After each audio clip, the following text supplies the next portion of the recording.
Okay, dude, fuck it. Game Awards time. Once again, when there's like one thing that's going on, there is absolutely 0% chance I could do anything else. Everyone is being cringe and cancerous fuck. It's Game Awards time. Sorry. We are going to watch the Game Awards, okay? I can't deal with it. I know there's 20 minutes left, but they're already showing stuff, and nobody, and I mean nobody, wants to miss out on a single second of my fucking soy-facing ad! Oh, Bob! That's it! Game Awards!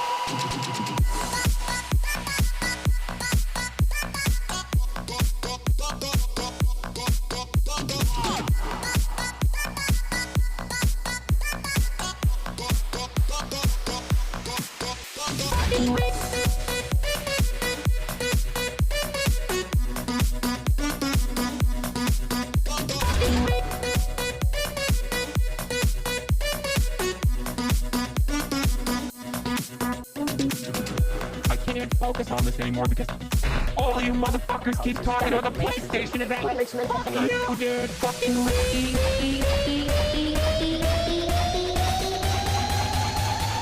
the fucking channel. Fuck, mommy. Sorry. Mommy. Sorry. Mommy. Sorry. Mommy. Sorry. Mommy. Sorry. Mommy. Sorry. Dude, Megaphonics is literally just like hitting the levels of Paris. What's going on, everybody? I hope everyone's having a fantastic evening, afternoon, pre-noon, no matter where you are in the world. I'm Hasan, Piker, and this is the Hasanabi broadcast coming to you live from sunny California, Los Angeles, folks. We're live and alive, and I hope all the boys, girls, and MBs are having a fantastic one because today's a beautiful day. Today's a wonderful day. Today is Newsday, Tuesday. Ladies and gentlemen, it is Tuesday, 11/14, Tuesday, May 20th, 2025. And I am right on time. And this is the part of the broadcast where I tell you why I'm right on time. And that's because I am going to tell you about my personal news. This is part of the broadcast where I tell you about my personal news, about what's going on in the world of Hasan, Hasanabi, Piker, in between the time period where I press the stop streaming button and press the start streaming button. So help me God. And that's what I'm going to do. Ended the broadcast last night after, I don't know, like 8 hours, 30 minutes. You know, just some. You were on Seth Meyers last night? Wait, again?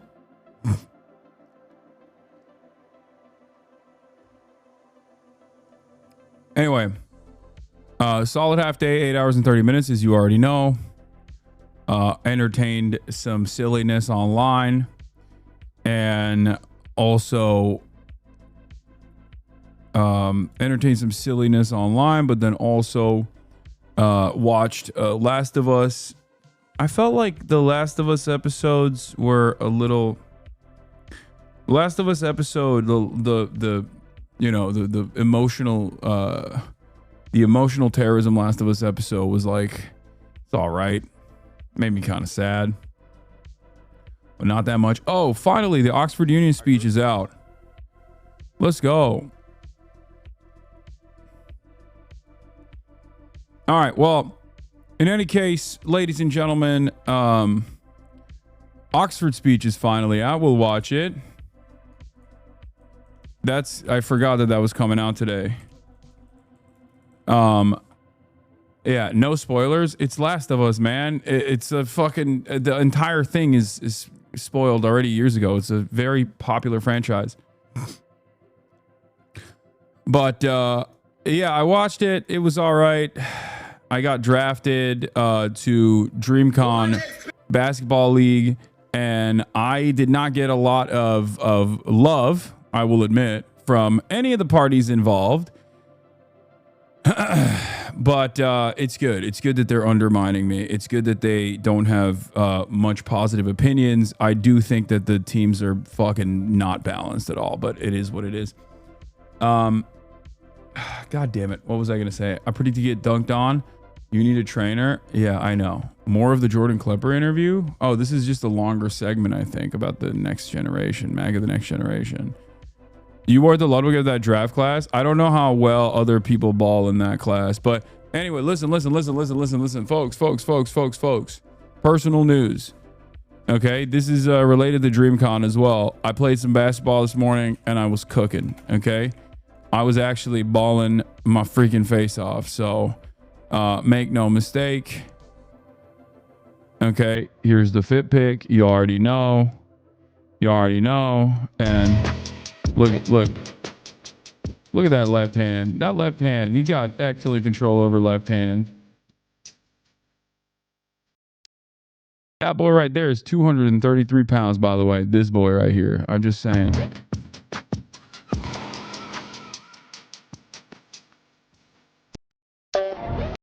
Why do people diss this guy so much? He's the ultimate cringe content. Anyone can watch this guy and feel better about themselves. I agree.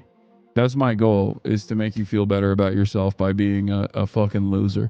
Watch the most recent Fear on podcast of who's first to have a baby. Who knows? Anyway,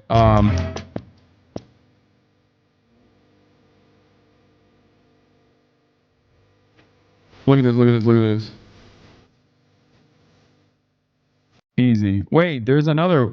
Oh no, I cut the video off. Or wait, did I? Oh, that second one also went in. I should have kept the second one in as well. Anyway, whatever. We got, you know, the kid is a baller, okay? The kid is a baller. The kid's a baller, and so, you know, have you gained side fat recently? Looks like.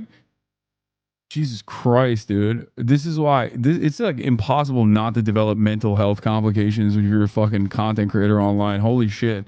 Yeah, I gained weight. I gained weight at fucking France. I gained weight. I started gaining weight when my dad was here, because he was just like feeding me nonstop. He was getting like a bunch of treats and stuff in the house.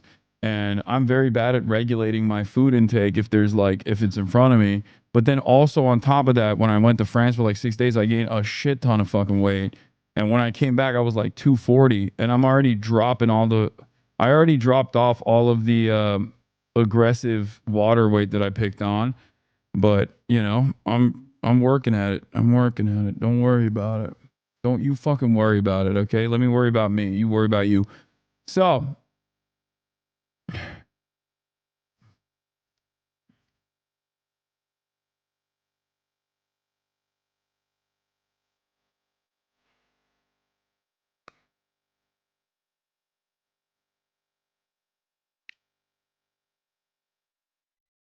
it's not water weight, it's fuel tanks. I agree. Duke's team is stacked though. GG. I know, bro. I know. It's like he must have. I mean, is this how people feel when like LeBron got when the Lakers got Luka? Like, this is how I feel. Like, they got Friga, dude. It's crazy. They got Ray, they got Friga, and they got Cam Kennedy. It's disgusting. I'm disgusted. Okay? Let me tell you something. I'm disgusted. For those of you who don't know or care about this, I'll talk about it in a second. It's rigged, though. Like, it's got to be rigged. It's got to be rigged. What the hell? Now, I don't want to shit talk. I don't want to.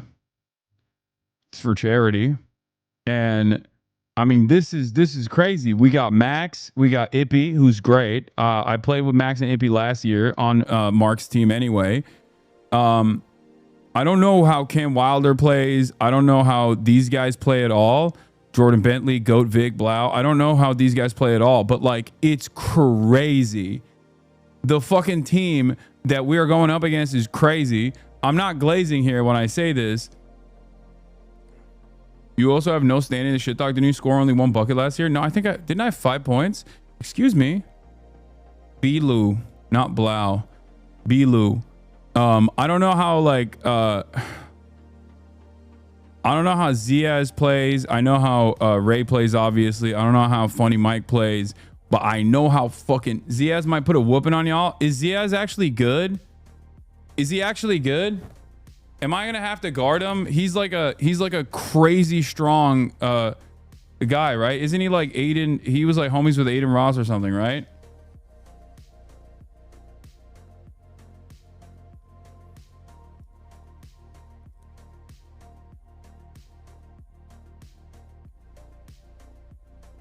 No, he's just a big body. They said he's gonna match up with you and you're gonna give you no rebounds.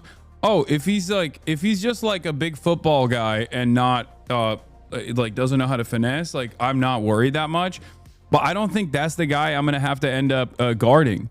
I think Ippy will probably stick to Cam, but like, why isn't your name up there, boss? It is. I'm right here. You're gonna have to put a body up on Friga, judging by this lineup. Yeah, our team is like underweight, and our team is so. I don't know the size of some of these people, but like when I first saw this lineup, I could not believe it, dude. Because Friga, listen, Friga is one of the best people that I have played basketball against.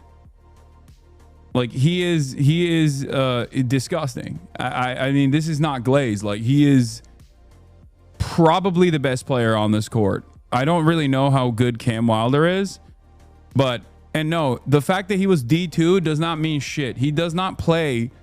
No, Friga does not play at a D2 level. He was D2. He was Division II NCAA basketball player. And then COVID happened, but since then he has become a much better player. I think his skill level is easily D1. Easily D1. Not even just like D2. I could at least like kind of hold off against a D2 player. I think he is a decent, like, above average Division I NCAA basketball player with the way that he plays now.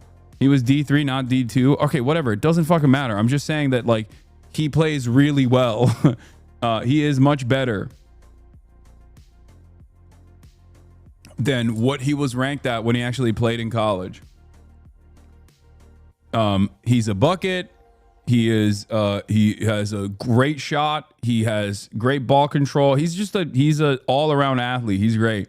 And obviously Ray is a fucking demon as well. I assume Ippy will have to guard Friga because Ippy is like probably the most, he is a dynamo and the most like, the most like aggressive defender that we have. But then we have Ray. Who the fuck's going to guard Ray? Like Max is going to have to guard Ray, and Max is, Max uses all of his gas tank on offense and not necessarily going to do too much on defense, I suspect. And this is before we get to my trash ass. I'm trash. So Hasan is crying like a bitch, like his fans who still likes him. What are you saying, brother? What? Anyway. Respectfully, you're getting cooked. Yeah, I'm there for fun. Okay. I'm there for the funsies. I'm there to farm aura. I'm there to fucking get big aura points and hopefully not cry and hopefully not get dunked on. Yeah, I saw this. Yeah, the Democratic Party's coming to me with millions of dollars.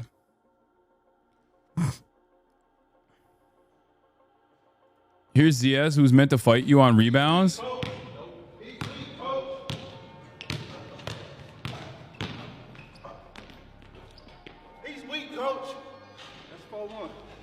Oh, he's all right. He's not like.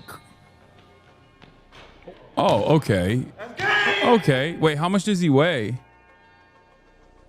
Ziaz is 6 foot. He's only 6 feet. Oh, dude. Okay. I mean, he's definitely much stronger than me, probably. But if he's 6 foot and like, okay, he's definitely much stronger than me. He is. If he's 6 foot and like 240. That's a crazy amount of fucking weight. Like, I mean, he's probably faster than me, but this is what I suspected. Like, I don't think he has the finesse. I don't think. We'll see. We'll see. I don't know how good his cardio is. He was a Division I football player as a linebacker at Tulsa. Yeah, that's not necessarily a good thing. That's sometimes a bad thing. You can be a fucking incredible athlete in football, but that doesn't necessarily always translate. That means he's very explosive. He can obviously it's entirely dependent on finesse. And also it is entirely dependent on how much cardio he still has. Cause like I play with Pat and Mike, right? And Pat and Mike also played, I think they played like Division II or something, or Division III or whatever. They're athletes though. Like they played, Mike went to the combine and everything.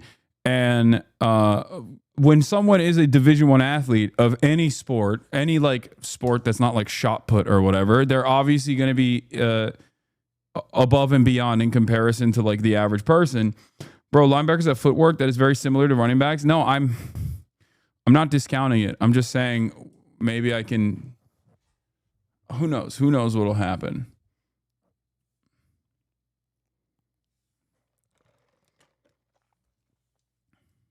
You're there to get 2 clips. It's kind of mid, but I have like 200 Division I curling pro come at me, bro. Okay. Well, I'll go over the draft, the DreamCon draft stuff in a second. Hold on. Let me blast off real quick. But yeah, Max's reaction did not inspire confidence. Let me tell you. Look at this motherfucker, bro. Come on. I need somebody that can grab boards for real. Somebody big. In the paint. Hey, yo. I'm picking Hasan. Look at his face. Look at his face. Like ain't he like 6'7"? Like every single person immediately was like, what? Why Hasan? And that's like,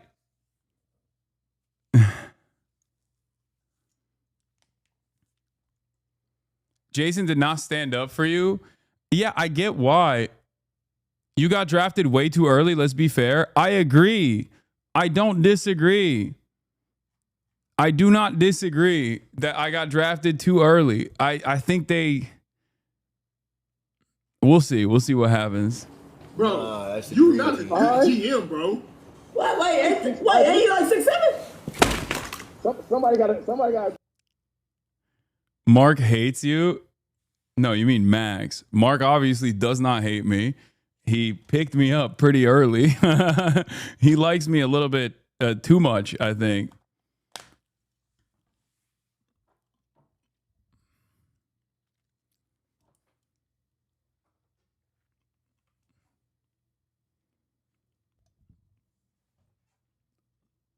Yeah, he had a bad scouting report. Oh my God, Megan Thee Stallion's going to be at DreamCon? Shut up. Oh my God. Oh my God. A lot of shit talk for someone that got cooked by Moist Critical. These are actual athletes, not the Pinoy gang behind Equinox you play with. Wait, what? You talk mad shit for someone that got cooked by Moist Critical? Wait, what are you talking about? I cooked Moist Critical. Fuck streaming, you need to lock in. Look, man, I'm gonna fucking look. First of all, I'm the diversity hire. Okay, everybody, calm down. I'm the DEI pick. Last year, at least they had like Ludwig and shit too. So as far as the DEI picks went, I was better off than the rest of the DEI picks. But this year is different. This year is different. Okay, we'll see. Yeah, my goal is I'm going to cook so hard. I'm going to do so well that Megan Thee Stallion is going to high five me and be like, oh my God, you really are a hot girl, Hasan. That's what I think is going to happen. I'm going to be able to magically dunk. And that's what I'm going to do. I'm going to block Friga and then go coast to coast, dunk, and then blow a kiss in Megan Thee Stallion's direction. And then she's going to be like, I want you to actually come on a tour with me. Like, you are obviously embodying the lifestyle and also just like, you are like the perfect hot girl. This is hot girl summer. This is your hot girl summer. Hot girl shit. Would you like to go on tour with me? I think that's what's going to happen. That's what I'm excited for. This could actually happen if you're good, though. Yeah, no, exactly. And then she could be like, would you like to be my backup dancer? And I'm going to be like, no, I can't do that. This is going to ruin the stream schedule. Yeah, Delulu. Okay, I need more confidence from my own audience, okay? My own community is not instilling any confidence in me. This is fucked up. All right, I'm fucking blasting off, dude. Fuck you guys, okay? Oxford Union speech is finally out. DreamCon draft announced. Drama at Capitol Hill.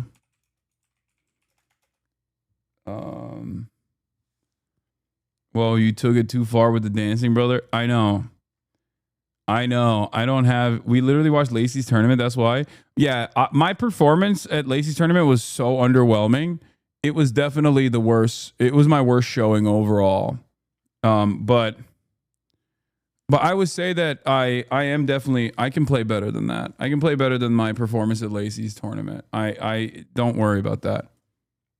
Especially 5-on-5 full court, very different dynamic. I might be able to have like. I might be able to have a different showing here. Hold on. What the hell? Do we have a... Elon is still obsessed with me. Is Marla in it? No, I don't think so. Why not some Pokemon card opening?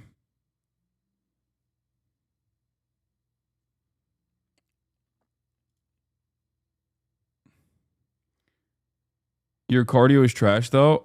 I'm getting better. Shut up. I'm getting better. I'm going to get better. I'm going to get better on my cardio. I made Kyrie in Blender for one of my finals. Oh, my God. This is amazing. Yo, I'm using this. Hell yeah. Let's go. This is sick. Don't say it like that. That's just cope. You just say you had the wrong shoes or something. No, I always take ownership over my failures. You're wrong. Okay? You're wrong.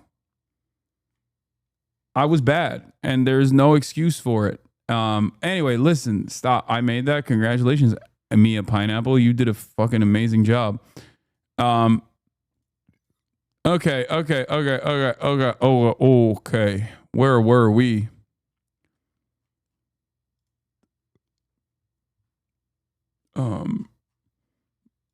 College campuses boo at their presidents and more. Get in now. Bro, Batman sucks. Why? Because I'm wearing a shirt that has bats on it? It's not Batman. Show us the damn render. I will. Hold on. Boom. I blasted it off, and now you can see it for yourself. Here it is. This is what it looks like. Here it is. Boom, boom, boom. Is Nick going to come courtside again? Please, God, that was so peak last time. Yes. Nick Pollum is going to be there as well. Bubble Gum Bunny Girl. Oh, my God, with the 50 bones. What the hell is going on? What the hell? I have your tit as an emote. That's fucking insane, but that's cool. To be fair, the tactical analysis did show that you were not at fault for your performance. I made an analysis of why Hasan looked bad on defense.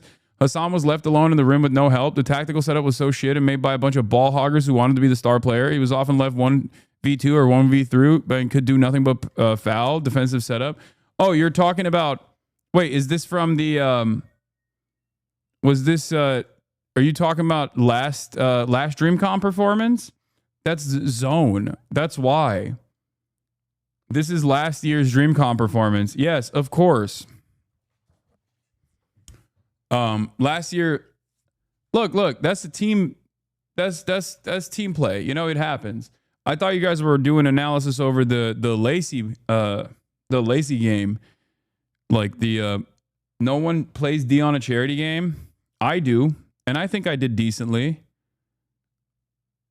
What is this? Tell me who really did this. Hasan Piker. Okay, that's funny.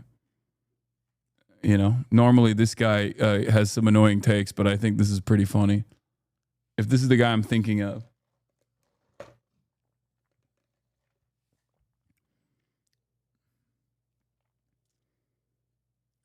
Do we even know what the positions are? How are we supposed to strategize?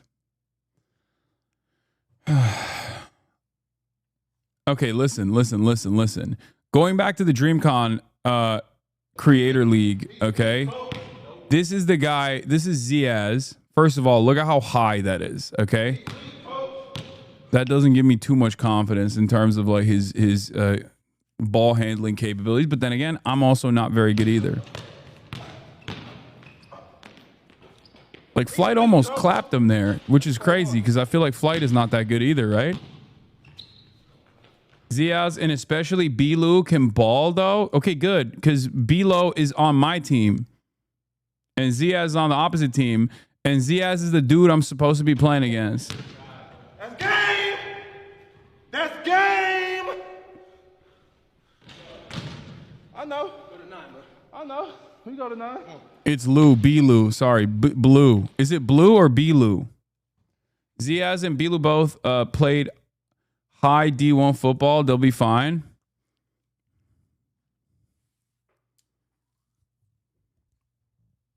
B-Lou. B-Lou.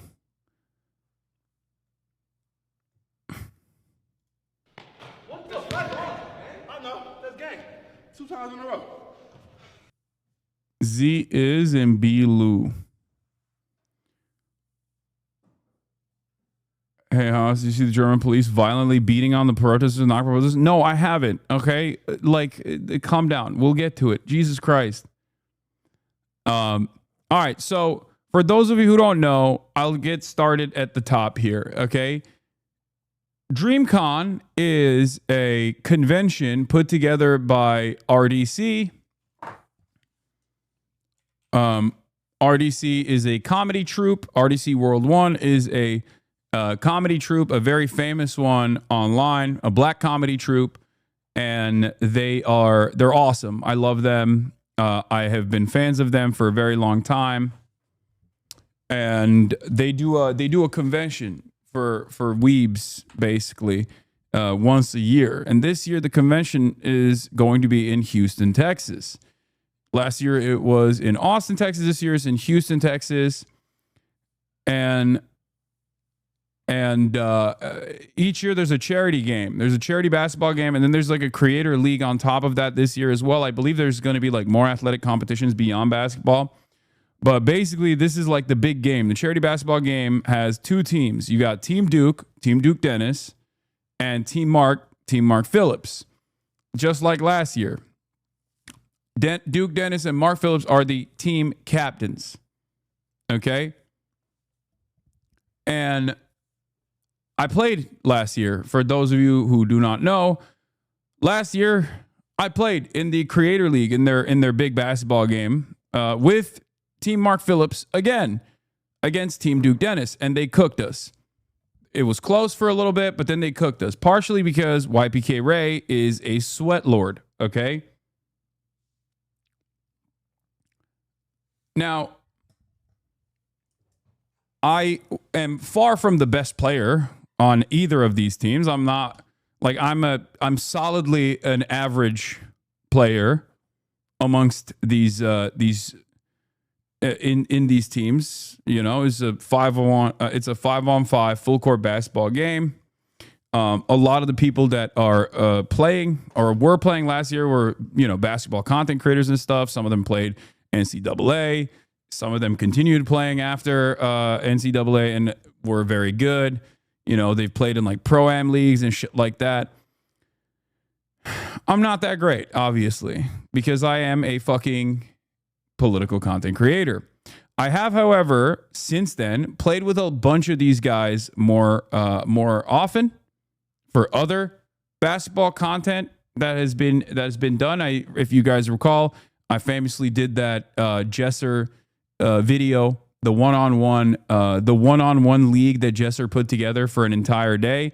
And I actually overperformed expectations. I was like the underdog pick to make it all the way up to the top 4. And I ended up losing to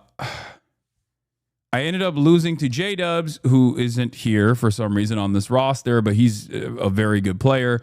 After shutting out 8-0, someone who is significantly taller and significantly better than me at basketball, which was part of the reason why I was I was an underdog pick that made it far higher on that one-on-one tournament than I was supposed to. But since then, I feel like I've gotten much worse. So we shall see. Okay. Having said that, the draft took place last night, and obviously, people weren't too happy with me getting picked so high. Here is the video of me getting picked. Chris London's going to be there too. I don't know where he is. He's not. Well, I don't know why he's not on this roster. I think there's another basketball tournament happening too. I need somebody that can grab boards for real. Somebody big. In the paint. Hey, yo. I'm picking Hasan. That face. Stop. What is that face, bro? What is that face? It's good. It's good. It's not bad. It's not bad. I'm glad that he's undermining me. Okay. This is my opportunity to shine. I thrive in an underdog situation. I thrive in an underdog situation. I am not 6'9" though. Mark, I have stood by, like I saw you a couple weeks ago. We took a photo together. We watched Sinners together. You know I'm not 6'9". Why are you cooking me like this? Yeah, he like 6'9". Wait, he like 6'7"?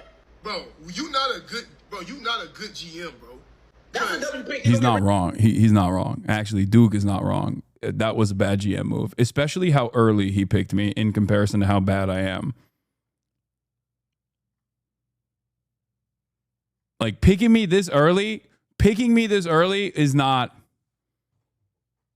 was not the move. I think. I'll be honest. Rebounds. That's what you're rebounds.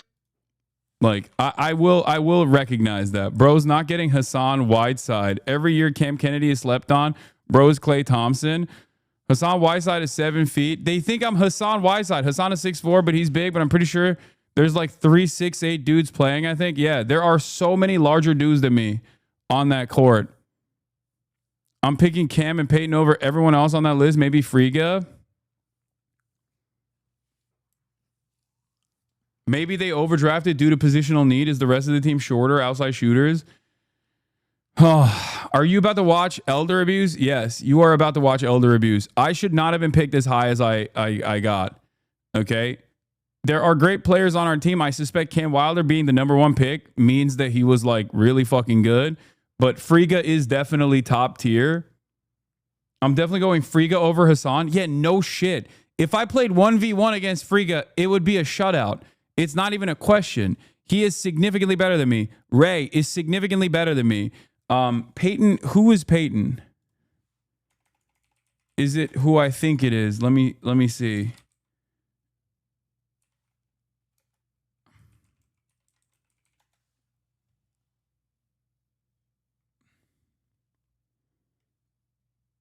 Does anyone know?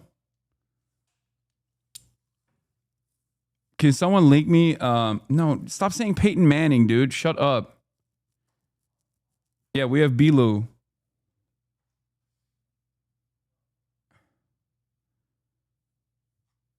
Everyone is saying Peyton Manning. Shut the fuck up.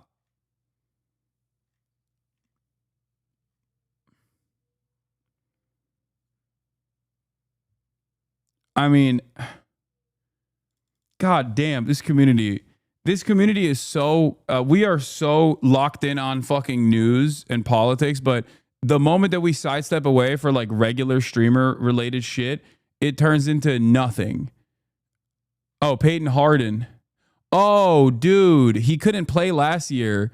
Yeah, he's really good. He does the podcast with Cam. Yeah, him and Cam on the same team is fucking devastating because both of these guys are super tall and they're very good and they played NCAA and they're gonna. Oh no, that team is insane, dude. What the fuck? Okay, so this is, and they got Peyton and Cam. Both Peyton and Cam are significantly better than me. Okay, so they're top 4. I can't even come near. Okay, like.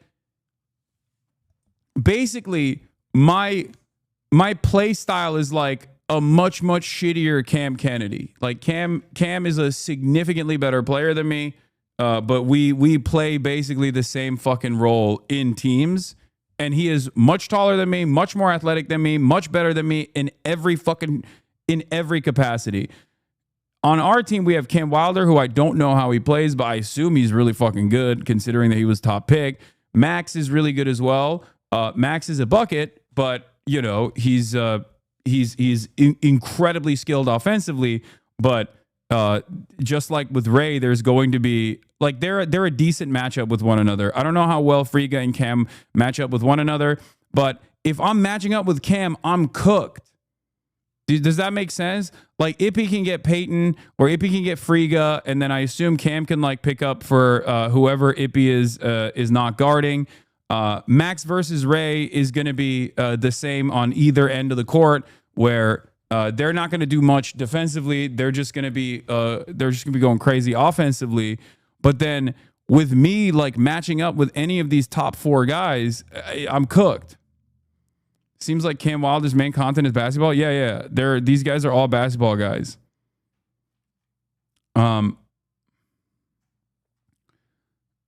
Iceman Ip is Ippy. He was on my team last year as well. He's one of the RDC guys.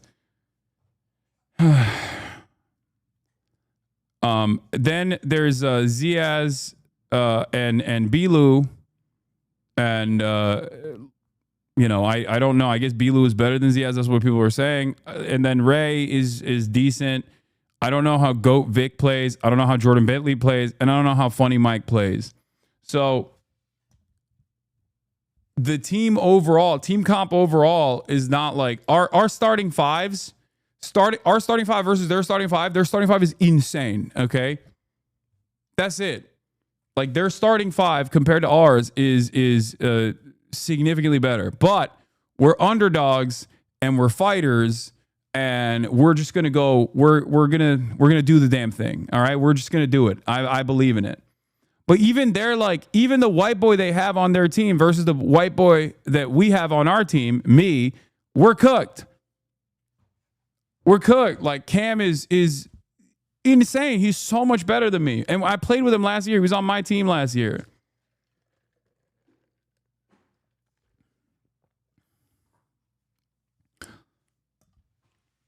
Their team is also taller too.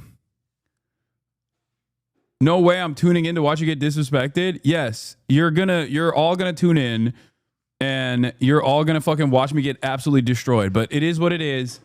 You know, there's not a lot of high expectations for me, despite my high pick. Despite my high pick in the draft, there's not a lot of high expectations of me, which isn't necessarily the worst thing. So, you know, I have every opportunity to surprise people. Like I work well when I'm the underdog. Okay, I work well when I'm the underdog, and if I'm the underdog in front of Megan Thee Stallion, I think I'm going to get a boost from being in front of Megan Thee Stallion. That's what I'm saying. That's what I suspect. So lots to be excited for. Gonna rise to the occasion. Gonna cook. Let me fucking cook. We'll see how it goes. But if I'm supposed to be like boxing out Ziaz, I can do that. I'm not worried about that, especially because I just found out that he's only 6 foot. So that's not an issue. Okay. Can't you trade mid-game, Law? Yeah. Are you going to practice more besides your normal pickup games you do? I mean, it's coming up very soon. It's coming up at the end of this month. So we'll figure it out. It's going to be all right. I'm going to summon my inner LeBron, and I'm going to do the damn thing. I'm not going to disappoint. I'm not going to disappoint this community. I'm not going to disappoint the white boys with swag. I'm going to do the damn thing. Okay.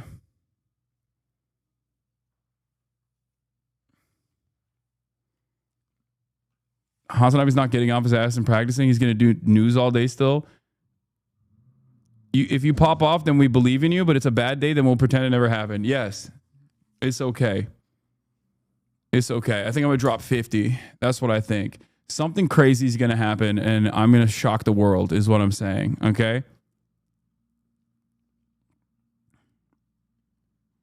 I don't know if Hasan can rebound like that, but he did beat LSK 8-0. See, they're already, some know the truth, which is so crazy because like Chris London, like he's been wanting to play me again, and I have been ducking him a little bit, I'll admit. And it's only because like I've been injured or, you know, shit happens.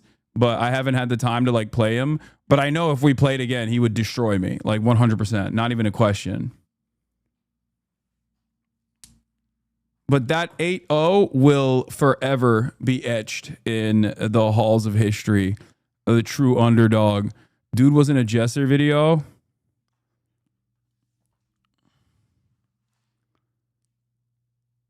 Yeah, this was the video. 8.8 million people watched this. Look. 7-0 comeback. Hasan just needs one more. No.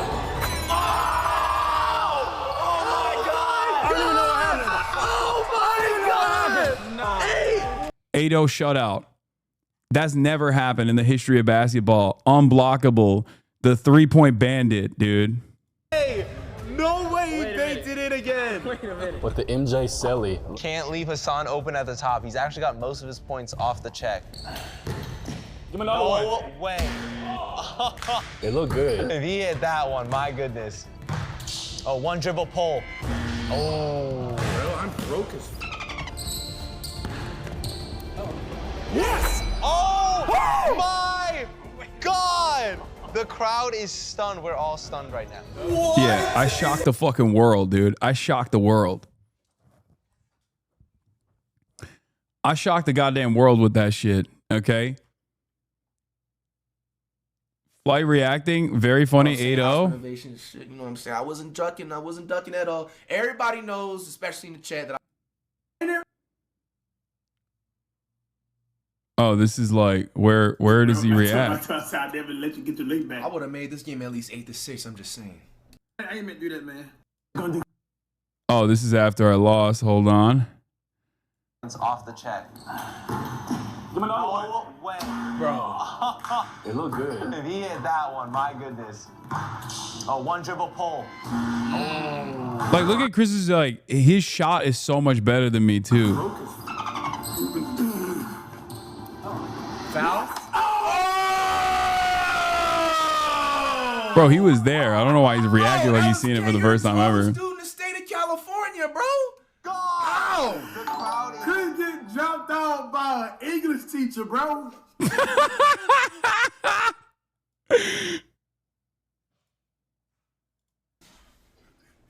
And y'all say that I'm messed up, bro. Yo, that was crazy. No, this is what the teacher that talk about politics, man? Economics teacher, bro. Bro said economics. What? Wait, isn't economics cooking? It's happening right now. Can Chris make the 7-0 comeback? Hasan just needs... Quit. Yo, LSK, bro. Unfortunately, bro, you're canceled for the rest of the year. How the fuck did you not score a single point? How did you not score a single point in your 7'5.5" with a 10-foot wingspan? Drop off. How, bro? Oh, 8-0? economic teacher, bro. Come on, Chris. Dude, Bro. I don't care what nobody says. I would have never lost this bad, bro, in a tournament like this, bro. Crazy. That crazy. This is why, for the record, this is why I say I perform well. I perform well when the expectations of me are low. So on the one hand, Mark picking me early is not good, but Duke Dennis's reaction and even Blackboy Max's reaction to me getting picked to be on Mark's team, not bad. Okay?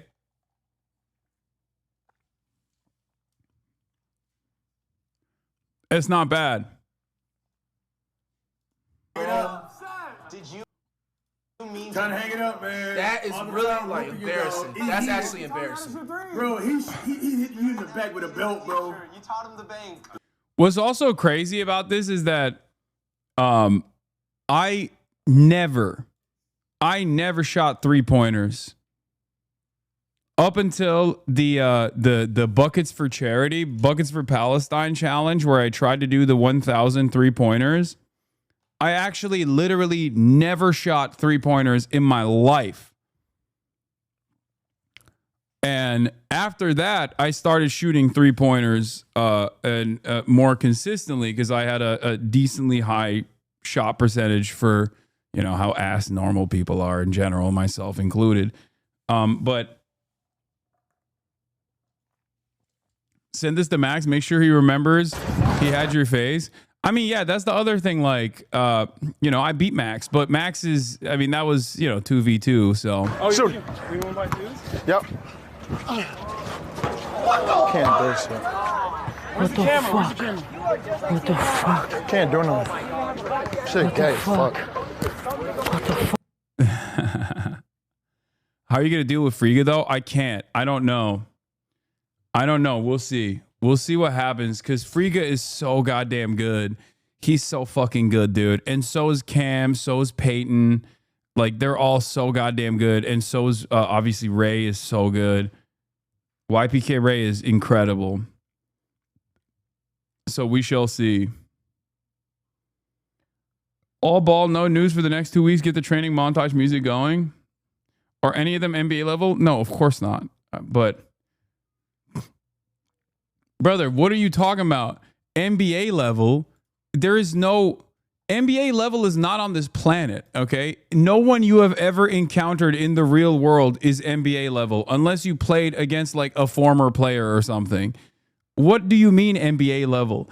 NBA is God, okay? G League is godlike. Not even NBA level. I'm talking, like, I explain this concept to people all the time and they just don't understand it. Especially because, like, this the space that we're in, I don't think a lot of people understand, like, athletes and the skill gap that they have with, like, the average human being. If you have consistently played organized basketball up until the NCAA level, okay, if you played in the NCAA, Division I especially, but even if you played Division II, Division III, you are so much better than the best player that plays pickup basketball. Like, it's not even a fucking question. Okay? And I say this as someone who has played against people who have played professionally. I say this as someone who's played against people who have played Division I basketball, Division II basketball, like NCAA basketball. Like, at that point, you're basically trying to close up as many gaps as you can. But, you know, it's a sinking ship. Someone like myself, who has at least, like, physical advantages, who doesn't play, who has never played, like, even semi-professionally or anything like that. Like, I'm also about to be 34. You know what I mean? Like, I have many disadvantages when matched up against, like, 24-year-old dudes who just got out of college and played college ball. It's not even a fucking question. These guys are above and beyond. Okay. Yeah. White Mamba once famously said, I'm closer to MJ than you are to me. And it's correct. It was Brian Scalabrine, right? Like, he would do that thing where he was like, everyone would clown on him and everyone would talk about how he was like, oh, you're bad. You're bad, you're trash. And then he would just, like, cook people, right? Yeah. Brian Scalabrine was the biggest 2000s NBA joke, and he bodies people on a daily basis. And he still plays people all the time, too. Like it's not even close. Stop low-key comparing yourself to Scalabrine. No, I'm saying... What? No, I'm saying that the worst NBA player, the worst G League player is still the skill gap between the worst professional basketball player and the best fucking casual pickup basketball player is so high. People don't understand it. People literally think that this is like you have to be committed to misunderstanding my point. Like, I'm not comparing myself to Scalabrine at all. I'm saying that Scalabrine is such a better player than the average basketball player who plays casually. Like, it's not even a question. And most people don't understand this reality. They don't understand the skill gap that exists. Like, NS Content is a great example. Exactly. He's dog shit, but he would smoke every person unconditionally.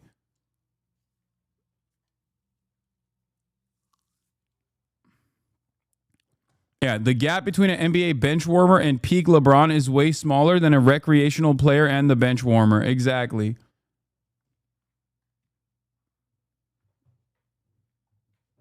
Why Mamba was also never bad by NBA standards. He was able to make it into the roster for like 10 years. No, even someone who is bad, like even someone who is a joke by NBA standards, the worst possible NBA player, the worst possible G League player still, the worst possible G League player will still cook most people. Okay? Easily. Like without even a question.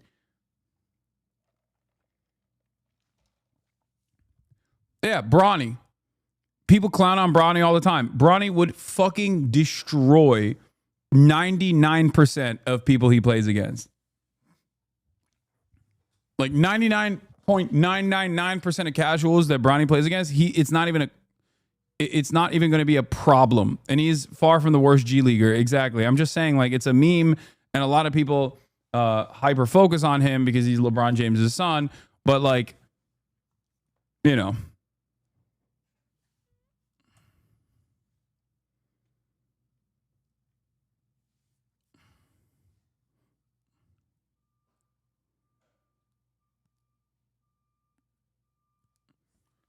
Anyway, why Mama's adage, I'm closer to LeBron than you are to me. Exactly. Exactly. Okay.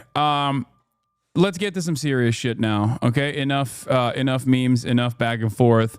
Well, I guess the last meme I was going to show you is that Elon is still locked in, replying to my fucking stalker account. Asmongold has no love lost over Hasan losing grip of his bully influence on the online arena. Must be very awful for Hasan that he can't bully people out of having positions that he disagrees with. You had a good run. Must suck. Yeah, really sucks. Elon Musk hitting with the fucking smiling, crying emoji. The regression of political discourse continues, okay? The regression of political discourse fucking continues. That's crazy. This is the wealthiest person on the planet, and he is replying to my fucking stalker account on the social media platform that he owns, while also celebrating that the social media platform that he owns unironically has become a horrible place for back and forth and for politics. Like, richest man on earth replying to Twitch drama, 0 aura points, minus 1 million aura points. What is Asmold even talking about? I don't know. I haven't even looked into it, but I suspect that if I were to speculate, it would most likely be that, like, these guys claim that liberals bullied them all the time, and now they're the bullies or something. Like, it's just like vengeance politics. Like, first you perceive yourself as a victim for having abhorrent opinions about things, and then once, like, those abhorrent political opinions become the norm in platforms like the ones that Elon Musk owns, where people basically wear their bigotry and their stupidity as a badge of courage, which is what my point was, then they say, well, back in the day, you used to bully us, and now the bullies are, it's the revenge of the nerds or something, which is so stupid. Just, you know. And this is Hasan crying. Is this, you know what? Who cares? Let's move on. Yeah. This is just how, what is this? This is how Twitter and increasingly more online spaces feel nowadays. People are no longer able to feel shame and wear their bigotry and stupidity like a badge of honor.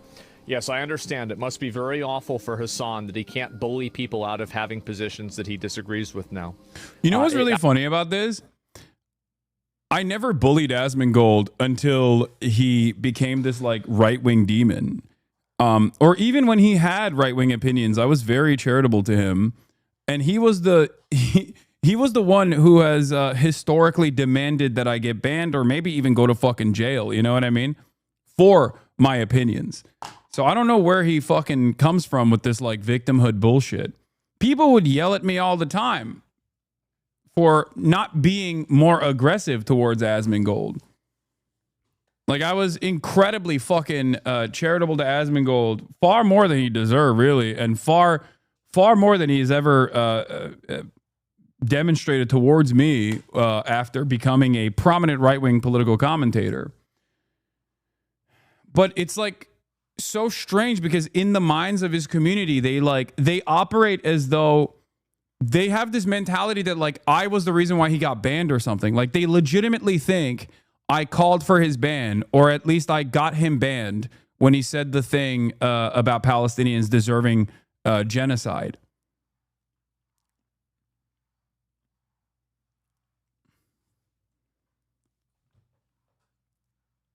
His heart is not in this shit. You can hear it in his voice. He had to read through your tweet and then come up with an on-the-spot anti-Hasan take for the content. He's just going through the motions. Yeah, I mean, it is what it is. Yeah, Bryce. Hey, listen, it was a good few years, right? You had a good run. But I think people are... Like, given my position as someone who's always been outside of the permissible commentary structure of mainstream media, I've never been Mr. Let's ban people, you know? Because I understand what goes around comes around. And I understand that, like, more often than not, someone like myself is probably in the crosshairs way faster than a right-wing person that is basically in line with the administration's agenda. So that is part of the reason why I've always been very careful talking about like deplatforming, where I do think that like there is validity to deplatforming certain ideas. Okay. Not allowing certain ideas to fester is I think good for discourse in general. It's better for speech. It's better for free speech. Like there are boundaries around like what you can and can't say, and there are understandable, reasonable boundaries, even in the United States of America, around what you can and can't say, even on private platforms. And I think like what has happened to Twitter is a perfect demonstration of like why those safeguards must exist for speech to thrive in general. But of course, like, for guys like this, they don't mind that shit at all. They love it because it's all about like dominating your opponent, dominating your political enemies. And if you don't actually have good reason to dominate your political enemies, something that Asmongold used to say all the time was, you know, a lot of people shit on Hasan, but if he's such a bad guy, why are you making stuff up about him, right? Like that's what he used to tell his audience all the time. Like something that he always would say is like, if Hasan is such a bad guy, just say what he's doing that's bad instead of just like making shit up about him to yell about. And now he basically does it himself, or at least leans on it himself, because he got a little taste of that like fuck Hasan juice, right? And he recognized it. He recognized the value that brings to the table, and he kind of dropped it, which is, you know, it is what it is. What are you gonna do? I genuinely cannot comprehend how or why other streamers continue to collab with this man on camera. The shit he says is so fucking disgusting. One, people are worried about getting ass blasted by his legion of mass harassers. Okay, that's a big part of the problem. And two, he's one of the top content creators on the platform. Most people look at this as a job. They don't think about, like, with the exception of this community, okay, even Asmongold's community looks at this from the lens of drama. Do you understand? They don't actually think about the political movement that they are a part of. I'm sure that there are people who have genuine political convictions that are inside of Asmongold's community, but a lot of people don't look at politics from that framework. They look at politics as like, yeah, it's just a type of content. Because if you notice, like, even my friends, sometimes when they talk about like my job security, other content creators on this platform will say like, Hasan, you have permanent job security because like the content that you're covering is endless. So from their perspective, they think I'm doing this just because this is like a type of content that I can create, and not because like there is genuine political conviction behind what I'm doing. And this is friendly content creators, right? Like they're not even looking at that cynically. They're just like, in their minds, it's like all entertainment. This is just a type of entertainment. So it is what it is.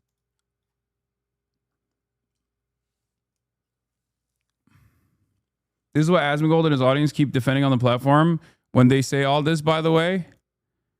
Yeah, keep pandering, long nose. We know what you are. Oh, shut the fuck up. They're all the same. Goose stepping, long nose pedos. Nah, it's Jews. You ever met a poor Jew? Ever met one without influence? Ever met one who didn't support the homeland? Yeah, it's just, it is. It's just the fucking, some of the grossest little freaks that feel emboldened. Just like the first Trump administration created this environment where Nazis felt comfortable marching on the fucking streets. When you give these guys an inch, they take a fucking mile, you know? This is their opportunity. This is like something that this is something that they're very excited about.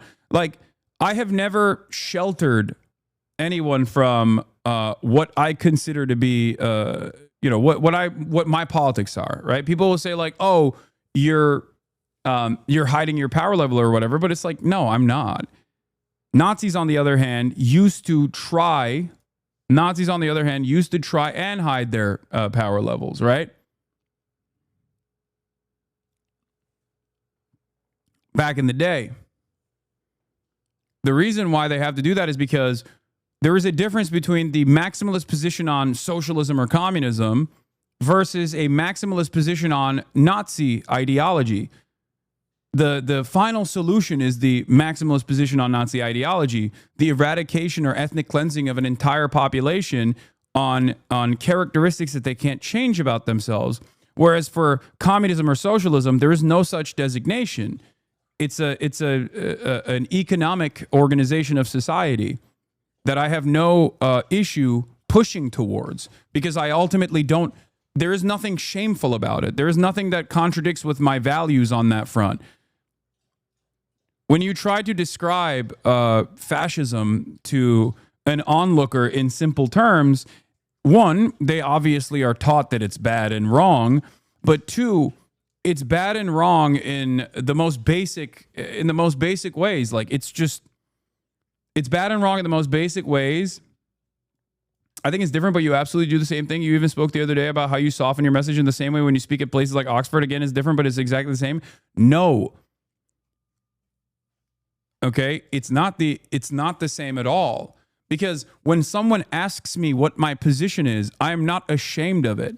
Like, I'm not hiding my position at all. I don't think you understand the difference. A Nazi will deny being a Nazi. I do not deny being a socialist. I have no issue being called a socialist. I don't even have an issue being called a communist. A Nazi, on the other hand, for understandable reasons, is going to try to shelter you, try to hide the truth about their actual political convictions.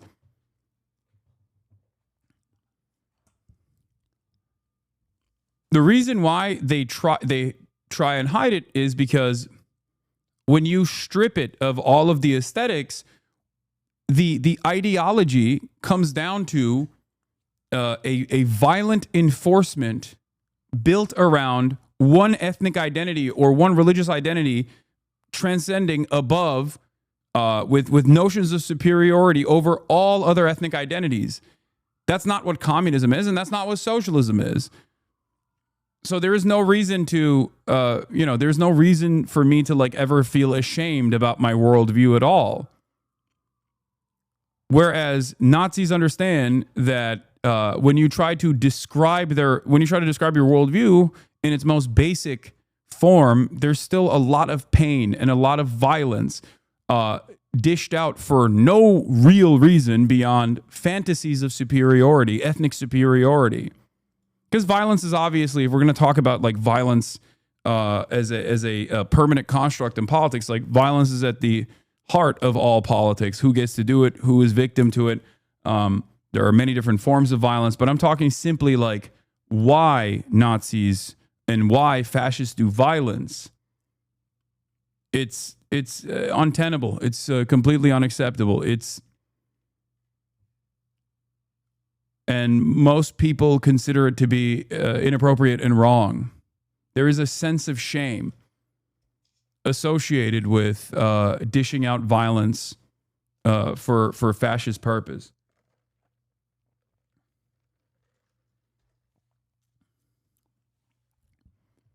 So yeah. Hiding power level is blatant deception. It's not the same as being tactful with the wording while still being honest. Exactly. Like, you will never catch me stand down or shit on trans people. You know what I mean? You just because like the audience I'm talking to is transphobic. Like, that's not going to happen. You will never catch me. You will never catch me like shitting on black people or brown people or anything like that, because the audience is not receptive to that kind of language. Like, that's not. My principles remain the same, even if my messaging is more tactful.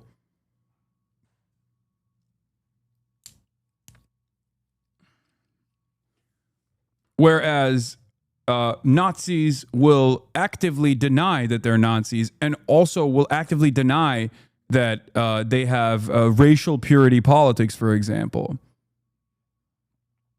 Does that make sense? Now, that is also changing, though. That's also changing because people are feeling a lot more comfortable about openly stating their fascist desires. As opposed, armed resistance is seen as morally just against a belligerent colonizer on the talks of shameful violence. Yeah.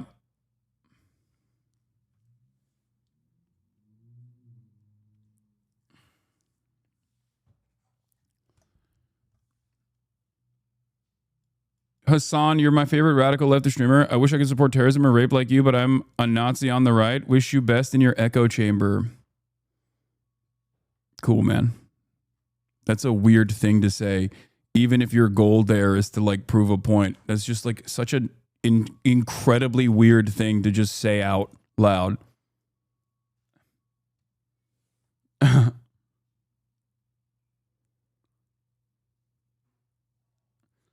So applaud you for not being, wait, what power level? Doing photo shoots at protest marches doesn't move the needle. That's just called being a decent human being. So applaud you for not being transphobic or racist on Twitch. So brave. Wait, what?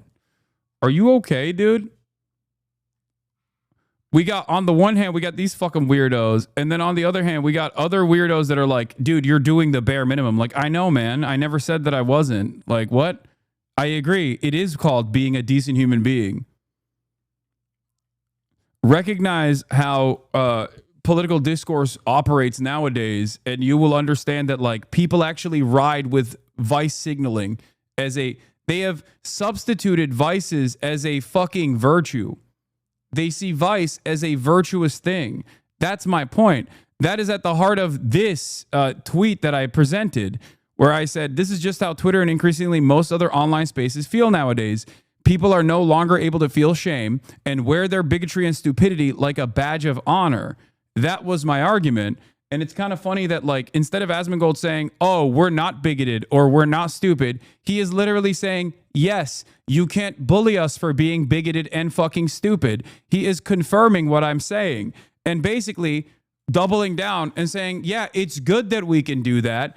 And you guys are, you guys are no longer able to bully us or anything like that.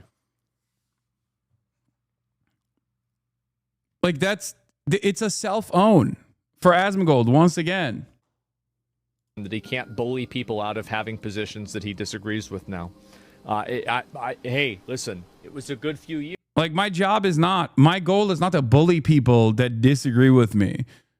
My goals are to convince people that disagree with me that their worldview is based on violent desires and superficial understandings of race. If that's what they believe, depending on what their belief system is. You had a good run. But I think people are tired of being bullied out of thinking things. And Yeah, like, this is, again, an apolitical centrist way of covering this. But, like, people are tired of being bullied and bullied out of thinking things. Or people are tired of being bullied for just thinking things is so expansive, right? Like, what are the things you're thinking? What's the bullying that you're referencing? Does it mean that, are you talking about someone who's like advocating for the final solution or mass displacement of all non-white people from U.S. soil, for example? I'm not saying that this is what Asmongold is doing, but like the type of people that he captures with this broad umbrella could literally go from people who have a disagreement with me on like, tactics of resistance against Israel, all the way to people who are goose stepping and literally fucking stating that they want a white America, a white ethno state. And the bullying that he's referencing could mean anything from like doxing and harassment campaigns all the way down to people being like, I don't agree with you, and I think that you're wrong, and here is why. That's it. A lot of people have like developed this idea that if their worldview is repulsive to the average person, it's actually their fault. Okay? Take some accountability, you know? Take some ownership. I recognize that the media landscape is changing. I recognize that. I understand that I never had the opinion that my worldview was incredibly popular, right? I know that. That was my starting point. That is something that I've always described to people in my community where I always tell people like, hey, look, being a leftist is all about taking L's. You're going to take a shit ton of L's. Liberals don't fuck with you. Liberals don't agree with your worldview. Obviously, anyone on the right doesn't agree with your worldview at all. I respect your opinions, but comparing Trump supporters and Republicans to Nazis and racists does not make you look morally better than us. What are you saying?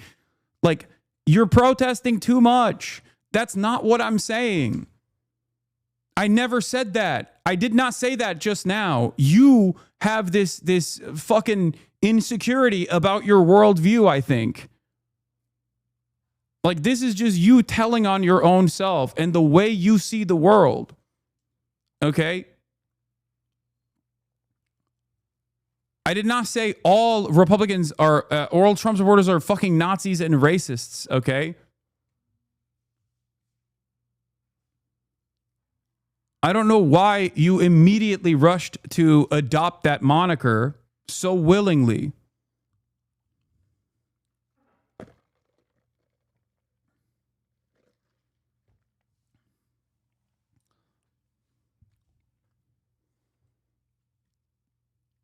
I'm a Republican, but I live in South Carolina where all my friends are Hispanic and blacks. Okay, brother, I don't care about your background. I don't know why you just like jumped on to be like, I'm a Nazi, or people calling me a Nazi all the time or whatever. Okay. My point was not that Asmongold himself is even this. I'm saying that Asmongold uses vague language and weaponizes vague language to cover a broad swath of please don't babe me. What is babe? Asmongold utilizes broad language over a spectrum of ideology that reaches all the way to fucking like neo-Nazis and shit. When saying like people are getting bullied, and it also when he says people are getting bullied, that's also vague. Like, what does he mean by people getting bullied? I assume you mean please don't baby me or something, but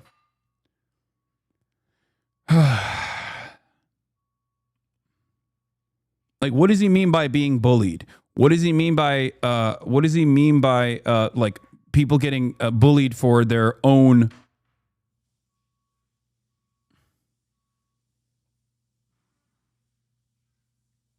Careful, don't let Hasanabi pull up your Twitter. It'll result in you reflecting your worldview and potentially improving yourself. Hell, I went out and got a job because of this guy. Nice. Yeah, it's literally, yeah, it is this tweet. Exactly. It's absolutely sickening to compare ICE law enforcement agents to Gestapo. Attacks and demonization of ICE and our partners is wrong. ICE officers are now facing a 413% increase in assaults. Our message is clear. Do not come into this country illegally. If you do, we will arrest you, deport you, and you will never return. Classic. Nazi. I love this video. Wie bitte? Haben Sie mich gerade als Nazi beschimpft? Na, Sie sind doch einer. Das ist ja eine Unverschämtheit. Nur weil ich in der NSDAP und in der SS bin, bin ich noch lange kein Nazi. Wahrscheinlich bin ich auch noch rechtsextrem, oder was? Ja, aber was sollen Sie denn sonst sein? Ich bin vielleicht ein besorgter Bürger, der Angst Maybe I'm just a concerned citizen afraid of foreign domination. vor Überfremdung hat. Aber ich bin nicht But I rechts. am not right Und ich wing. bin erst recht kein And above Nazi. all, I am not a Hey, Nazi. Sie da? Hey, you there. Do I look like a Sehe ich Nazi? etwa wie ein Nazi aus? Nö, würde ich jetzt nicht No, I sagen. wouldn't say so. Na, sehen Sie?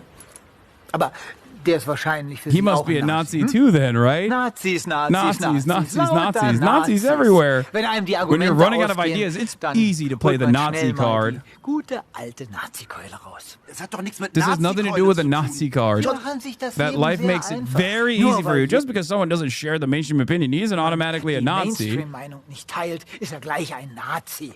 Aber But being a Nazi Nazi sein already doch is längst the mainstream. Ihr Nationalsozialisten You seid an der National Macht. Socialists have all the power. Oh yeah, I forgot. In your world, everyone's a In Nazi. ihrer Welt sind ja alle Nazis. Der Führer ist The wahrscheinlich Führer für Sie auch probably ein is a Nazi was? too, right? Ja? Yes. Jetzt reicht's aber. That's enough. Insulting the Führer. Führerbeleidigung. Come along. Mitkommen. Also, das sind jetzt über... Ja, ja, ich weiß. Nazi-Methoden.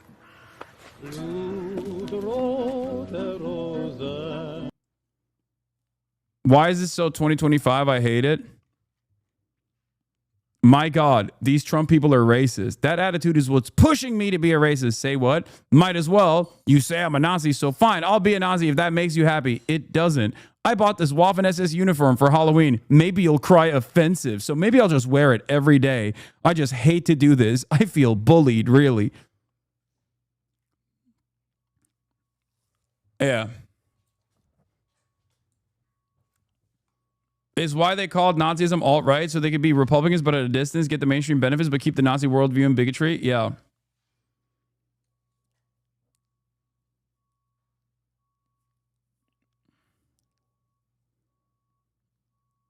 This is a Matt Boers cartoon. My goat.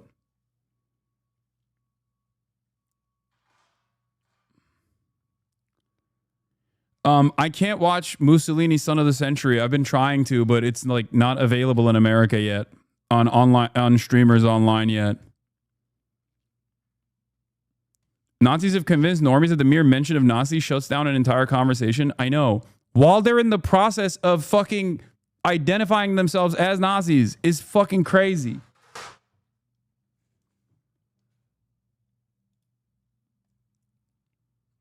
My question.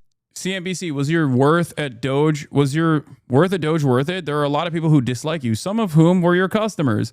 What I've learned is that legacy media propaganda is very effective at making you believe things aren't true. Is more about your work at Doge, for example. Was that worth it? You know, to the extent you are now, Elon, you were a somewhat divisive figure 2 years ago, but now you really are.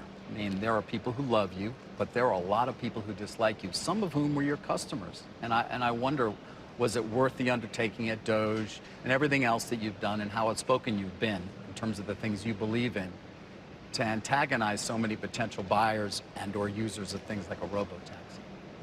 Well, I mean, unfortunately, what I've learned is that legacy media propaganda is very effective at making people believe things that aren't true. What would an example of that be? That I'm a Nazi, for example. Right. And how many legacy media... Like, legacy media is so scared of actually slamming that moniker on someone. They're far too worried about, like, correctly applying it to someone who hit the double sig Heil at the inauguration. Like, it's not... They're not just saying this about Elon Musk for no reason because they just want to like bully him or claim that they're just making up this claim out of nowhere, right? Homie didn't even say he was a Nazi and he brought it up. Yeah, it's just like, again, you're protesting a little bit too much, I think. The reason why they're saying that about you is because you have aligned with the AFD. You brought up the onslaught of neo-Nazi commentary back to Twitter after purchasing it. You follow a lot of neo-Nazi accounts that literally deny the fucking Holocaust. You constantly correspond with eugenics accounts that believe in like the Great Replacement Theory. You have actually repeated the Great Replacement Theory neo-Nazi propaganda points before, literally agreeing with someone who said Jews actually created the onslaught of third world migration into the Western world with an interest of destroying the Western civilization that is far superior to other civilizations. Like there are so many reasons, even before we get to the fact that he also dropped a double sig heil on fucking inauguration in front of hundreds of millions of people that were watching worldwide. Like, of course people are going to fucking make that assertion. Of course it's understandable that understandably, people think that you are a Nazi because they respond to stimuli, the stimuli that you're putting out deliberately. You ever seen that photo of like that 8-year-old Nazi who sent a picture of himself in a Discord server and said, one of my top 5 most Aryan pictures of myself? I don't think that kid is 8 years old. I think he's like 17 or something, and he's Mexican and living in Texas, and I think I know what you're talking about. I saw it on my timeline the other day, and it put me down this like crazy fucking rabbit hole. I saw it last night, actually. I was looking at that last night to see like what these accounts are and how they operate. It's fucking crazy. There's like so many out and about.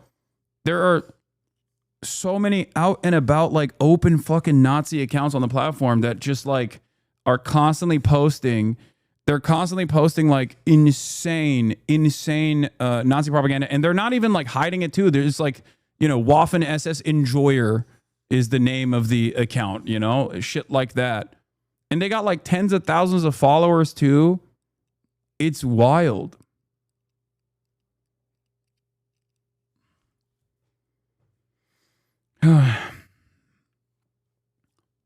Meanwhile, while all this is happening, the other thing that I was yelling about, or not yelling about necessarily, but the other thing that I was like joking about last night was this.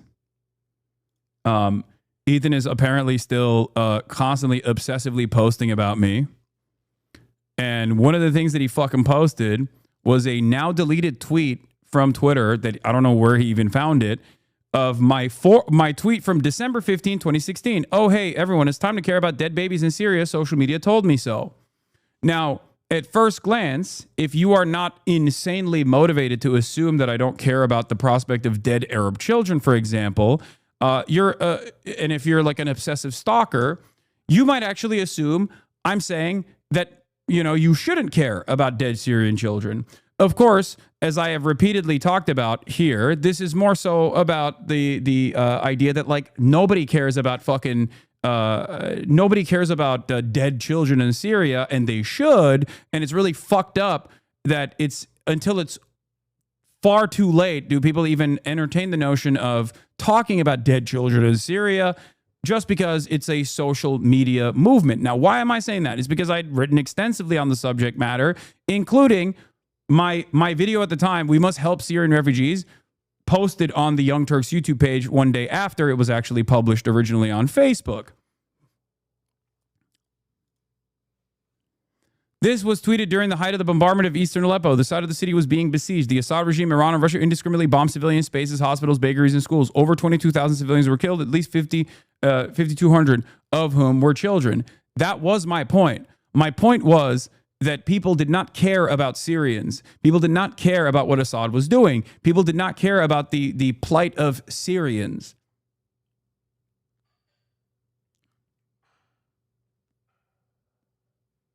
But like, why? Why do you post something like this? Why do you post something like this implying that I actually, in 2016, was, pro-Assad or something, or pro-dead Syrian children or something? Well, you only do that because, you yourself don't give a fuck about dead Arab children. You kind of like it because you like Israel. I said, with the image description, I said, moronic Zionist falsely assumes I too must not care about dead Arab children like the state he defends by using tweet out of context from December 15th, 2016. And then my actual coverage on the issue from December 15, 2016 posted a day later. And what's crazy is his proof against social media told me to do so is the Young Turks page telling him to do so. That's me, man. My reply guys are so fucking stupid.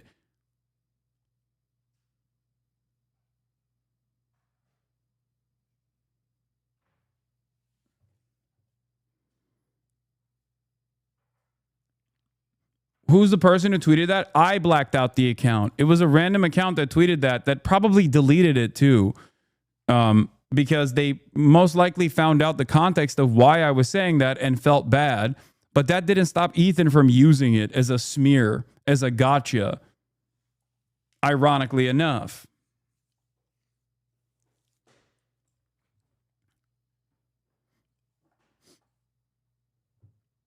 Now, of course, while I was, as I've shown you my coverage on this before, my coverage on Syria before, back in 2016, again, a lot of these guys don't understand. They don't care about politics. They've never cared about politics. They will never understand politics. For them, it's just like a simple fucking haha gotcha, right? And there are plenty of people in their audiences who also don't care about politics, so it's very easy for them. It's very digestible. You make this very digestible when you do this shit. And unfortunately, the apolitical masses, the masses that perceive themselves as like being above caring about politics, will ride with this shit. Yeah, this is perhaps a decent way of ending this conversation. This was tweeted during the height of the bombardment in Aleppo. When people mention a random tweet you had about Syria forever ago and think you don't care about Syrians, please put a moment of this on the screen. Oh yeah, we must help Syrian refugees. When I said, oh hey, now the world cares about Syrian children, which is a tweet that an American Enterprise Institute government stooge always points to all the time to say that I don't give a f about Syria. I literally was writing this article at the time, and I was mad that people didn't give a f about Syrian refugees. It is a completely and utterly contextless tweet to post when I literally have documented, like when I have personally, time and time again, defended refugees across the board. Defended people's lives that have been destroyed. That's what's so crazy. But these people would rather live in a lie. Yeah, this is the OG everyone, tweet. It's time to care about dead babies in Syria. Social media told me so. Yeah, to all the idiots commenting, Hasan was frustrated that people don't care about these atrocities unless it's trendy to do so. He'd been talking about Syria for years and released many cries about it, including this one from 6 years ago. Yeah. This is the big slam dunk that people have where they're like, no, you don't understand. He's actually pro-Assad. I saw someone use that. Yeah. If you go back and watch that video, you will realize, like, I'm criticizing the Assad regime and its practices in 2016 during the conflict that was unfolding. So what was Ethan Klein doing at that time, though? That tweet is evidence that you were, because he was a podcaster at that time, right? Assad is glad to know the full context. Yes, dude. If someone tells you that I am in favor of, why do you think people who don't like you give you any benefit of the doubt? I mean, it's not the people that don't like me, but it is definitely other random people that probably are confused by it.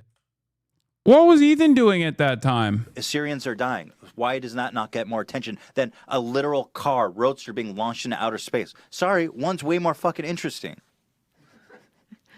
It's true.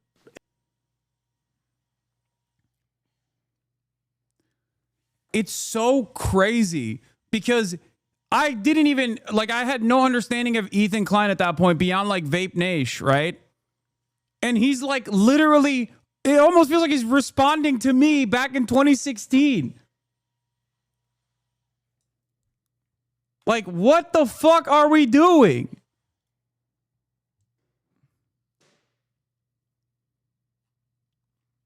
Like, I was responding to the guy all the way back in 2016. And now look at this. In 2025, he's using this as an own. When people mention Syrians well, this was his take back then. It's always projection. And it fucking, and it's crazy because like his fan base doesn't understand this or they don't care. And that's what blows my mind. Like, you have no interest in the truth at all, really? Like a sense of community. A sense of community is all you care about? That like, this is it? This is your entire interest. It starts and ends with whatever the fuck Ethan Klein is focusing on that day. They always have to misinterpret your stances to argue against them. Interesting. Exactly. And it's so strange because it's like, all you're doing is basically lying to a broader audience about what my fucking worldview is, okay? Like, I don't care about disparaging Ethan, okay?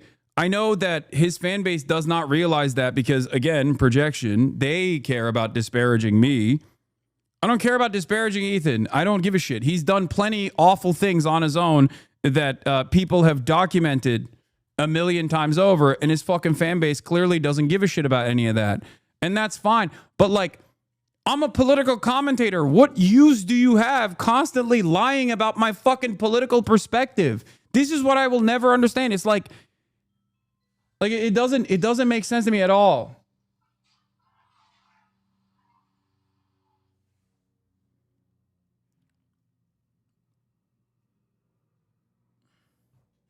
You're so obsessed with Ethan. Why are you replying to him 6 years before he makes a hit story on you? This is a joke, right? You're making a joke because that's what he did. Oh, the joke you're making is that like I was addressing him 6 years in the past. Amber said it best. Beware of people entering communities primarily for community. Oh, entering politics primarily for community. You get shit like Destiny and Ethan. Yeah. It's one of the funniest aspects of this, and it's one of the most commonplace things I hear from people who are like, I'm a former fan, and as a former fan, I couldn't believe like how much Hasan's points changed throughout time. It's like, I'm one of the most consistent political commentators, dude. What the fuck are you talking about?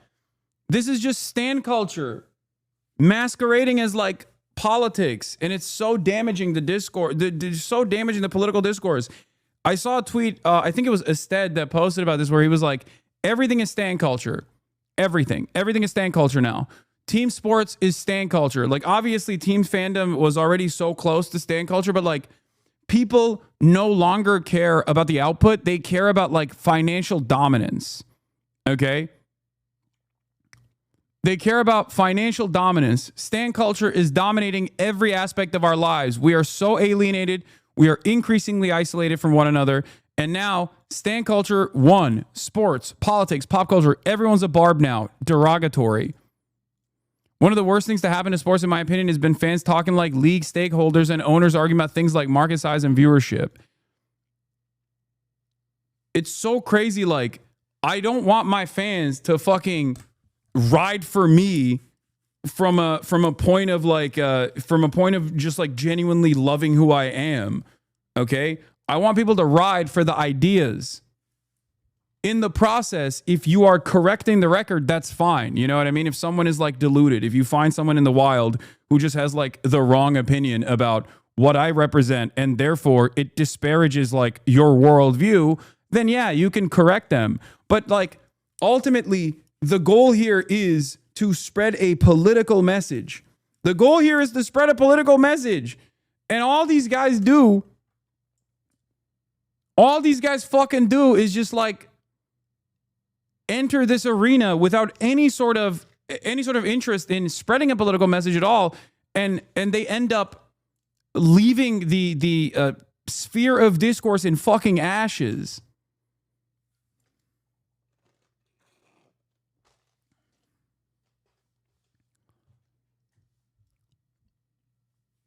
It's very, very, very frustrating to have to deal with this all the goddamn time. Oh. And then this piece of shit talked about going after Noah's funds raised for Palestine. Wait, what? And let's say hypothetically I'm planning to sue a bunch of these people. They just keep raising money because Noah's like, let's prove to Ethan that we can raise the money to fight this lawsuit, which is fine. Like I said, I prefer them raise the money so that I know that at least there's something left when I win, right? Man, that's just logic. That money's coming to me eventually, so it's good. If he was bankrupt, I wouldn't collect at all. So in a way, it's good for me that he's crowdfunding. But I do think it's funny. But he's not crowdfunding for his lawsuit. No, well, he said, I'm going to crowdfund, but I'm doing it to prove that we can. I said, instead of crowdfunding for the lawsuit, I'm going to crowdfund for Gaza. But that's like an actual good cause. Yes, it is. So what's funny though is that he's asking his audience to chip in to prove, right, that he can crowdfund, It doesn't prove anything like but that then, of the sort at all. There's got to be a limit. Like, he can't go and... You think he's going to go... Well, and also, another more 200,000? people are obviously more willing to give to a cause that's Yeah. going to a good cause versus some dude's lawsuit. Yeah, totally. That too. But, like, at the end of the day... What? It's awesome. I think it's fucking great. I love it. These guys are the...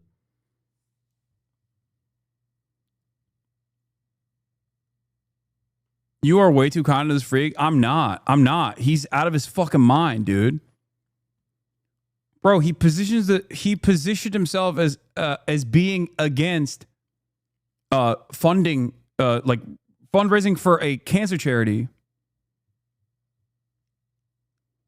When D-Man says you hide your power level all the time, he's lying to his audience, but also sniping at you, laughing at how blatantly he can lie, and is trying to rile you up. Yeah, I mean, he has his own fucking self-inflicted wounds that he must deal with, okay?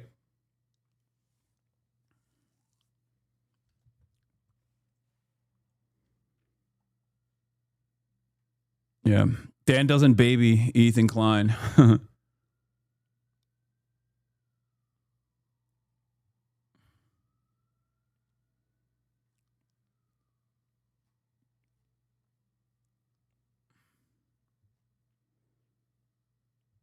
Notice how he starts ignoring Dan when he isn't agreeing with him? I know. Anyway, whatever. I mean, this is villain shit. This is villainous shit.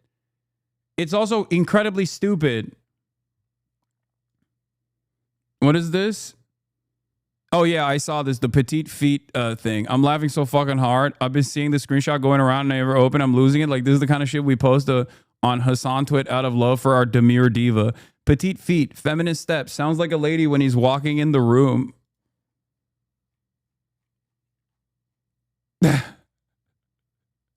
That's so strange, dude. Very weird guy. Like he switches off from me being a dangerous radical terrorist to like having tiny feet or something. Okay, I have tiny feet. Yeah, sure.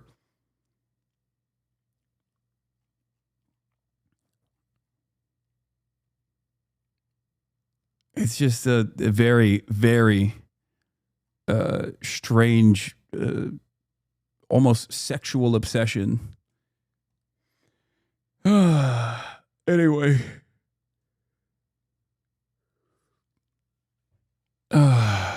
Invite this loser on to debate your Syria tweet and call him a coward when he doesn't. That losers always hate watching clearly. No, these guys don't care. They don't care. They don't want to do that. Like Asmongold's a great example of this. He will cut thousands of videos going forward, as he has already. He's done. He will spend hours and hours talking about me, and then when I respond, he'll go, oh, "You're so obsessed." And when I say, "Hey, man, we can have a discussion if you want," as I've suggested numerous times, his fan base literally shuts off that counter. They just don't. They're like, "Nah, it's so much better if we just keep screaming from our hug box."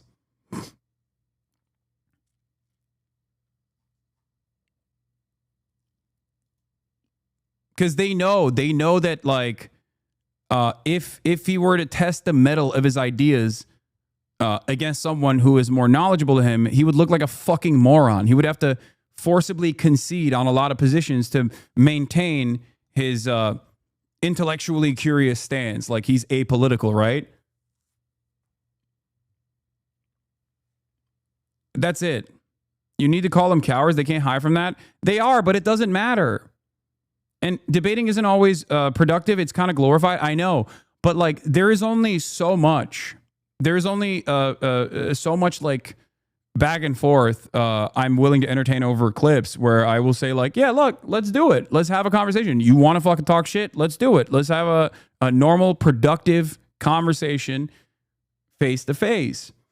And there is a reason why they don't want to do that. And the reason why they don't want to do that is because they recognize that they would look like fucking silly fools.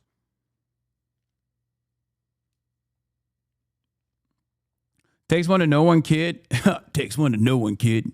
You spew a lot of hyperbolic shit too. Just point to what I'm saying. Like, point to what your disagreement is. Don't fucking do these vague generalizations, okay? And secondly, I'm not the one shying away from talking to Asmon. He's the one who's running away. And the same thing goes for Ethan as well. Like, look at the back and forth that took place between me and Ethan when that actually had a conversation. You went from saying that he was going to talk to Sam Cedar. Now he claims he won the debate. What debate? I thought it was a conversation. Yeah. They're just doing myth making over there. And you can engage in myth making as long as you like keep the cult tight. Because this is basically cultish thinking. That's all this is. That's all this turns into is developing a cult. Purge the naysayers. No scrutiny allowed. Right? I'm saying making generalizations is dangerous. What? Explain. You're still making a vague generalization. What side are you really? Every day it changes. No one knows. I support no sides. You are all idiots. Again, you are contradicting yourself in the past two statements that you made. Stop vague posting. Just fucking say what it is. Say what your say what your gripe is. I'm so sick and tired of like having to constantly try to pick apart what kind of petty grievance is being addressed in the chat.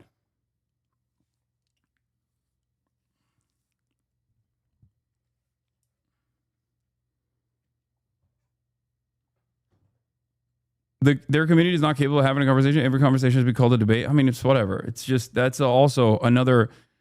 There's also another like incredibly toxic mentality that persists online, especially with like online political discourse. Everything has to be a fucking debate. Whether you have decided yet how much you're going to spend on the upcoming midterms, is it? You spent a lot more money on the last US election than you envisaged when you were speaking here 3 years ago.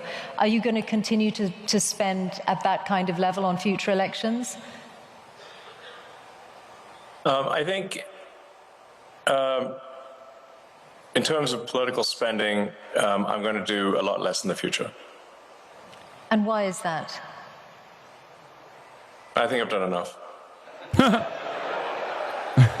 Is it because the damage is done? The damage is done. He's already caused irreparable harm to political discourse in this goddamn country with Twitter, and that is before he dumped $200 million into Donald Trump's campaign so that he could directly sit at the top of the table, at the adults table, and personally get involved with the destruction of the regulatory apparatus.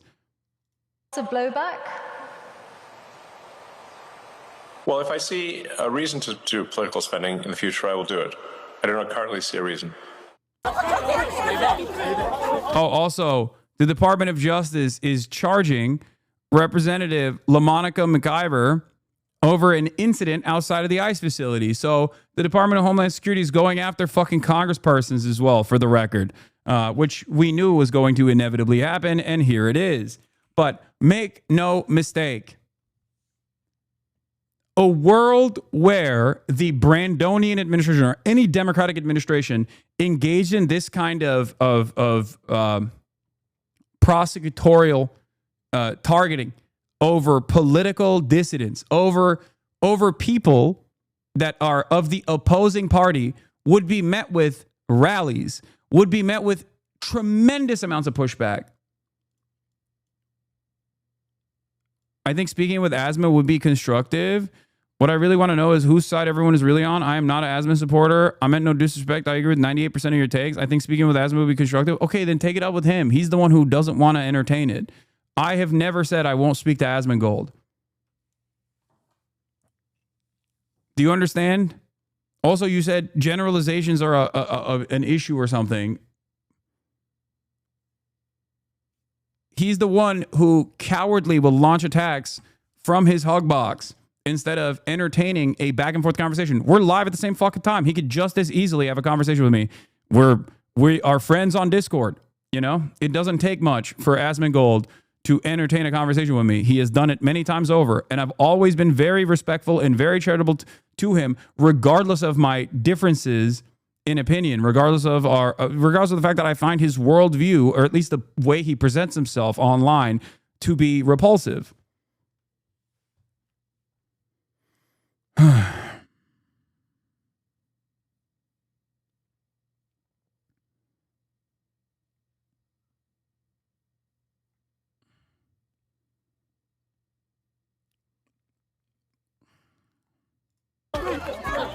That was the moment outside of an immigration detention center in Newark where the Justice Department claims a Democratic Congresswoman, LaMonica McIver, assaulted a federal agent. She is strongly disputing the charges. Justice correspondent Scott McFarland is following this and joins us now. Scott, so what is the government saying? And Naked Morning, we could see those charging documents as early as this morning in this case of 38-year-old LaMonica McIver, a first-term Democrat from New Jersey. The video from earlier this month outside the Delaney immigration facility shows the confrontation with federal agents, McIver, a couple other members of Congress, and Newark Mayor Ross Baraka. The group was there for a routine inspection of the facility, but after Baraka was arrested, the scuffle ensued. McIver calls this a purely political prosecution and says it was the agents who created an unnecessary and unsafe confrontation. The misdemeanor case against Baraka was dropped Monday by the U.S. attorney. She said for the sake of moving forward, but at the same time, the U.S. attorney announced this assault prosecution of McIver. The Department of Homeland Security argues the group stormed the gates and that no one is above the law, but Democrats are rallying behind McIver. Gail, they're saying this is an attempt by the Trump administration to intimidate members of Congress. All right, Scott, thank you very much. So today on Capitol Hill, House lawmakers are set to examine threats to ICE operations. It comes as a Democratic Congresswoman faces federal charges. She's accused of assaulting a police officer during the storming of that New Jersey ICE facility earlier this month. Border Czar Tom Homan joins us right now. So, Tom, I said initially this was the right call. I'm glad they conducted the investigation. They didn't overcharge, but they didn't undercharge as well. What's your reaction? Well, I said from day one, you cross that line, we're going to ask for prosecution. You cannot support ICE. You know, shame on you. You can push back against President Trump's immigration agenda. Whatever. You can protest, but you cannot cross that line. You can't knowingly impede a law enforcement officer, ICE officer. It's a crime. You can't knowingly conceal and harbor an illegal alien from ICE. You cannot, commit criminal trespass at our facilities and endanger our employees. And you certainly can't put hands on an ICE agent. So, she's going to have to pay the consequences for doing what she did. She broke the law, and we're going to hold her accountable. Tom, ICE agents are gods, dude. ICE agents are gods. If they're standing in front of you and you're standing in their way, okay? If they're standing in front of you and you're standing in their way, they have every right to kill you if they want to. You know what I mean?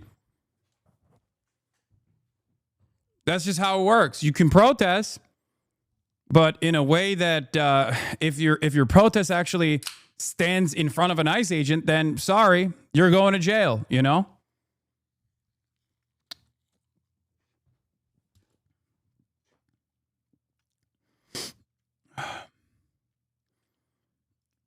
Okay, Intrepid Gamer, just like I said, the reason why his opinions are diametrically the opposite of mine is because for a lot of people who are apolitical or present themselves as apolitical or centrist, their entire worldview is motivated by what they perceiving me as an enemy. Okay, that's it.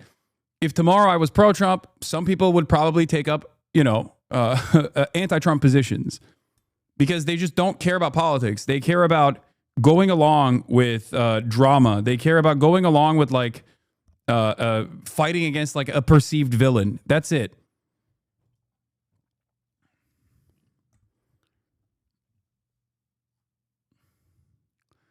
Like if Asmongold came out and was like super fucking pro-Palestine and there were other disagreements that I had, I would continue to maintain my charitability towards him, at least on that issue, on every issue, really. But like I would be honest about that.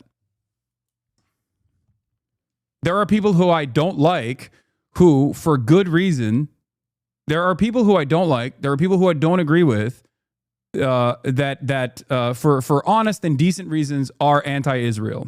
Okay, and they're pro-Palestine. More importantly. And I recognize that. Then there are people who are sinister in their perspective, who are anti-Semitic and anti-Israel, and simply using the Palestinian plight as a way to cut nefarious anti-Semitic propaganda. And I don't agree with those people, and fuck those people. I openly say it. Anyway, let's continue. No, Candace Owens is in the second camp. Tucker Carlson is in the second camp. These are nationalists themselves. These are fascists themselves. They demonstrate fascist ideology. Also the activists as well. If she wanted to conduct oversight, she could have scheduled an appointment, arrived there, and they would have gladly showed her the facility just like they did for our own Rachel Campos Duffy.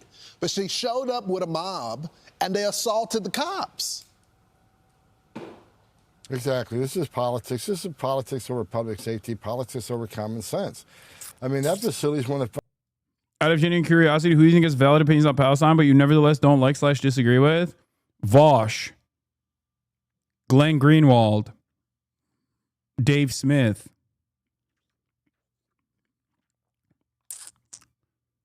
Half of the Republican Party that is, you know, not the Republican politicians, but at least like Republican voters that are anti-baby murder.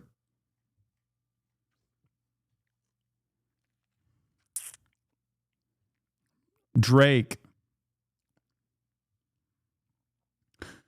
Yeah, Vosh does not agree with me. I know. He also has like some fucking weird ass take on how he thinks that Israel is bad and wrong, but also no one should resist against Israel, especially if they're resisting against Israel, but in a Muslim fashion. Yeah, Drake was one of the first major, I was just talking about this today. Drake was one of the first major artists to sign a ceasefire in Gaza proposal, openly putting his name out there. He was one of the first major artists, super early on.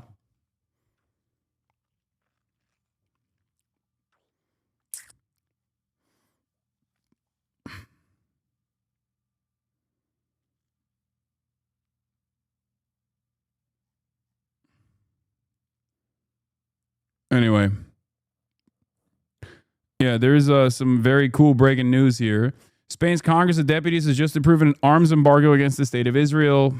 Cool things are happening.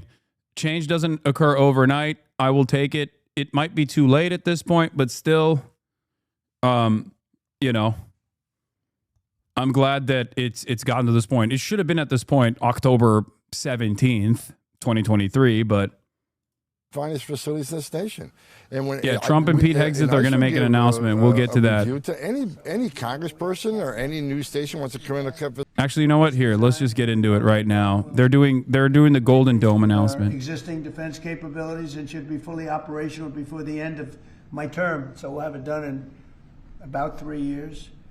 Once fully constructed, the Golden Dome will be capable of intercepting missiles, even if they are launched from other sides of the world, and even if they're launched from space. And we will have the best system ever built. As you know, we helped Israel with theirs, and it was very successful. And now we have technology. Why is this so far advanced? Low, the audio? But including hypersonic missiles, ballistic missiles, and advanced cruise missiles, all of them will be knocked out of the air. We will truly be completing the job that President Reagan started 40 years ago, forever ending the missile threat to the American homeland, and the success rate is very close to 100%, which is incredible when you think of it. You're shooting bullets out of the air. I'm also pleased to report that the one big, beautiful bill will include $25 billion for the Golden Dome to help construction get underway. That's the initial sort of a down deposit. And we have probably, you're talking about, General, we're talking about $175 billion total cost of this when it's completed. This afternoon, I'm also announcing that I will appoint, very importantly, General Gutlein to lead the ambitious new effort as the direct reporting program manager for the Golden Dome. Very talented man, and I'm very honored to have been the one that helped to have really created Space Force. Space Force has turned out to be a tremendous success. We were third in space, and now we're number one in space by a lot. It's not even close. And Mike is a 4-star Space Force general, the recipient of the Defense Distinguished Service Medal, one of the most respected people in the world having to do with defense. You know, we have offense and we have defense. I'll bet he's good at offense too. And he has an unmatched background in missile warning technology and defense procurement. General Goodline also knows that we need to move fast. No one is more qualified for his job, and everybody, this was a universal acceptance of General Goodline. Everybody that knows him and knows everybody else, they said there's only one man for the job, so I have a feeling we have the right guy. But now I'd like to invite Secretary Hegseth and the General to please say a few words and describe the system a little bit. And we appreciate you being here. The press has really been very fair over the last period of a couple of months. I don't know what happened to you. It was so much more exciting the other way, but you've been very, very fair. We have very high poll numbers, the highest we've ever had. And I think we're doing a great job. We had a tremendous trip to the Middle East, as you know. It was a really amazing trip. And now I came home, and this is the one I was really looking forward to this day, because this is very important for the success and even survival of our country. It's a pretty evil world out there, so this is something that goes a long way toward the survival of this great country. And as I said, we'll be discussing Canada. They want to hook in and they want to see if they can be a part of it. It sort of makes sense. I guess that's what I was talking about from day one. You know, it just automatically makes sense, and it won't be very difficult to do, but they'll pay their fair share. Thank you very much, everybody. And Pete, go ahead. Sure. Well, Mr. President, add this to the long and growing list of promises made and promises kept. Ultimately, this right here, the Golden Dome for America, is a game changer. It's a generational investment in the security of America. Oh my God, is this going to also be a permanent fixture? Oh God, this is going to be a permanent fixture in the room.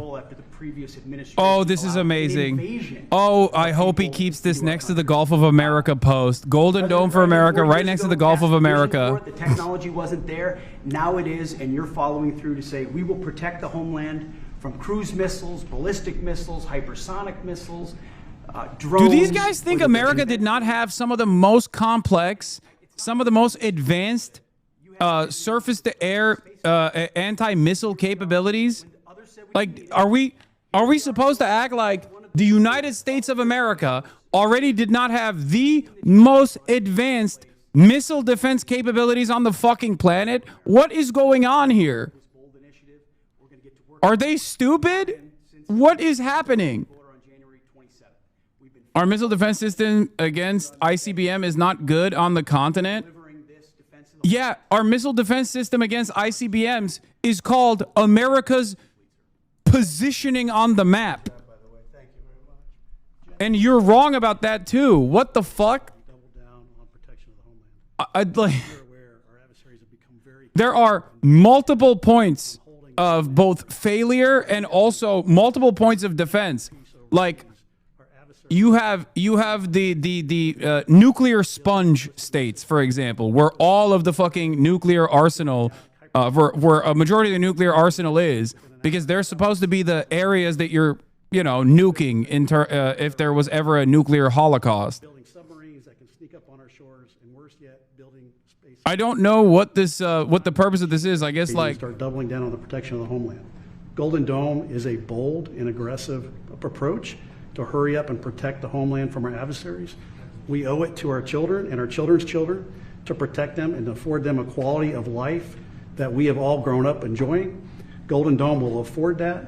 I greatly appreciate your trust in me and your nomination in me and your trust in the team to deliver this. It is a great day for America. And also, very importantly, it's we're the only ones that have this. We call it super technology. Nobody else has it. And nobody else has really near what we have. So this is a very exciting project. This is something that will, I mean, the general said close to 100% protection. So that's something we need. I think it's a very, and everything's going to be made in the USA, by the way, very importantly. So it's something that I've been looking forward to for a long time. And I just noticed you too, Jim, you're standing there. Behind you is a very important document, Declaration of Independence.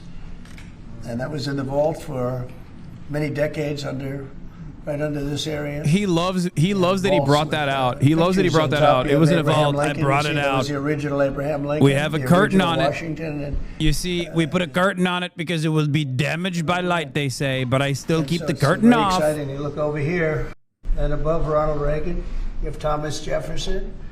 That's Monroe from the Monroe document. I doubt that it's the original one. And you know who that is, right? Andrew Jackson. So we have a lot of very exciting pictures, and on the other side, likewise, some great presidents. He's like a and fucking great people. child. But Many of again, these everyone's people were asking about perspective them. Many of now them, is almost all of childlike. them, were in Everyone's the got vaults, baby brains.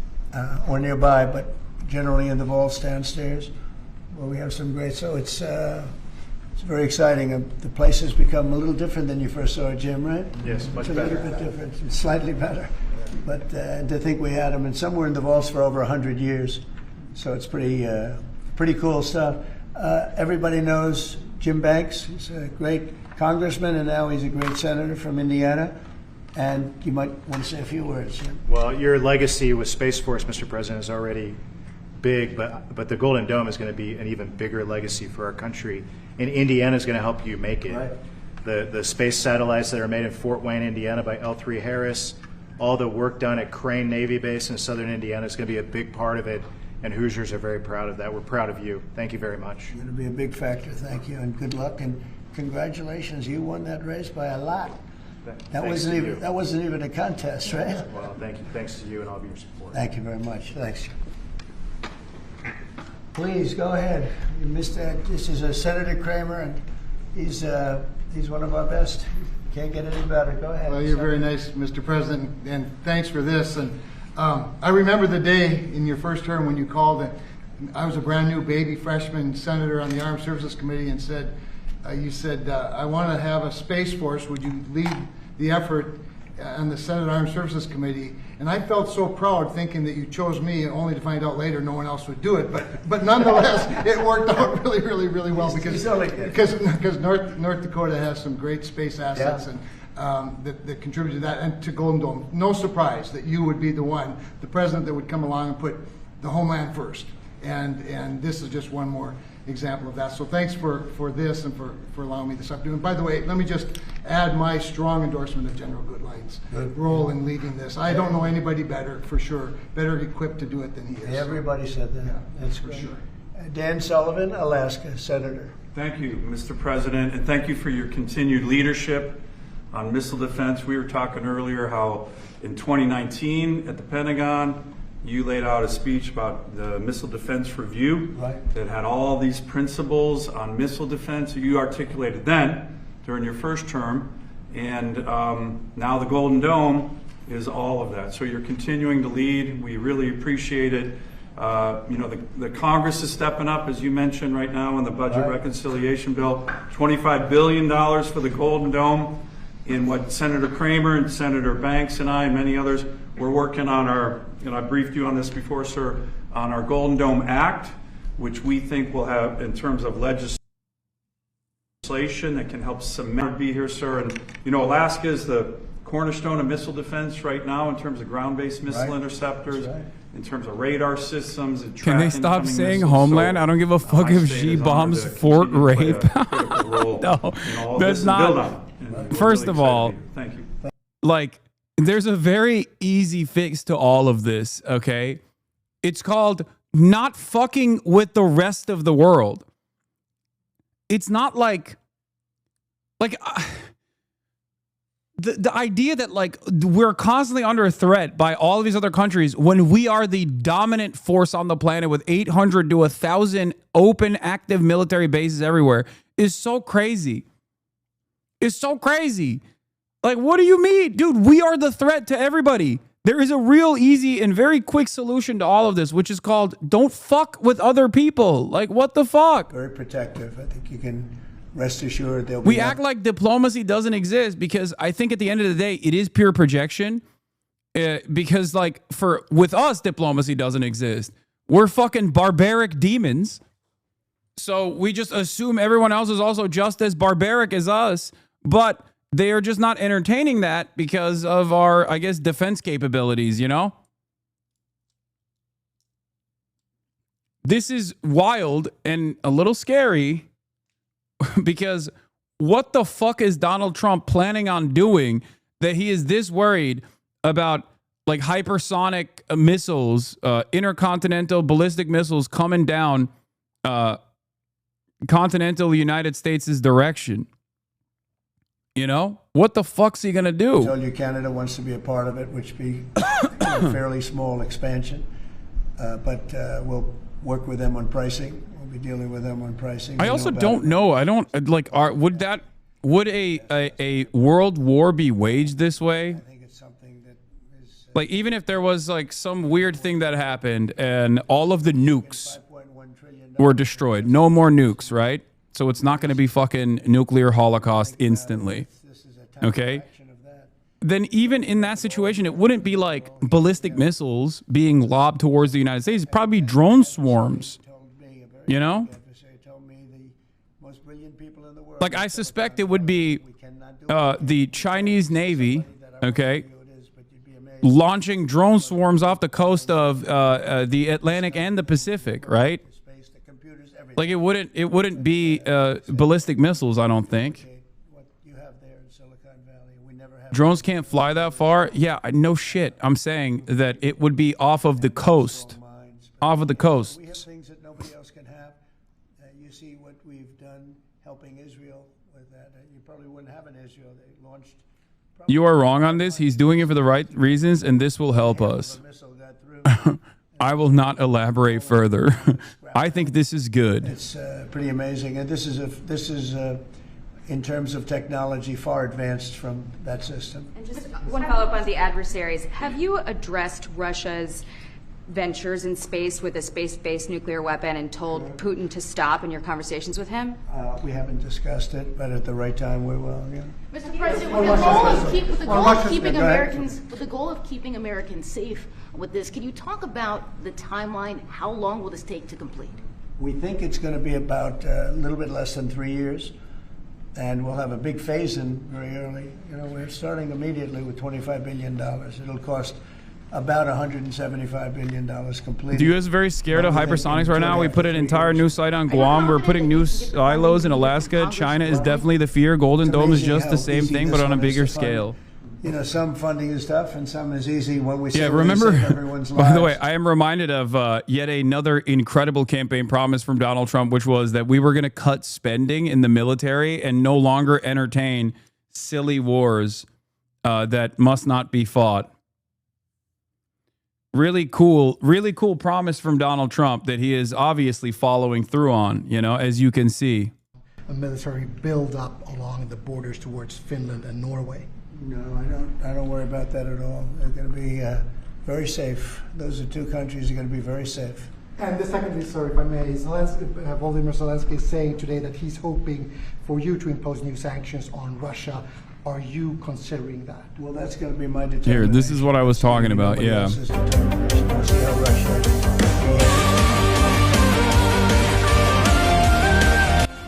This is a concept. Ace Combat is real in China. China's first aerial mothership, Shuchan SS UAW, is scheduled for its maiden flight in June.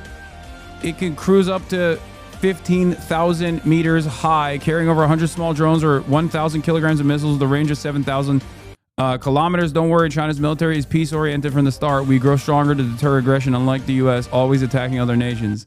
Okay, ironically enough, that's what the United States also said. I mean, this is not like, this is not the actual plane. This is just a fucking rendering of it, but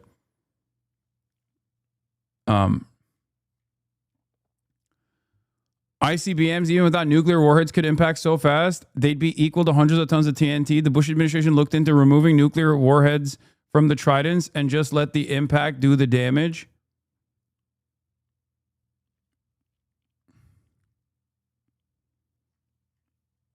That was in Ace Combat.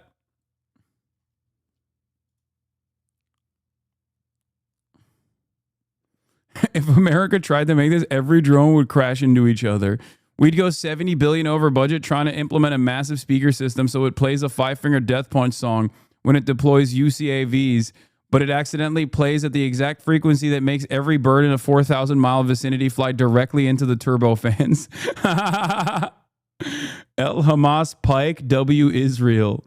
Embarrassing for you to openly say that W Israel. Tremendous business into this country, but you have one of the biggest in the world being built. The Honda Civics, right? The new Honda Civic made in Indiana. GM has added jobs.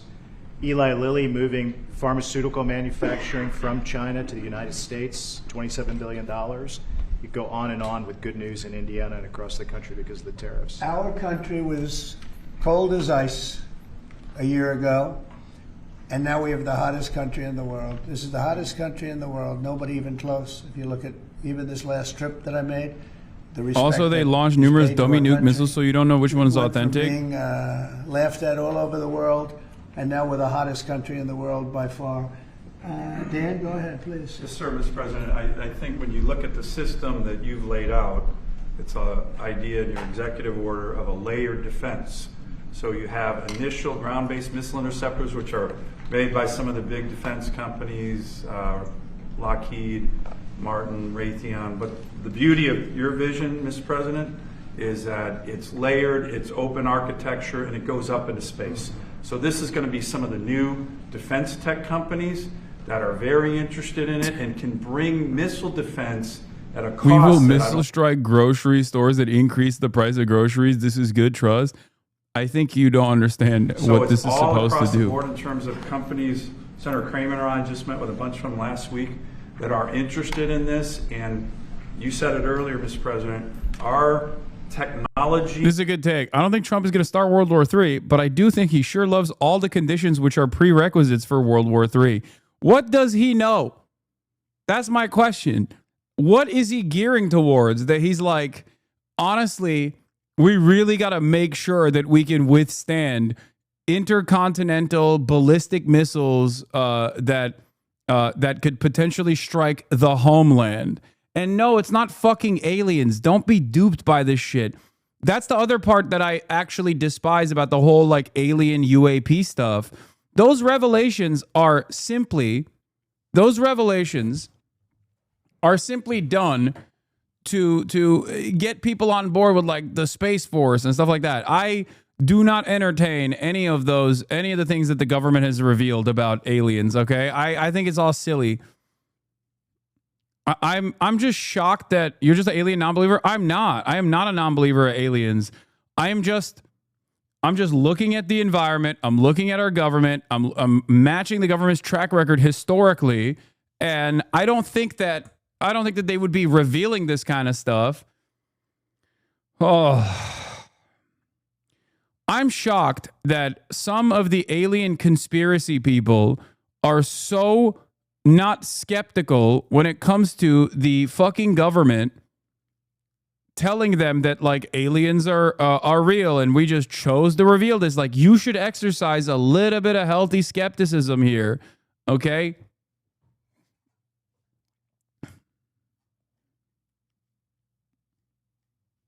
Wasn't it the initial skepticism to official government statements that made you think that aliens were real?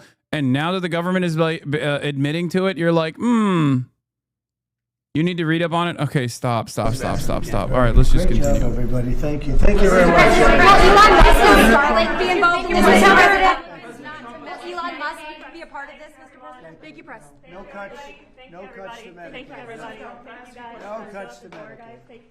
Respectfully, I don't think you know enough. Oh, God. This is why I don't talk about the alien shit, because it brings out all of the most annoying chatters. I don't even think it's an intentional distraction from the real issues. I think there is always a nefarious purpose behind why the government will say stuff like this. Okay? But I don't think it's like a simple distraction, because there is not even much to distract people with nowadays. Like, all you need to do is wait it out for the 12-hour news cycle to move on.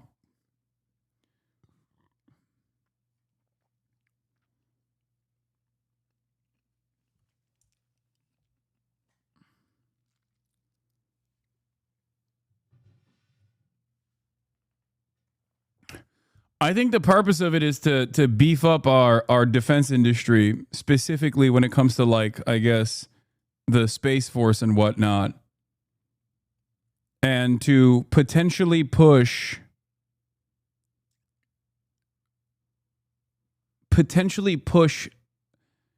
like alien conspiracies have been applied by the CIA in times of hostility. Like the CIA has utilized fake alien conspiracies in areas that they want to destabilize. It feels like they're just applying that same principle domestically somehow. Anyway, let's get back to this fucking alien, by the way. Speaking of aliens, I mean, Tom Homan literally is like that Man in Black character that was like, that had an alien inside of him that melts. You know what I mean? The alien that was like operating him. That's unironically what he looks like. Like, we are doing everything we can to deport aliens. That's what we do. Deporting aliens is what we do. I'm not an alien. Please do not say I'm an alien. I'm not. Why would anybody entertain that? Ugh. Facility, come on and look. We have the highest detention standards in the industry. That facility puts to shame any other facility in the state of New Jersey, any state or local facility. This facility puts it in shame because of the detention standards are so high. Anybody that looks at any of our facilities will say, well, that was a waste of time because these detention facilities are actually really well built, really well maintained. Detention standards are highest in the industry. So come on and look at it. But you can't break into the facility. You can't. Why does Hasan hate everyone? That's he's so divisive. Hey, look, I'm not banned for no reason. Let's see how fast I can get it again. I mean, I'm not going to ban you. Have fun with it, Chad. Force you away in the facility. And again, you can't put hands on an ICE employee. We're not going to tolerate it. Tom, let's talk about these self-deportation flights. I think the first one arrived yesterday.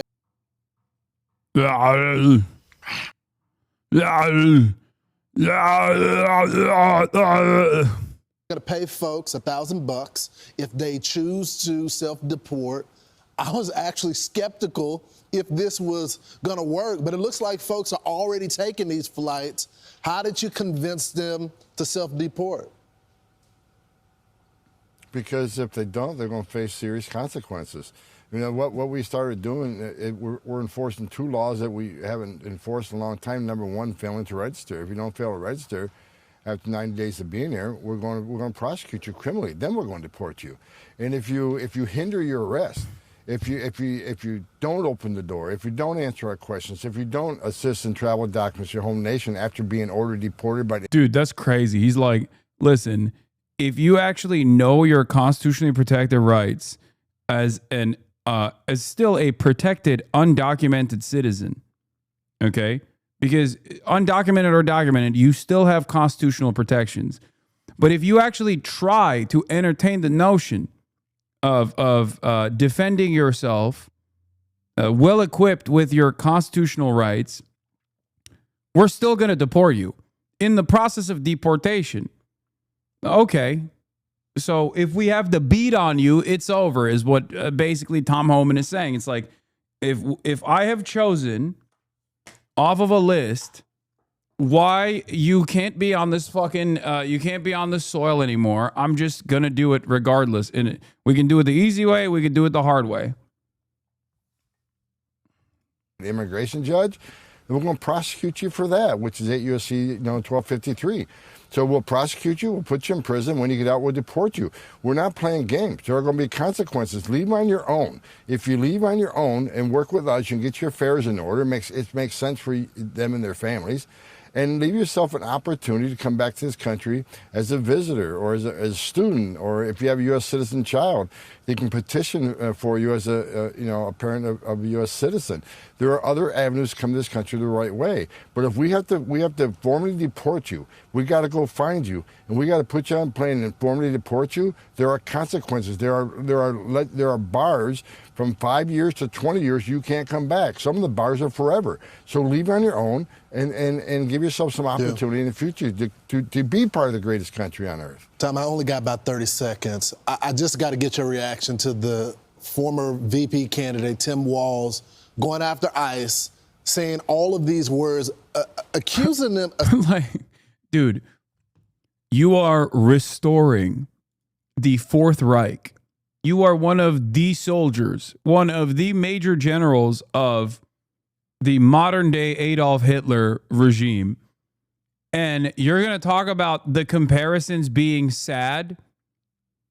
I can't stand when right-wingers who literally are screaming bloody murder and pushing for some of the most violent deportation policies upon a population that does not deserve this kind of criminal enforcement, a population that instead deserves amnesty, turning around and complaining about how mean people are to them.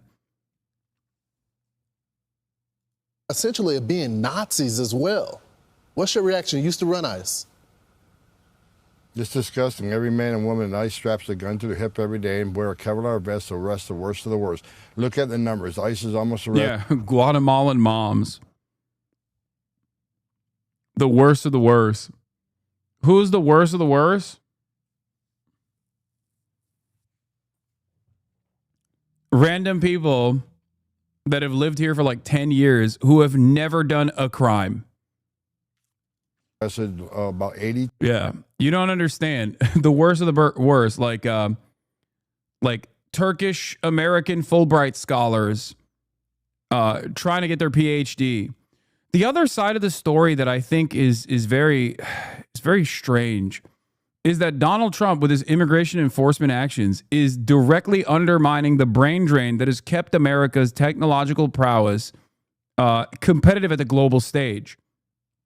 Doing this, especially at a time when China has become a competitor that is slated to overtake the United States of America on development and has already become an industry leader in certain areas like artificial intelligence and solar panels and things like that, like the next step in energy. It is alarming that Donald Trump is also saying, like, no, we are going to be barbaric.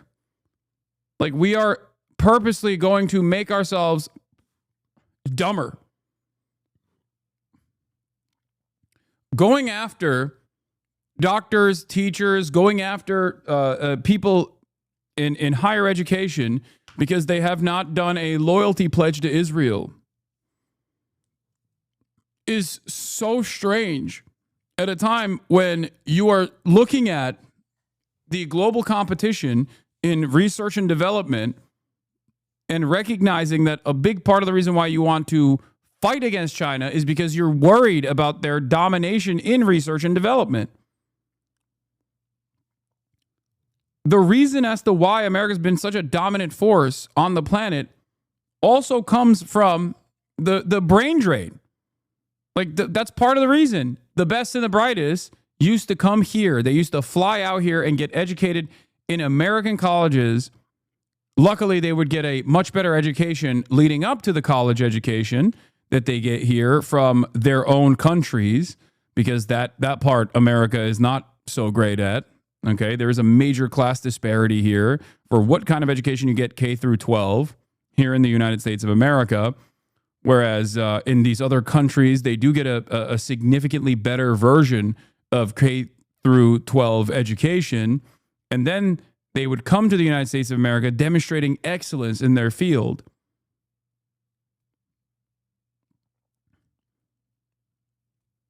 And America would benefit tremendously from their academic prowess.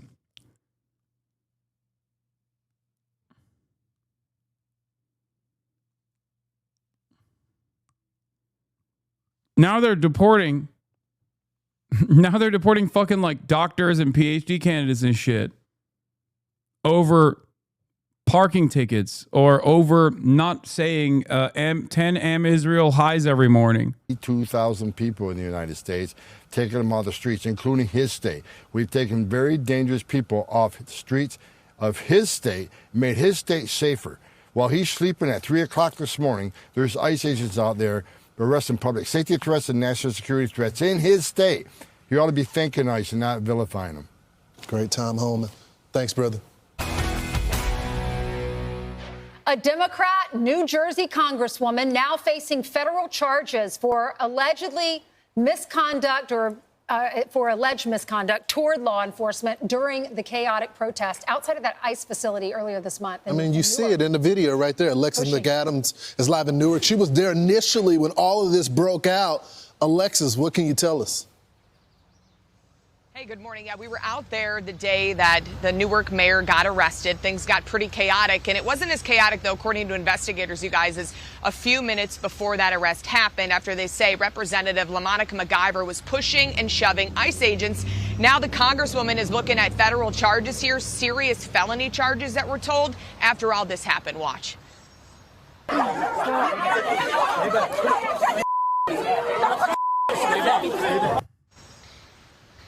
Okay, so that's LaMonica McIver right there. You can see her on your screen for people watching at home saying, who is this lady? She's right there. She's shoving and elbowing an ICE agent, according to prosecutors. The video released by DHS is just one of many pieces of evidence, I'm told, that interim U.S. Attorney Alita Habba tells Fox led to several felony charges of assaulting, impeding, or interfering with law enforcement. Habba posted this on I don't even know the exact details of this event that unfolded or like how it got to this chaotic situation.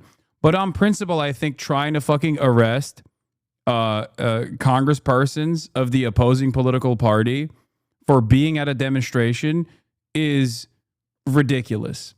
It is a escalation, certainly. It's the type of escalation that Republicans actually fantasized about happening to them and their politicians under the Biden administration.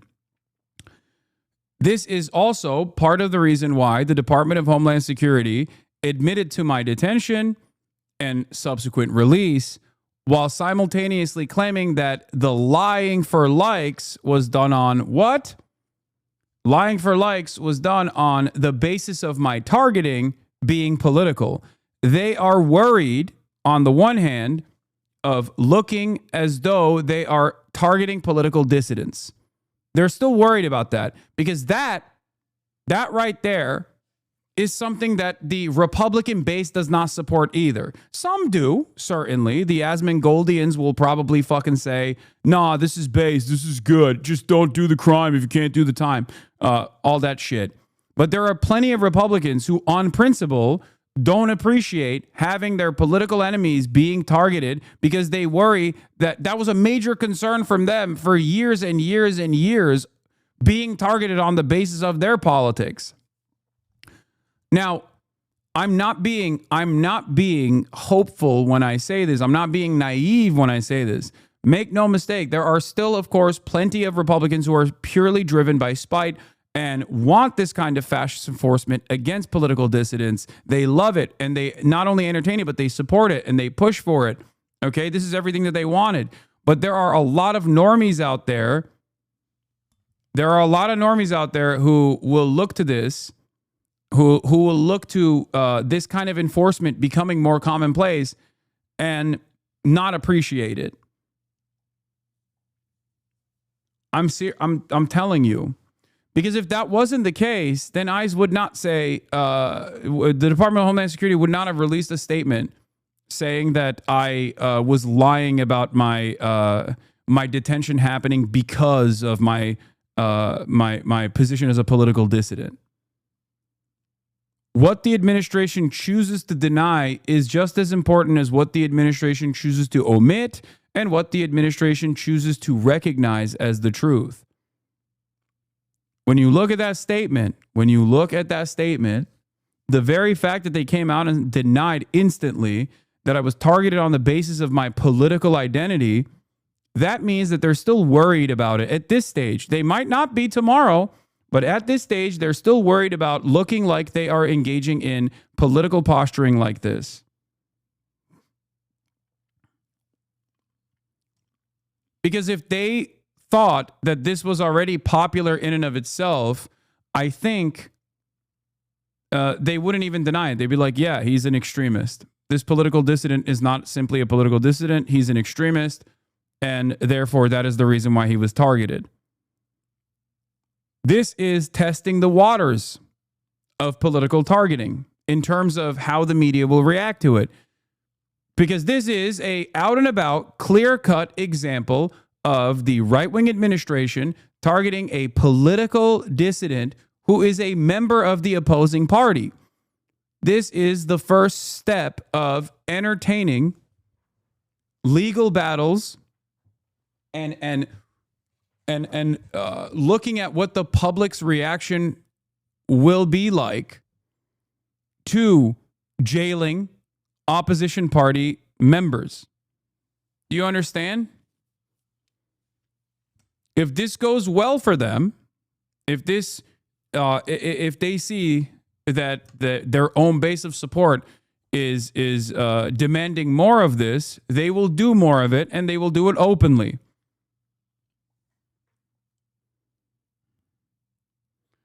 Dems need to nonstop flood all media about Palestine to get Americans to demand cutting the cord to Israel. Until then, Democrats can fuck right off. Brother, we're talking about something entirely separate here, even though it is connected, okay? Like, even Israel in and of itself is not actually about Israel. Even the targeting that people engage with, even the targeting that people withstand on the basis of like not being sufficiently pro-Israel is actually not about Israel at all in the eyes of the Republican Party. They're just using that as a talking point to undermine the First Amendment. They're using that as a talking point and burying it under immigration enforcement because that's their most popular, up until this moment, that's their most popular mechanism of enforcement, one that is actually under the control of the executive authority. They're using that to erode constitutional protections and civil liberties. It's not going to stay just at the fake anti-Semitism smears that they slap on the people and as they actively try to criminalize people who are supposed to be protected by the First Amendment. It will move to other shit. It will inevitably move to other things. Anti-Christian bias is another area that they can start discussing. Saying that the Congresswoman violated Title 18. It all started earlier this month when 3 Democratic Congress members from New Jersey thought, hey, today looks like a good day to go to this ICE facility to do some oversight. So it was Robert Menendez Jr., LaMonica MacGyver, and Bonnie Watson Coleman. They showed up to this facility in Newark, said they wanted a tour. They waited, but DHS says they then just pushed their way past the gates of an ICE detention facility without permission, and it led to chaos. Newark Mayor Ross Baraka was actually arrested that day. Now his case has been dropped. They were only misdemeanor charges, so they wanted to go after the bigger case, we're told. Investigators tell me MacGyver blocked police from putting handcuffs on Newark Mayor Ross Baraka, so agents had to wait to arrest him for trespass outside. So that's why it happened a short time later. Despite all this video evidence, MacGyver said she didn't do anything wrong. She says the charges are purely political, saying in part it's meant to criminalize and deter oversight. This is what she said last week. Listen. We were simply there to do our job, therefore oversight visit, and what you're watching in the video, and we don't have all of the body cam, and we hope that all of the body cam is released. It was very difficult to watch that happen, but absolutely, I did not body slam anyone. And I actually talked to the Congress members out there that day, and she mentioned that Monica MacGyver mentioned that she felt like she was the one who was under attack by federal agents, but that's not what the body camera video shows, according to DHS. Representative Hakeem Jeffries and other leaders of the Democratic Party aren't too happy about this. We're being told that MacGyver's got to turn herself in at some point today, so we got an eye in the courthouse, and we've got crews around Newark to see when and if she shows up, so I'll keep you posted. So Alexis, didn't you also report that one of her big offenses was blocking the mayor from being cuffed? Yeah. That's right. And you mentioned earlier, I was listening to you around 6 o'clock this morning. I think it's pretty funny what they're like, yeah, this lady was body slamming our fucking Gestapo thug.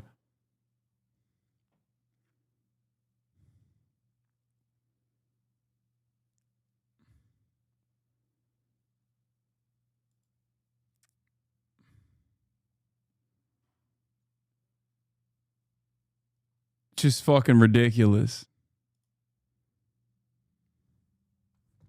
Brian, and that's when they said they had to wait until he came back outside the gate. So according to Congress members that were there, they were saying, we didn't do anything wrong. You know, why is he being arrested on public property? But they're saying that's impeding when they were inside the ICE facility. They wanted to cuff the mayor because he wasn't supposed to be there. And then they said, hey, no, don't do it.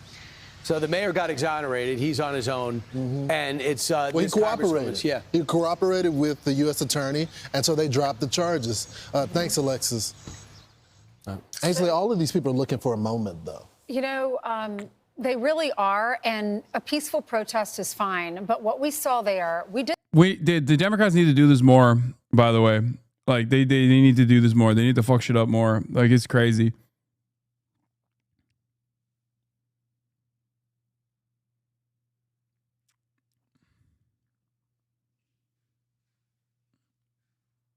Like, they need to do more civil disobedience. They need to put themselves out there more frequently. Like, the reality of the matter is, the only power we have comes from the numbers that we have. That's it. That's it. That's the only power we have at the end of the day is discontent and showing discontent. Bad Empanada radicalize you? Oh my fucking God. Look, man, I like Bad Empanada's YouTube videos, but you've been in here for 25 fucking months as a subscriber. Please. I think you've heard me say these things a million times over. Like, what is happening, dude? There is a reason why we didn't end up debating, but agreeing. It's because nothing he presented was actually something that I disagreed with.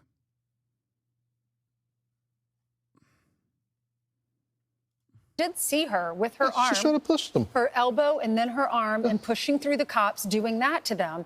The same thing would happen to any one of us. It's not political. If you're pushing a cop, then you're going to get arrested or you're going to have charges. There's going to be some sort of a punishment. These guys put on their vests and their badges, like Tom Homan said earlier. They risk their lives to keep our community safe, and you can't treat them that way. Here's Tom Homan. From day one, you cross that line, we're going to ask. January 6th is peaceful tickle party. And this, on the other hand, is the most violent act of terrorism anyone's ever experienced. Secretary Noem, the White House Deputy Chief of Staff recently said that the Trump administration is actively looking at suspending habeas corpus. Last week you were asked about this, and I want to clarify your position because it's obviously really important to get this right. So, Secretary Noem, what is habeas corpus? Well, habeas corpus is a constitutional right that the president has to be able to remove people from this country. No,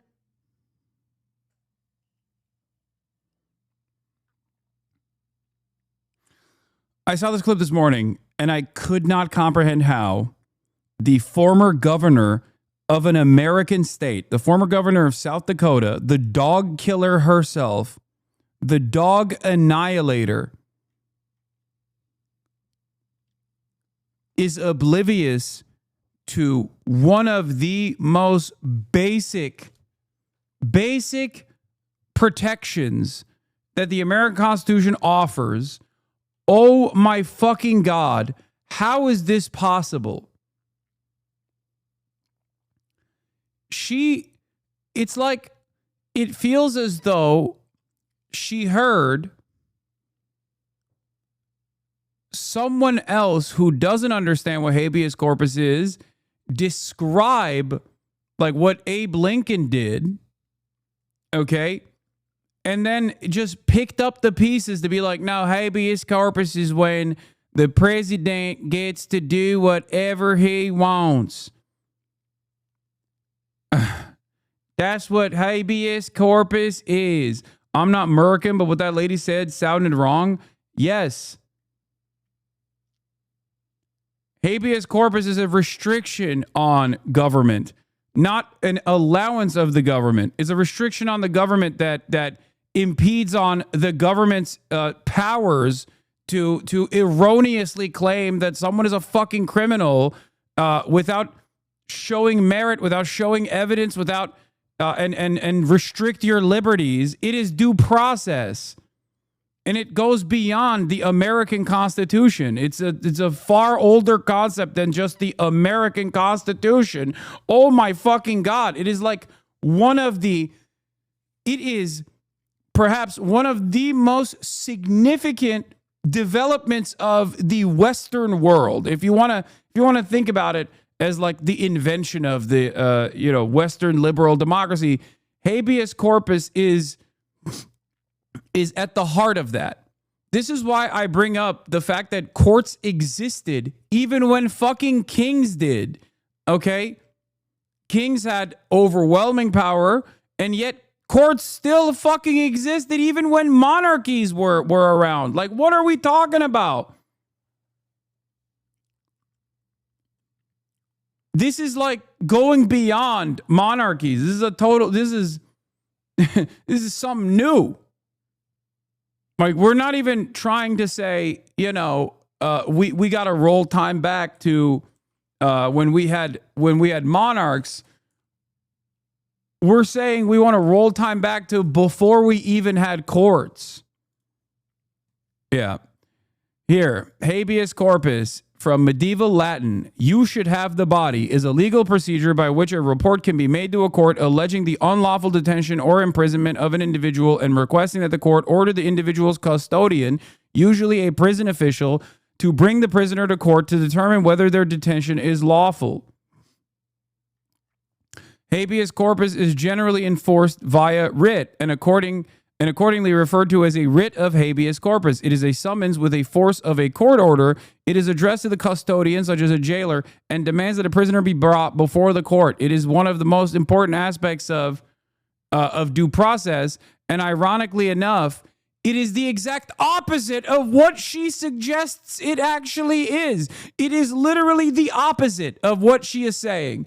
It almost feels like she learned what this concept was just to say the reverse of it. Like, how do you accidentally arrive at the exact opposite position? How can you be this fucking stupid? Suspend their right let me stop you, ma'am. Suspend their Habeas right corpus, excuse me, that's incorrect. President habeas Lincoln corpus used it. President Lincoln used it. No. This is why I'm saying, like, she heard someone else. She heard someone else try to describe this to her. The person that she heard this from probably was also wrong. Also, I think Maggie Hasan here should let her fucking cook. Should let Kristi Noem cook.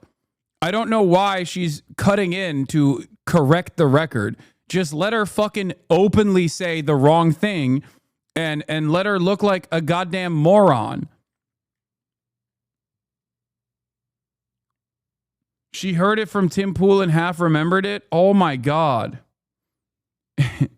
Yeah, she means Abraham Lincoln used habeas corpus is wrong. Okay, it's the opposite. Okay. Excuse me. Habeas corpus is the legal principle that requires that the government provide a public reason for detaining and imprisoning people. If not for that protection, the government could simply arrest people, including American citizens, and hold them indefinitely for no reason. They fully know what habeas corpus is. They are actively trying to manufacture cassette and mislead the public to destroy habeas corpus. This has been their goal all along. No. They do want to destroy habeas corpus. They've openly said that they want to suspend it. Okay? But that's not what Kristi Noem is doing here. She's just stupid. It goes along with the agenda of the administration, but that doesn't mean she is aware of what she's doing. No, she's just fucking dumb. Because the correct way to mention it would be to say Lincoln suspended it. It had to be suspended. And this is a time of unprecedented danger, and that's why. Regardless of all of the hurdles that the radical terrorist Democrats want to present against our big, beautiful agenda, we must do what is right in this time of unprecedented violence. That's the reason why we have to fucking revoke habeas corpus. Like, this is impossible. It's you have to sometimes forego these kinds of constitutional protections in an effort to make sure that Americans can live a life of peace and security. Like, that's what you would say if you know what the fuck you're talking about. Abby, don't give them the talking points? No, dude, come on. Are you stupid? They know there are people who are capable of crafting this message. Kristi Noem is not one of them. She's just stupid. Habeas corpus is the foundational right that separates free societies like America from police states like North Korea. As a senator from the live free or die state, this matters a lot to me and my constituents and to all Americans. So Secretary Noem, do you support the core protection that habeas corpus provides, that the government must provide a public reason in order to detain and imprison someone? Yeah, I support habeas corpus. I also recognize that the President of the United States has... Yeah, she just learned in real time because Maggie Hasan fucked up and literally explained it to her. the authority under the Constitution to decide if it should be suspended or not. It has never Let been, us be clear, though, it that has this never been president... done. It has never been done without approval of Congress. Even Abraham Lincoln got retroactive approval from Congress. So I have been asking executive branch nominees a simple question over the past few months. If the president orders them to break the law, I've been asking, will you follow the law or follow the order? I want to ask you a more specific question here. If the president tries to suspend habeas corpus and a federal court reverses the president's order, will you comply with the court order and uphold habeas corpus, or will you follow the president's directive? We are following all federal court orders and are complying with that, as is the president, and every decision that I make as well. That is obviously not true for anybody who reads the news. There are federal court orders right now, including returning somebody who was deported mistakenly. But to be clear, this is about a fundamental legal right that ensures that we live in a free society instead of a police state that would have a sham legal system like Russia or North Korea. So I'm glad that you have now committed to following court orders. I'm glad you believe in the basic freedom for Americans if ordered to do so by a court. And again, I want just to make clear that it is critically important that even if the president tries to suspend the right of people to know why they've been detained or imprisoned, if a federal court reverses that order, that you will follow that order. And I hope all members of the administration will, because it's obviously critical that some of the people, for instance, who've been deported by mistake, who didn't get due process, Once again, I have to go back to the basics and describe why due process is important. Due process is important because without it, any fucking member of law enforcement or deputized person can just decide that you are a criminal and without trial, without due process, expeditiously send you to a slave labor prison in El Salvador. And without due process, anyone and everyone could be Hamas. Without due process, anyone and everyone could be considered a non-citizen. Because without due process, you can't prove that you are actually a citizen, or you can't prove that you are actually innocent. Okay? This is precisely the reason why it's a terrifying thing that the Trump administration is trying to entertain. They wouldn't do that? You're fear-mongering? Oh, shut up. That is the whole purpose. If they wouldn't do that, then they wouldn't be entertaining the notion of fucking revoking habeas corpus. What the fuck are you saying? Stop. Stop trying to troll me with this dumb shit, okay? Chunky Gurga. Stop. It's not funny when you guys think you're trolling. Haha. Yeah. They're law enforcement because they're good people. I know. You got me. You trolled. I know. I'm in the process of explaining something and you're portraying yourself as, look, you're portraying yourself as like the average dumb guy as a joke because you're like, oh, this is such a stupid thing to say that like obviously no one would take this seriously. The problem, on the other hand, is there are people that are this stupid. We are in a totally new planet right now with political discourse. You need to understand. Not saying that like you shouldn't be hog posting or whatever. I love that. I think it's funny. and we love entertaining hog posting around these parts. But like, you have to understand, there are literally people who do actually have this perspective. So while I'm in the process of explaining why it's important, like when you hit me with that, I'm going to assume instantly that you are one of those people. Maybe it's my fault, and it probably is my fault, that I've entertained too many fucking dumbasses.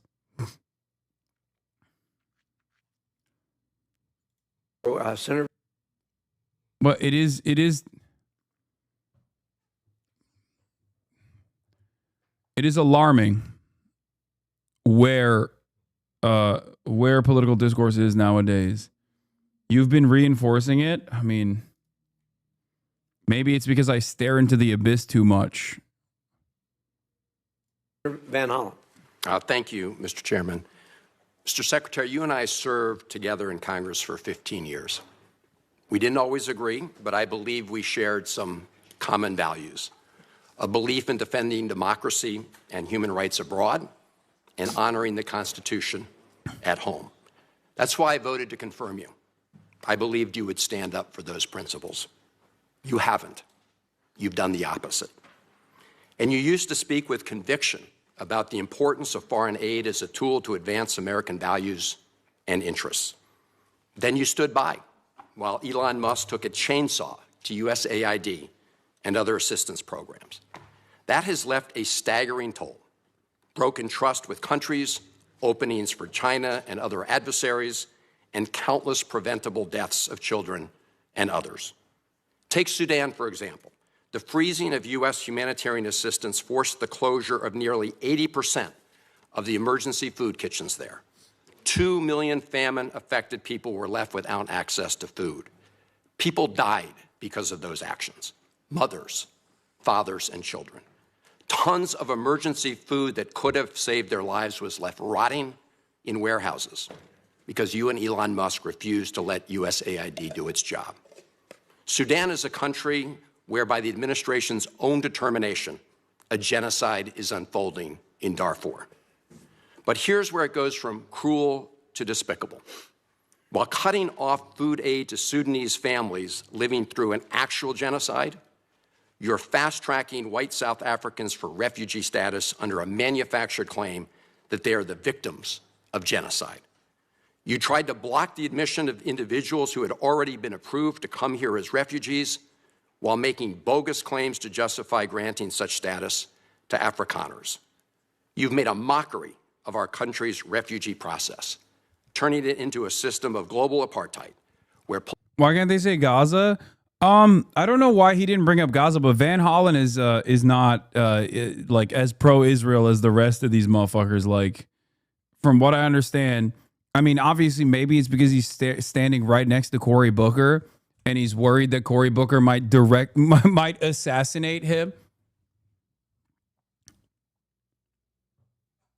Political ideology and race, more than truth or need, matter. And while you've turned away from a genocide in Sudan and invented one in South Africa, you teamed up with President Trump to throw the Ukrainian people under the bus, and have been played like a fiddle by Vladimir Putin. Of course, Donald Trump not only said he would end the war in Ukraine on day one, he also said he would end the war in Gaza. Stop trying to make Cory look cool. I'm not. I'm saying he's a stooge for AIPAC. Cory Booker is staring intently at Van Hollen to make sure that he doesn't say something, make sure he doesn't sympathize too much with the Palestinians. Okay, here, it's coming up. Let's see. Look at Cory's face, by the way. Oh my God, this is fucking hilarious. Hold on. Trump not only said he would end the war in Ukraine on day one, he also said he would end the war in Gaza on day one. And yet last week, you were all running around to Gulf states, giving away very sensitive American AI and chips technology, but doing nothing to end the war in Gaza and get the remaining hostages returned. You know that for 78 days, the Netanyahu government did not allow a scrap of food to enter Gaza to reach over 2 million civilians. 57 children have died from malnutrition so far, and more than 14,000 children are in imminent danger of dying of starvation. As Cindy McCain said last week, and I quote, Families in Gaza are starving while the food they need is sitting at the border. That is a gross violation of both U.S. and international law.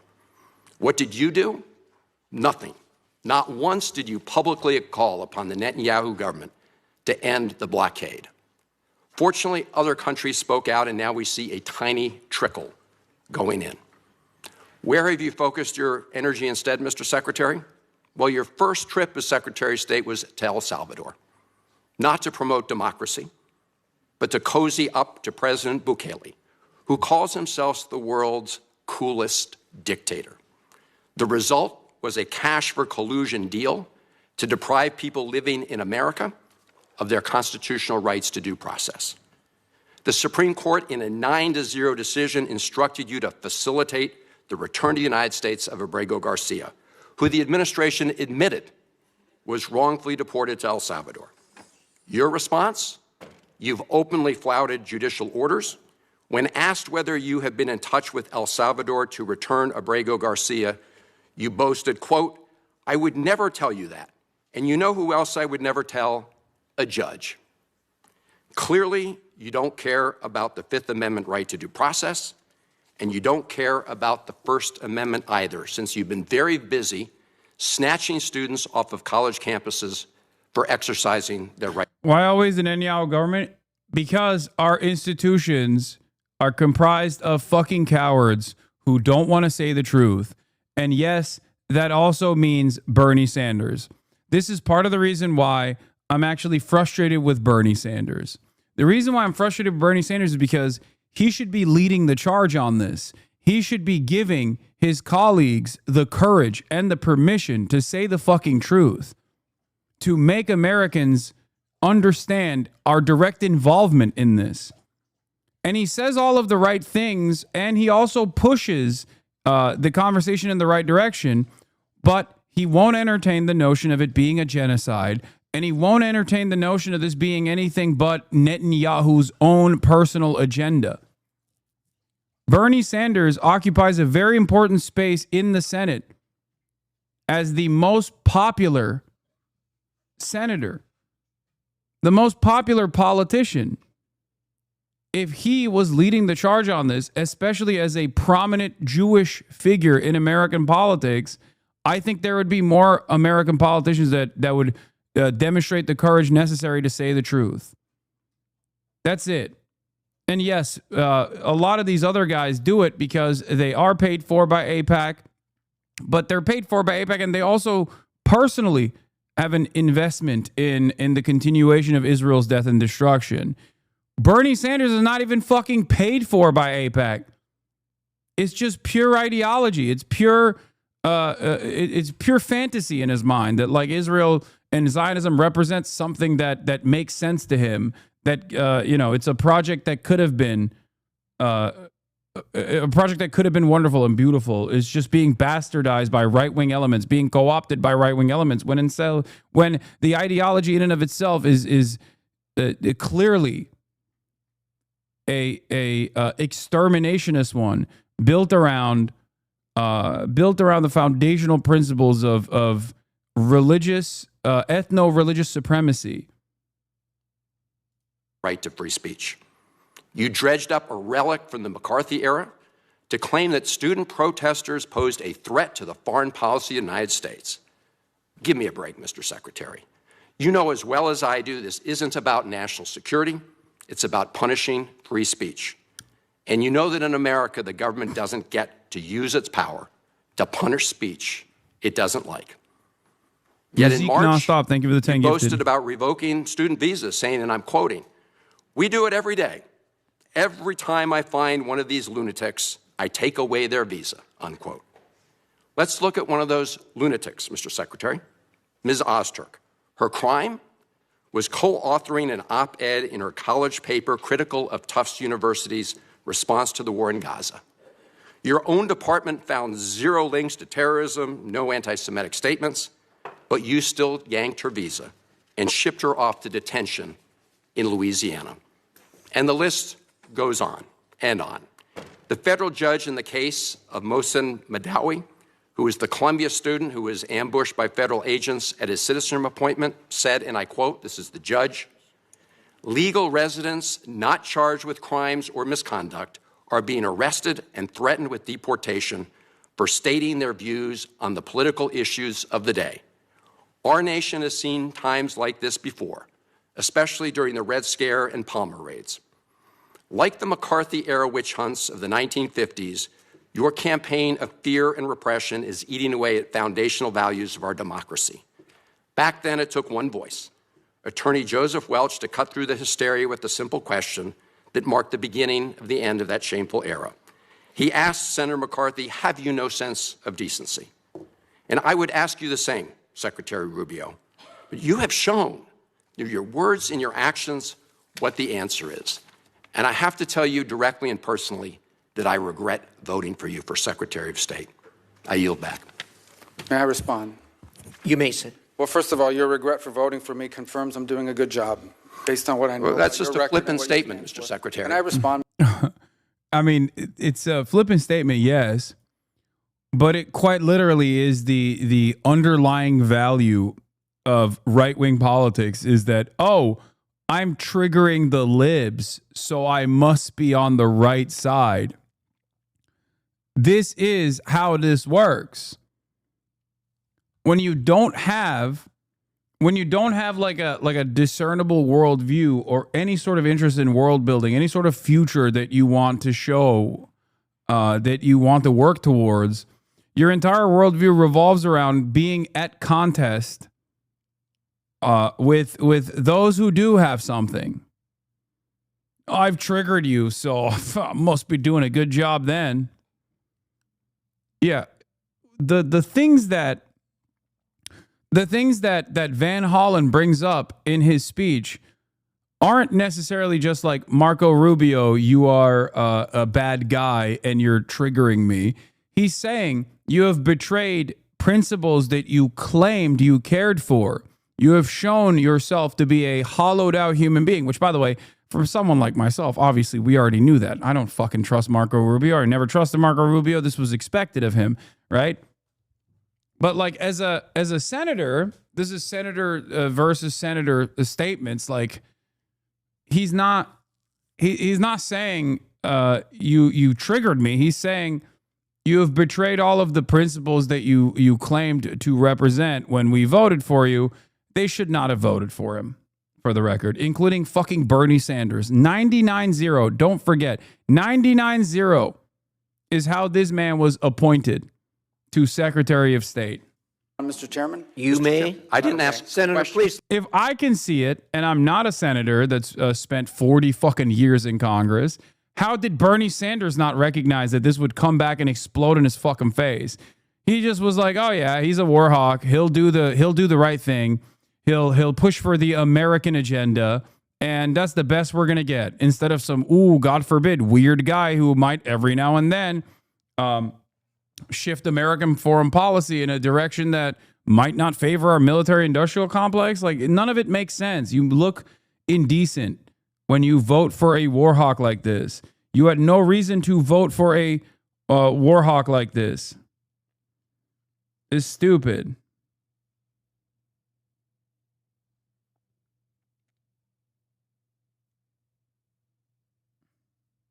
Let the Secretary I'd have be the floor. happy to, but then I can respond to his Your response. time's up, Senator, and willfully used, I might add. Well- your remarks do not represent the view of this committee. Well, Mr. Secretary, please. Well, I can't respond to everything he said because much of these are untrue, but I'll go through a few. First of all, I'm actually very proud of the work we've done with USAID. For example, I don't regret cutting $10 million for male circumcisions in Mozambique. I don't know how that makes us stronger and more prosperous as a nation. I raised don't regret Sudan, Mr. psychosocial support services. I for raised USAID. Sudan, Mr. Secretary. Can I not respond, Mozambique. Senator? Or do I- Senator, I'd ask you to suspend. You had 7 straight minutes of I chose really to not- use my time that way, Mr. Chairman. That's my right to Please use suspend my time that way.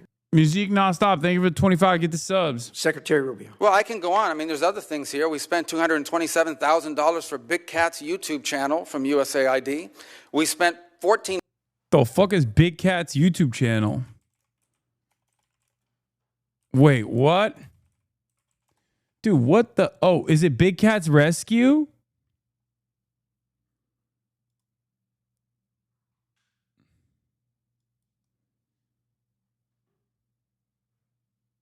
Is that what it is, or is it?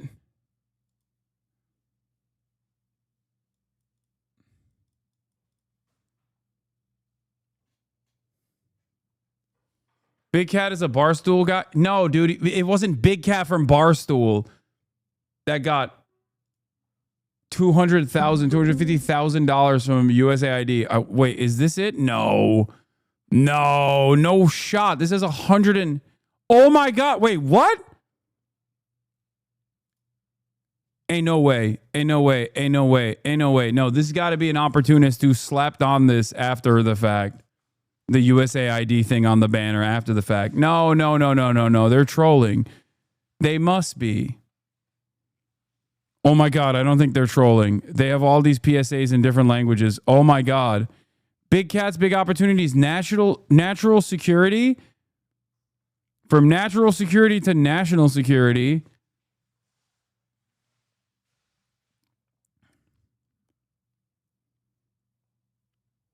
Big Cat Rescue, known for its advocacy and sanctuary for big cats, has a long-standing relationship with USAID from their website.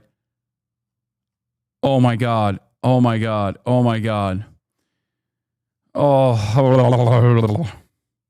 What's wrong with it?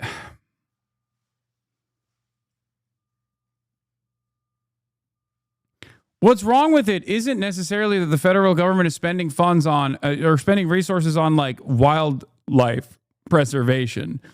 What's frustrating about it is that just like everything that the fucking government spends money on, it is an entirely idiotic endeavor to waste any dollar, a singular dollar, on a fucking YouTube page with 134 subscribers, dude.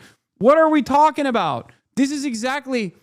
Oh, it just makes me so mad. As someone who makes YouTube videos, like, I understand the cost of making something like this, okay? It could be spent better. This is not one of those instances. This is not one of those instances where it's like, well, why is, $1 million going into R&D for cat piss? Like that grants like that are good. They advance scientific discovery. This, on the other hand, Big Cat Rescue is a different YouTube. Oh, it is? It's this? No, I don't think this is the one that's like linked back to USAID. I think it was the channel that we looked at.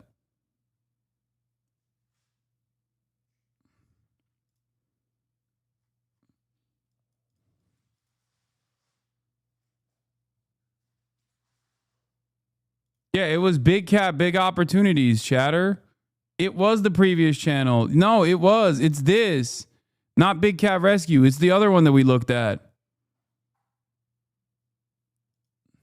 It sounds stupid.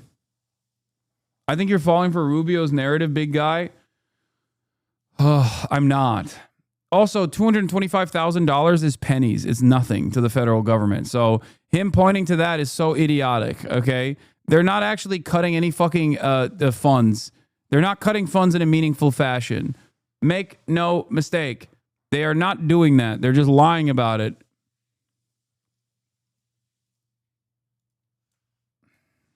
Wait. I think I accidentally turned off my fucking... Thank you, Mr. Chair.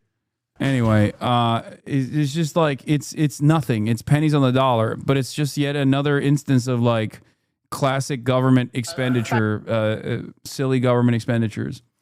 Anyway, all right, we're moving on. Totally and utterly inadequate. Starmer says the world cannot allow Gaza to starve. We're going to talk about the international community's response, the new community's response. I got to pee though first. Mr. Speaker, with permission, I'd like to update the House on the 3 recent trade deals we've struck in the national interest. But first, Mr. Speaker, I'd like to say something about the horrific situation in Gaza, where the level of suffering, innocent children being bombed again, is utterly intolerable. Mr. Speaker, over the weekend, we coordinated a response with our allies, as set out in my statement with President Macron and Prime Minister Carney last night. And I want to put on record today that we're horrified by the escalation from Israel. We repeat our demand for a ceasefire as the only way to free the hostages. We repeat our opposition to settlements in the West Bank. And we repeat our demand to massively scale up humanitarian assistance into Gaza. The recent announcement that Israel will allow a basic quantity of food into Gaza, a basic quantity, is totally and utterly inadequate. So we must coordinate our response, because this war has gone on for far too long. We cannot allow the people of Gaza to starve, and the Foreign Secretary will come to the House shortly to set out our response.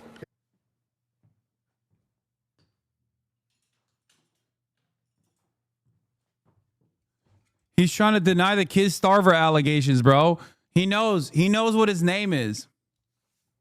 He knows his name is Kid Starver. He's like, nah, I don't like that. People keep calling me Kid Starver, and I am not a child starver. Please. Yeah. Meanwhile, they have contributed to the death and destruction in Gaza aggressively. Here is Declassified UK. Breaking. The Ministry of Defense has confirmed that declassified that UK spy flights for Israel will continue. RAF spy planes heading to Gaza have left the UK base on Cyprus on 5 of the last 6 days, according to flight data.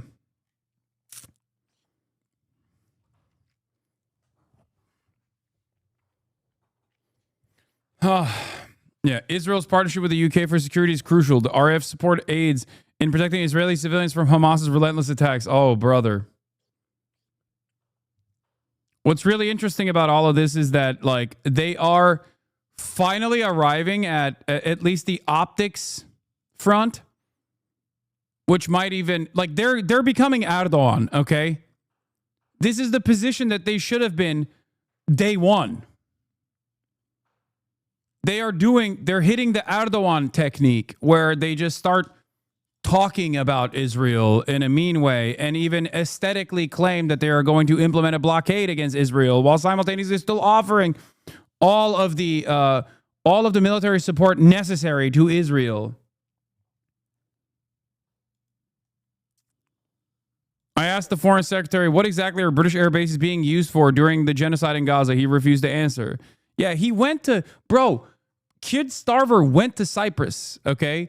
Kid Starver directly went to Cyprus, where there are British military bases that conduct operations above Gaza at the behest of Israel in this security cooperation agreement that they have. It's fucking bullshit. Tell us exactly what arms have been supplied to Israel over the past 6 months, what arms are being supplied now to Israel, what RAF criteria is being used for, is it supporting the Israeli war machine, and can he inform the House categorically that no component part of an F-35 jet made in Britain is supplied to Israel to continue their bombardment of Gaza? Yeah. There was also a previous court case where they directly supported the UK continuing to offer F-35 jet components to Israel. That literally just happened. Like, that happened recently, no? Wasn't there a court case where the UK court found that the United Kingdom was allowed to still send F-35 jet components to Israel? Yeah. Well, can I say to him with judgment that he asked me a similar question a few weeks ago, and I gave him the answer that we suspended arms sales. That was a sober decision made. They're not being given to Israel for use in Gaza at this time. That is a strict decision under our export licensing regime, save for the carve-out we've made for F-35s, which I know he disagrees with, but that is the position because we're not prepared to disrupt supply chains across the world. Yeah. Save for the F-35 components.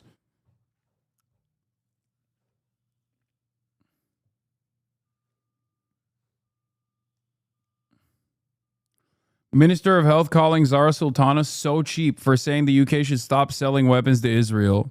Between October and December 2024, the government approved over £127 million in export licenses to Israel, exceeding the combined total under the Tories for 2020 to 2023.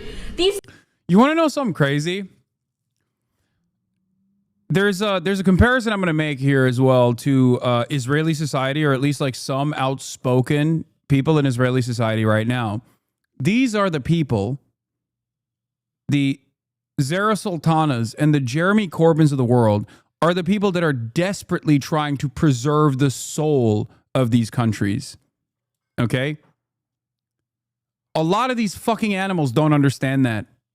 They are so invested in their completely distorted worldview that revolves around might is right politics, where there is no right and no wrong. The only thing that is correct is whatever we say goes. That they don't understand that in the process of scolding these people, they are once again dehumanizing themselves.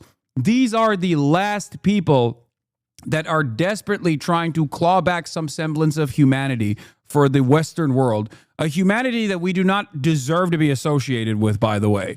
Okay? We are fucking barbaric animals. And that's precisely what's going on in Israel as well. The reason why I make this comparison is because I saw another like idiotic Hasbara account, I think it was like Neo something, post these the Succession, these articles in a negative fashion, not realizing that these articles that she's posting negatively are unironically on the morally correct side. But she doesn't realize that, and I think actually she might have realized that and deleted it. Nope, here it is. Haaretz, ladies and gentlemen, Neo Berg posts, possibly the most famous Iranian Jew on X, advocates for Iranian monarchy and restoration, Iranian monarchy restoration in Israel, anti-woke. Okay? She posted the Succession, these article titles, as a negative. If you are a Jewish Israeli, you are complicit in the killing of 53,000 Palestinians from Odeh Bizharat. Gideon Levy writes, stop calling it a Gaza war. Stop being a part of Netanyahu's genocidal legacy. Alon Idan, destroying Gaza with love. Israel's new yogi Nazis. That last one is about specifically the holistic yoga lovers in Israel that are fucking firmly committed to the genocide. They are basically neo-Nazis that love. They're crunchy granola neo-Nazis. Okay? Can you imagine posting this as a negative? Like, how oblivious are you? How oblivious are you to the way the world fucking views Israel that you literally post some of the only saving grace in Israeli society as a negative with the assumption that your audience is also going to respond to it like it's negative? Here's Daniel Mate responding from Bad Hasbara, son of Gabor Mate, brother of Aaron Mate. One of the last flashes of redemptive honesty in your society, and you think it's contemptible. You are going to go down in history as having chosen self-destruction over the kind of insight that changes things. This, to me, demonstrates how fucking deluded you are. Okay? This, to me, demonstrates how far gone you are in your worldview, how invested you are in your worldview, where nothing at all can change your trajectory. Like, can you imagine looking at the last bastion, the last hope, the last redeemers of Israeli society in any way, shape, or form, looking at that and then turning around and being like, fuck these losers. They're a bunch of capos, the capo newspaper. Look, that's the first response.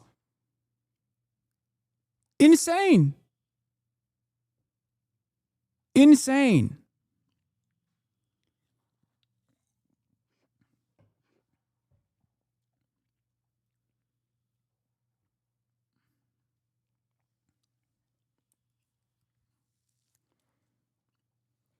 Golan, Israel becoming a pariah state, is killing children as a hobby from the times of Israel.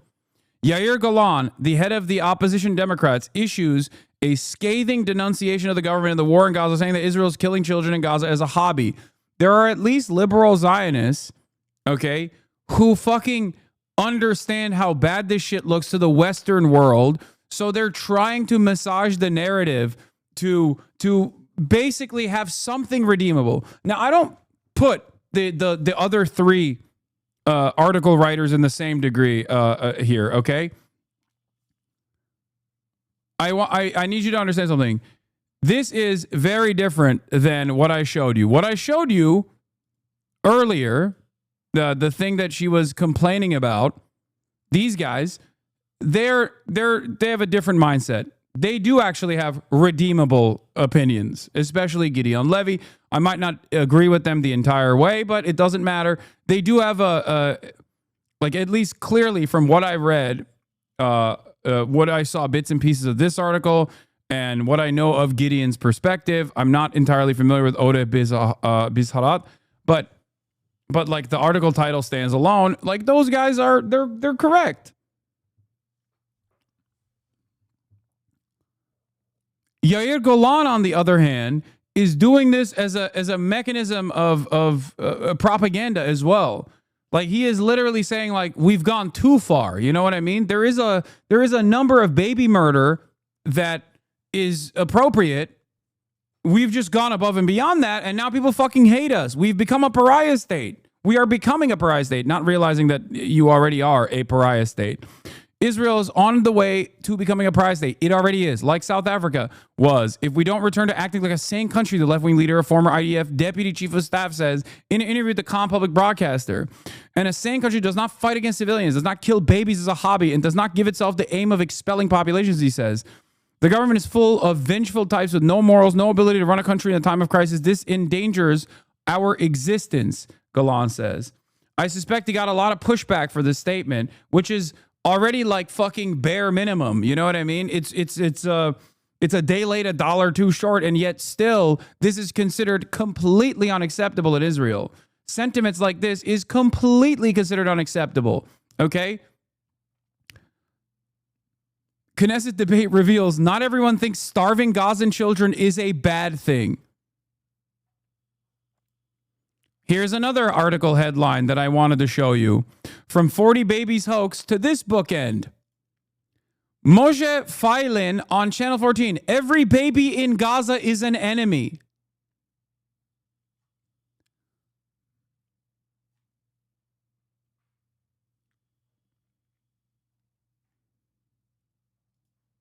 Every baby, every child, every baby in Gaza is an enemy. The enemy is not Hamas. We need to conquer Gaza and colonize it and not leave a single Gazan child there. There is no other victory. Prominent Judeo-Nazi maniac Moshe Feiglin on another genocidal rant this morning on Channel 14. Every society, no society is monolithic. Every society has discourse. Every society has back and forth. There's always going to be a diversity of opinions. But in Israel, the diversity of opinion revolves around how much genocide and what kind of weapons you can use, how much starvation is appropriate. It's not about, there is no real conversation surrounding the notion that we shouldn't be doing an occupation at all. We shouldn't be starving children at all. What the fuck are we doing? It's more so, is it okay to starve all of the Gazan children? Or can we at least like maybe give them one plate of fucking food and one slice of bread for the day as we kill them over and over again? That is the real debate happening in Israel. It is completely cooked as a society. Of course it's a fucking pariah state. They've lost their goddamn minds. Israel is also terrifying because it resembles America's future if left unchecked. If people don't fucking currently wisen up to the way that the Trump administration is moving, we are going to become Israel very shortly, okay? It's already beginning, and we're ironically using Israel as a mechanism to bring Israel here. Fuck.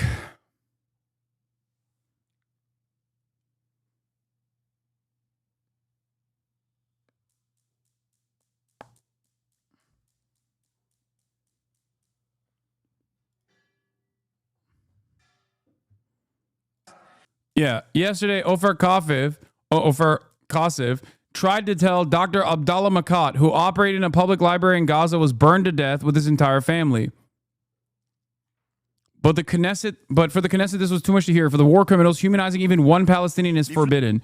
He basically brings up the story of Dr. Abdallah Makat, who operated a public library in Gaza and was burned to death with his entire family. Let's take a look at the response. I don't speak Hebrew. There is no fucking, there's no subtitles here, but let's take a look at what they're saying. לפני כשנה ישראל שרפה את ספרייתו, השטיחה את שכונתו וביתו. לא, אז תצאי. אם את לא יכולה לשמוע, את יכולה לצאת. מוזמנת לצאת. לא, אל תדאג. אני לא אתן לזה. חברת הכנסת טלי, אין מה לעשות. אני לא נותנת לתומך טרור הזה לומר שאנחנו זוכרים. I mean, I don't even think we need to translate. I could tell what she's saying. She just says, "They're Hamas. You love Hamas. Why do you love Hamas?" There's a bunch of Hebrew speakers in the chat. They say they can translate it, but she's saying he's a terrorist supporter and she won't let him speak. Yeah. If you can't hear it, leave. I won't let this terror something.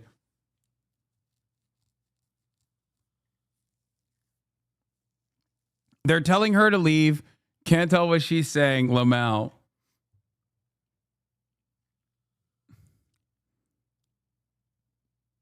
Yeah. She's going, Hamas, Hamas, Hamas, Hamas. That's what she's doing. I mean, that's what it is.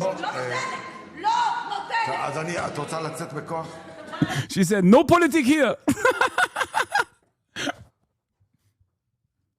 No politic here. Hamas. Israel, number one. Hamas, number two. Hamas, not number one.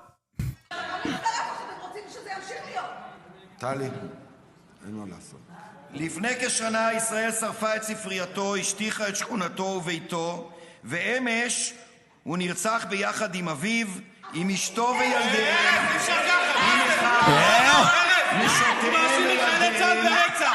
הוא מאשים את חיילי צה"ל ברצח, זה מה שהוא עושה עכשיו. אתה לא יכול לאפשר לו. הוא מאשים את חיילי צה"ל ברצח. אסור לך לאפשר. הוא לא אמר חיילים, הוא לא אמר חיילים. מי בעזה? אני, אתה? מי בעזה? אתה צריך להוריד אותו. Let me guess. Is he saying go to Gaza? I'll send you to Gaza? Something like that?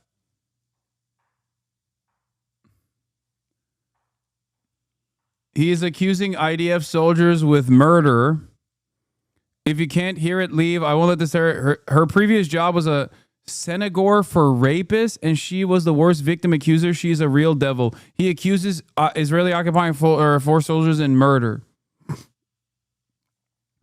Yeah, he is doing that because he is doing that because that's the truth.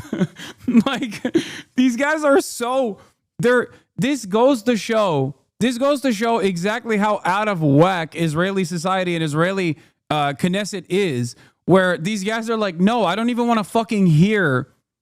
I don't even want to hear the notion that like our big, beautiful, brave soldiers are killing someone who's innocent. Tell me he's a rapist, Palestinian, barbaric, Nukba force operative that was going to cut the boobs off of every Jewish Israeli woman and play soccer with it. That's the modus operandi here. That's like the insanity that they're operating with. People are operating with the notion of Rabbi Shmuley, like the paranoid fantasies of Rabbi Shmuley, basically.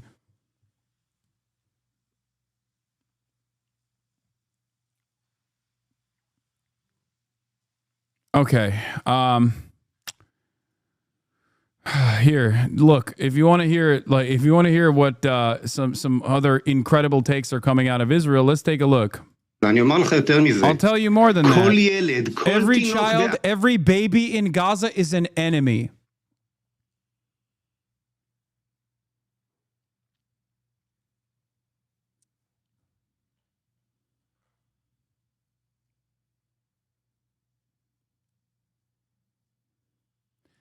It's so funny to me, even though it's obviously gross and terrifying and horrible, all of the worst things. Like if you feel like you hate Israel, let me tell you, you don't hate Israel hard enough. Okay, there's no amount of hatred that's hard enough. Okay, I will just say that. But On the other hand, there's something really dark, but also ironic and somewhat funny about the fact that, like, in Israel, they openly are entertaining this stuff, right? And in America, when you say they're openly entertaining this stuff in Israel, you get branded a fucking anti-Semite. It's so weird. It's like, but they're saying it. Like, what do you mean? I'm just reporting on what they fucking said. The fuck are you talking about? What are you, like, what? No, in order to be a defender of Jewish people, you have to literally close your eyes and shut off your ears and bite your tongue and not say the truth about what the fuck is going on in Israel. They've lost their fucking minds, okay? A truly and utterly depraved society. Of course they have to be truly and utterly depraved at this point. They're doing a fucking genocide for 19 months. You can't maintain a genocide for 19 months on an outgroup, okay? Without a healthy dose of dehumanization propaganda that has to set in, that has to be an incredibly important part of your identity. That's it. Like, think about how much people freaked out about that one dude in Hamas on the, I think he was like the Lebanese branch guy who was like, because of what Israel has done to us, 1 million October 7s is justified against Israel, right? He said that shortly after October 7th, and everyone was like, this is genocide. This is genocidal. Okay, there's been 19 months of genocide, and every single Israeli politician at this point, with the exception of like 3, have literally been like, it's a genocide and it's good, and we need to do genocide specifically to the fucking babies. Like, they keep saying it. What do you mean? If that statement in and of itself you think is genocidal, when the dude is fucking saying, like, what Israel has done to us justifies 1 million October 7th, what the fuck are you talking about? If you think that that is a genocidal statement, what the fuck do you think this is? We need a new word for it. You can't just say this. Both of those things are in the same fucking universe, you know?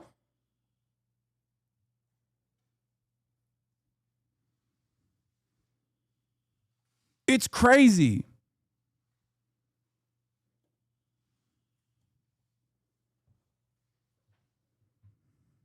That's why I don't shy away. Like, previously, there are plenty of people in this community that would probably tell you that previously, like Jewish members of this community especially, would tell you that in the past, like 2 years ago, or even like a couple months into what Israel was doing in Gaza, if I were to compare it to the Nazis, or if I were to compare what's happening in Gaza to the Holocaust, there would be a lot of people that would be like, oh, that's a bridge too far, I think. Now, you won't hear anybody fucking respond to that in a negative fashion. Everyone will say, no, this is it's not a one-to-one comparison in terms of like the total numbers, but that is precisely what's going on.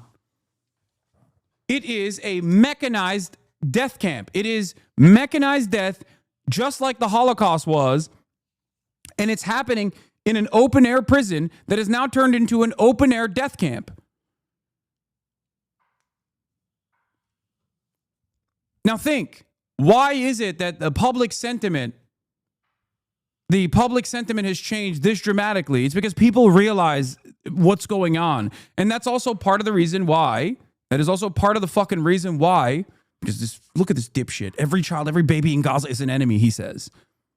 That's the reason why the UK is at least trying to aesthetically present themselves in opposition to what Israel is doing, while still calling it a fucking war, by the way.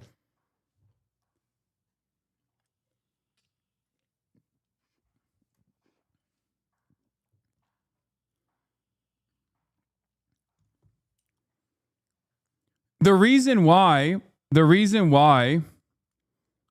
bro, it gets worse. Former Israeli Minister of Knesset quotes Hitler while discussing the Gaza war.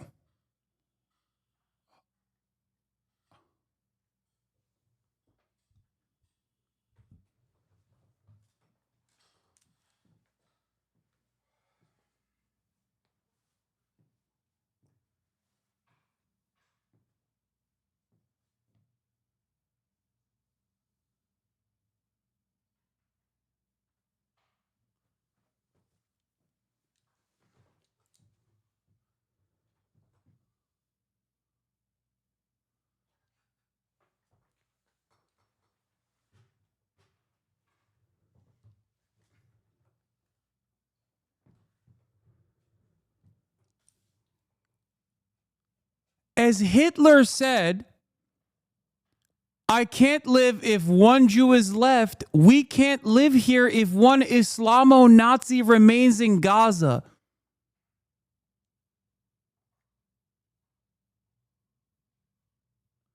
He has a whole segment on his Wikipedia dedicated to his Hitler statements.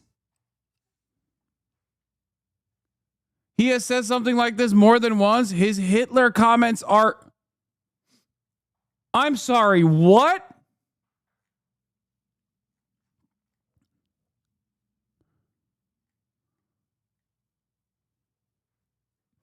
Feiglin has openly stated that though he is not opposed to peace, peace is not his goal and would not be on top of his agenda as prime minister. Rather, his focus on reforming Israel as an essentially Jewish state by acting on several campaigns on the religious, social, and legal and security fronts.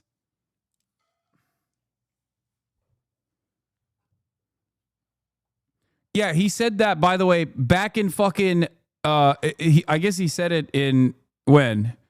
June 16th, 2024.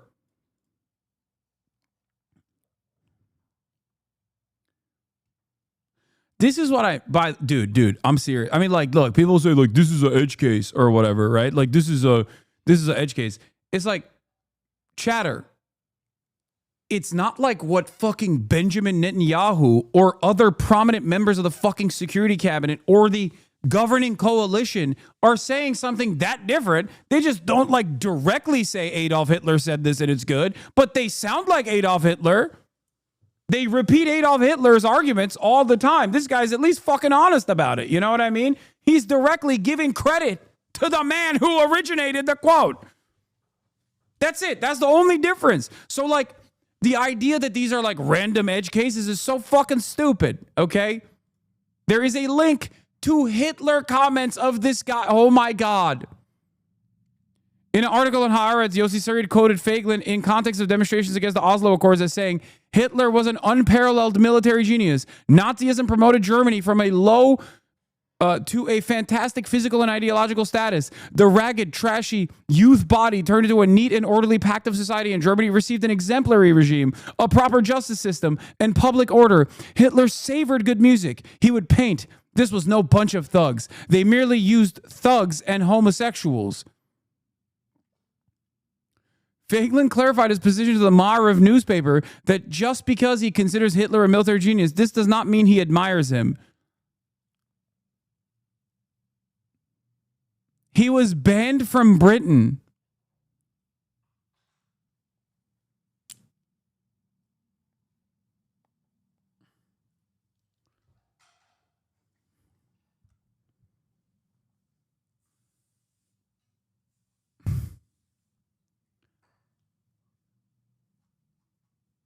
I mean, I guess at least he's honest. Like, I don't know. I mean, he's right here. He's saying babies in Gaza are my enemy. Like, this is his quote. So is it all that crazy for him to also be like, yeah, and Hitler actually was fucking a figure worthy of admiration? Like, is that strange for him to say? Is it really? When you think about it, is it really that crazy for this guy to admire Adolf Hitler? Yeah, he's Jewish. Yeah, he's in Israel. Yeah, his immediate family members most likely were fucking executed by Adolf Hitler in the Holocaust. So you're like, how do you live in this situation? Like, how do you live with yourself is of course something that you can think about, but it's like after a steady dose of dehumanizing propaganda where you dehumanize yourself, it's understandable where he's just kind of looking at it and being like, fascism is fucking awesome. Is he an elected official? Yes. Some of the wonderful perspectives that you hear in the diverse body that is the Knesset in Israel.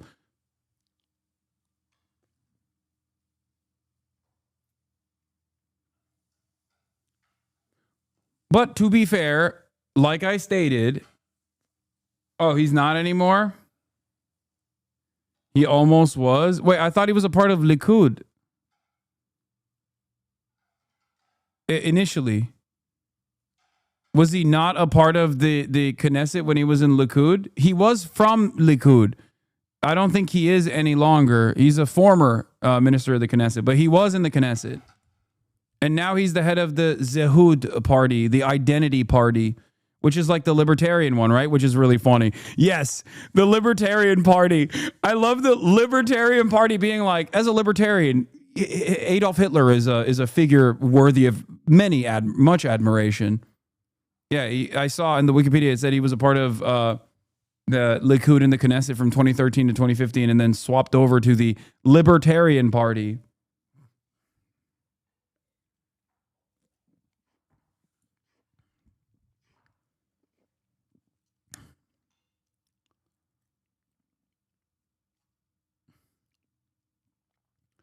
Are people actually this knowingly fascist? Like they recognize how fascist they are? Dog. One of the parties in the governing coalition that has members in the war cabinet is literally called the Jewish Power Party. Okay, you know how like they have White Power Party? Like imagine it's called the Jewish Power Party. It's like half of, Otzma Yehudit. It is, no they don't. Yes they do. What the fuck are you talking about? No, they don't. That is literally the name of Itamar Ben-Gvir's party. What the fuck are you talking about? No, they don't. What is happening here? Why are you denying reality that is one Google search away where you were like, it's so objectionable. This must not be true. No, they don't. Like, what the fuck do you mean? No, they don't. Just Google it.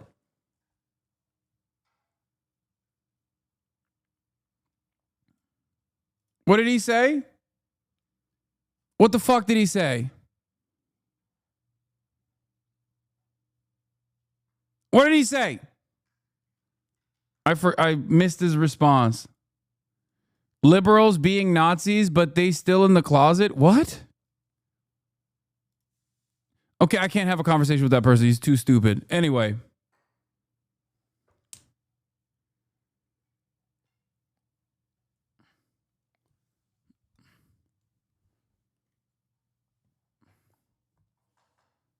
Yeah, Google is Hamas, brother. Anyway. Yeah, nah, but they left the coalition for like a few months. As you can tell, they really changed a lot, and now they're back. Of course. And better than ever. Oh. Yeah, Israelis literally admit they're fascists in New York Times interviews. Like, this happened not that long ago. In New York Times interview with a West Bank settler, she proudly admits that she is a fascist. Like, what are we talking about? Yes, I can admit that there's something fascist about what we are doing. There's something, I can admit there's something fascist about me. I'm not hiding it. I don't believe there's any other way. Your uncensored lack of political correctness definitely shocked me.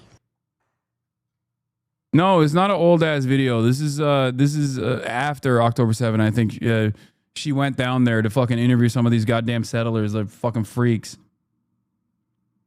You misunderstood. He was in disbelief. He's saying Israeli libs are Nazis in the closet. Yes, because Zionism is Nazism.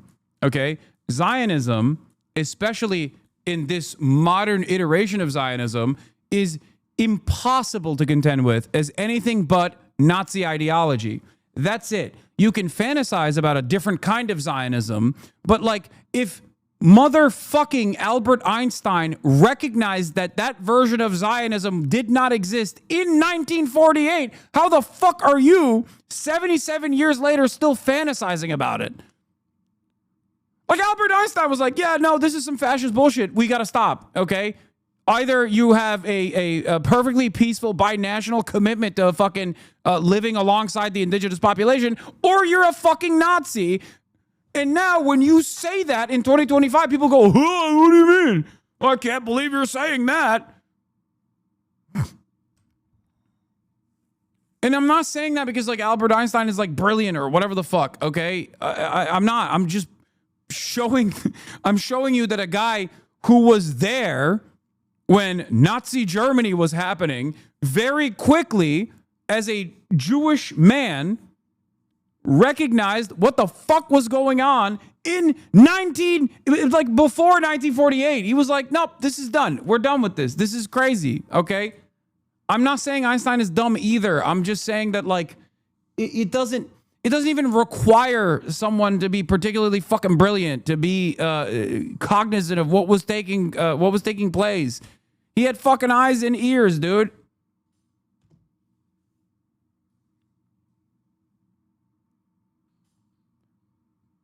One of my family members said I should go to Israel to learn about it on the ground, then said IDF isn't a terror organization. I said, well, Irgun and Lehi were Jewish terrorist paramilitaries that created the state of Israel and got folded into the IDF. And they said, I don't know what Irgun or Lehi are. How can you even have an opinion on Israel without knowing that? Dude, you want to know why?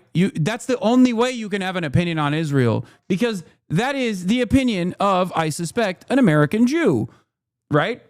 A person that may have like gone to Israel once or twice, a person that has probably gone to Israel once or twice that is just like utterly unknowledgeable about the fucking history of this nation state that they want to defend. Because the best possible way for a Westerner who's far removed from living in Israeli society to defend Israel is with a healthy diet of propaganda and certainly a lot of lack of knowledge. If you don't have those gaps in your knowledge of the history of Israel, you are going to have a very hard time with the contradictions that unfold in front of your eyes. This is the reality. This is why so many people who do learn about the true history of Israel go, okay, fuck this.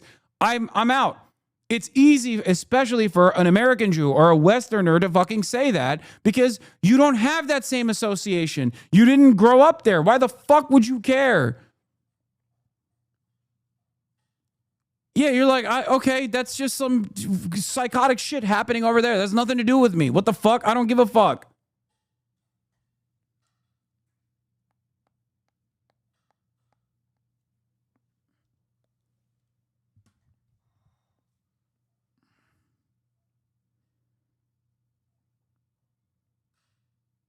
Anyway, truly just a fucking repulsive Nazi society at this point. And they are, as I showed you yesterday, like not Benny Gantz, sorry. Benny Gantz I have smoke for separately. He also says some fucking dumbass shit. Bezalel Smotrich yesterday was flexing. He was flexing at a fucking press conference being like, we are literally committed to the ethnic cleansing of every Gazan and the world has yet to stop us. That's what he said. Okay? He said that. עזה הוא אויב. האויב הוא לא החמאס, והוא גם לא הזרוע הצבאית של החמאס. I just Googled Einstein on Zionism, and it says he was positive about it. Are these lies?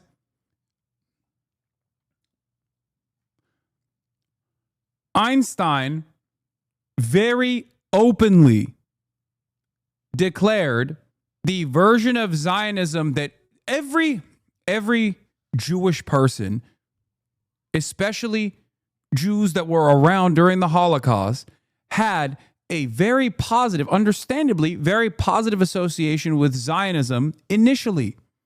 Okay? Einstein also was one of those Jews. Of course. Ironically enough, I talk about this on my Oxford speech, which I'm gonna get to in a second.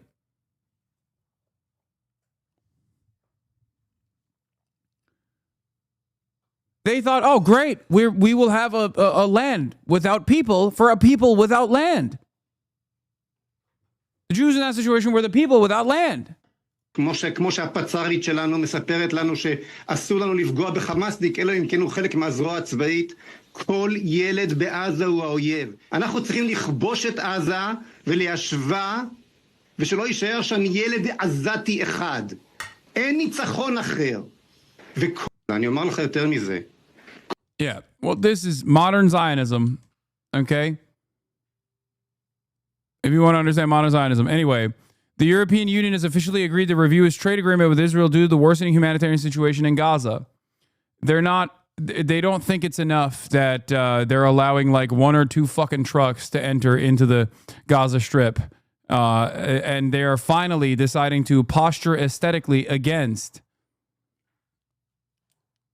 Finally starting to posture aesthetically against the events that are unfolding, against the genocide, without calling it a genocide. This is the first step. It might be far too late at this point.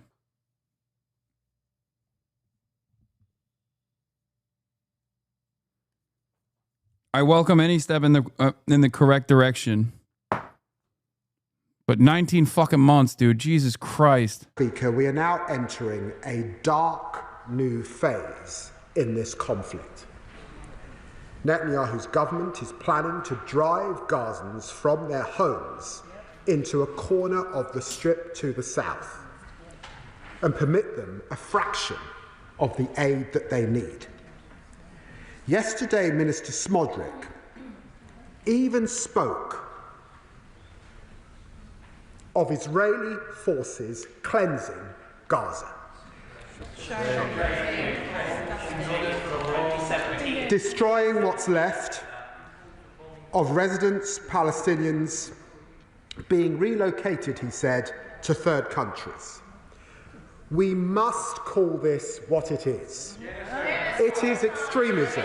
It is dangerous. It is repellent. It is monstrous, and I condemn it in the strongest possible terms. Clear. There is a UN plan ready to deliver aid at scale, needed with mitigations against aid diversion. There are brave humanitarians ready to do their jobs. There are over 9,000 trucks at the border. Prime Minister Netanyahu, end this blockade now and let the aid in. Regrettably, Madam Deputy Speaker, despite our efforts, this Israeli government's egregious actions and rhetoric have continued. They are isolating Israel from its friends and partners around the world, undermining the interests of the Israeli people, and damaging the image of the State of Israel in the eyes of the world. I find this deeply painful as a lifelong friend of Israel and a believer in the values that were expressed in its Declaration of Independence. Yeah. As the Prime Minister and fellow leaders said yesterday, we cannot stand by in the face of no this more new lifelong friends of deterioration. Israel, bitch. It is incompatible with the principles that underpin our bilateral relationship. Rejected by members across this House, and frankly, it's an affront to the values of the British people. Therefore, today, I'm announcing that we have suspended negotiations with this Israeli government on a new free trade agreement.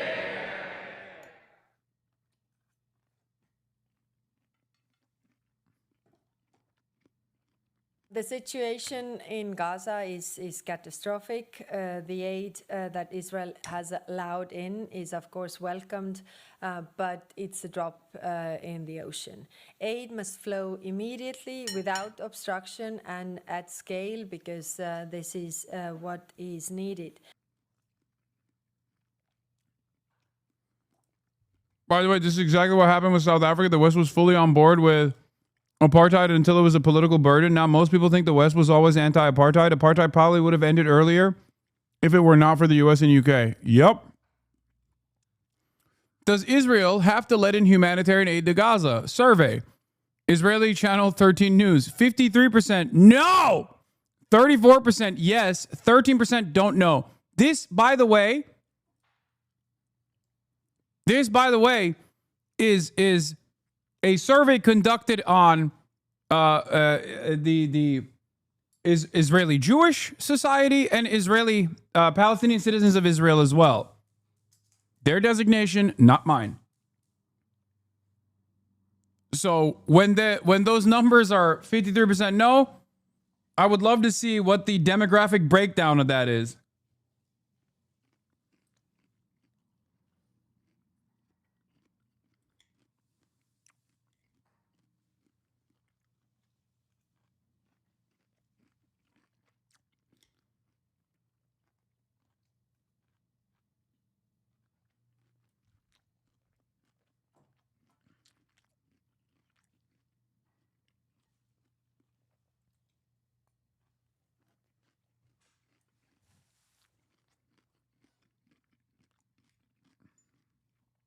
For the record, yeah, Moin Rabbani, as he points to, this is all symbolic. After 19 months of genocide, Great Britain has decided it needs to send an unambiguous message to Israel. The accelerated delivery of weapons from Britain to Israel, initiated by the Starmer government, to enable the intensified mass slaughter of Palestinians will continue without interruption. So will the import of illegal products from illegal settlements that sustains the illegal Israeli occupation. But London will pause negotiations with the genocidal apartheid state about a UK-Israel free trade agreement. The Starmer government will continue giving Israel everything it needs to continue with the genocide and apartheid, but make a performative gesture of punishing Israel by withholding from it something that has not been provided. The unambiguous message: keep up the fantastic work. We've got your back. Too clever by half. Pure smoke and mirrors. The reason why they're even issuing the statement in and of itself is important, though, because the reason why they're issuing the statement implies that they want to, at least on the propaganda front, sever ties with the seemingly unconditional support that they've offered Israel. It's a step in the right direction. It's a step in the right direction. They're trying to save face, but the very fact that they recognize that there is face saving that must be done implies that more good things could happen in the future. That's all I'm saying. I'm just explaining to you that obviously this is not going to be a real game changer in the short term. It's not going to be possibly a game changer in the long term, but it is somewhat positive because it moves the needle in the appropriate direction. Israel becoming this toxic, repulsive pariah state in the eyes of the politicians is a little different than Israel becoming a toxic, repulsive pariah state in the eyes of the public. Because at the end of the day, given that we do not have a real democratic process in the Western world, it is just a sham, a mockery, as we have found out, as it's in full display. That sham is in full display with the direct difference in opinion from the broader public on this issue versus our politicians on this issue.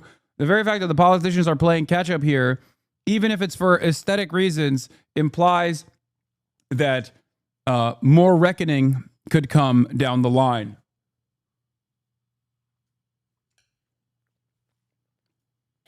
I've made these points also with my talks with Israelis. Also, I've had talks with UN and the regional leaders as well. Pressure is necessary to change the situation.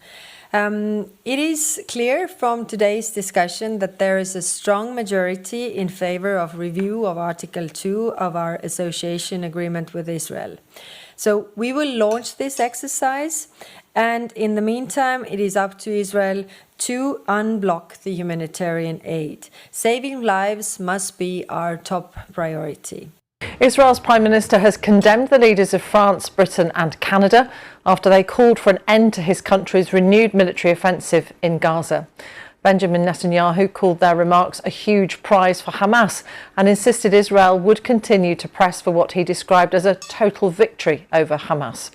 Well, the joint statement signed by Sir Keir Starmer, Emmanuel Macron and Mark Carney says, "Dog, don't make Hamas look good." Simple solution, you know what I mean?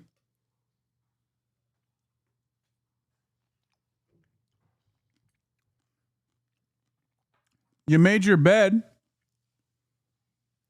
You know what I mean? You made this fucking bed, big dog. What are we talking about? Oh, wow, this is Hamas. You're playing into the hands of Hamas. This is why I said, like, as the depravity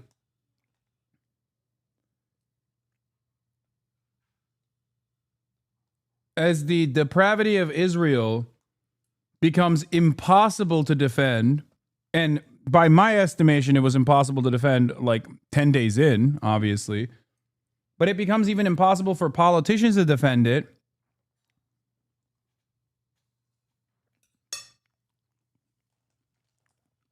More and more people will also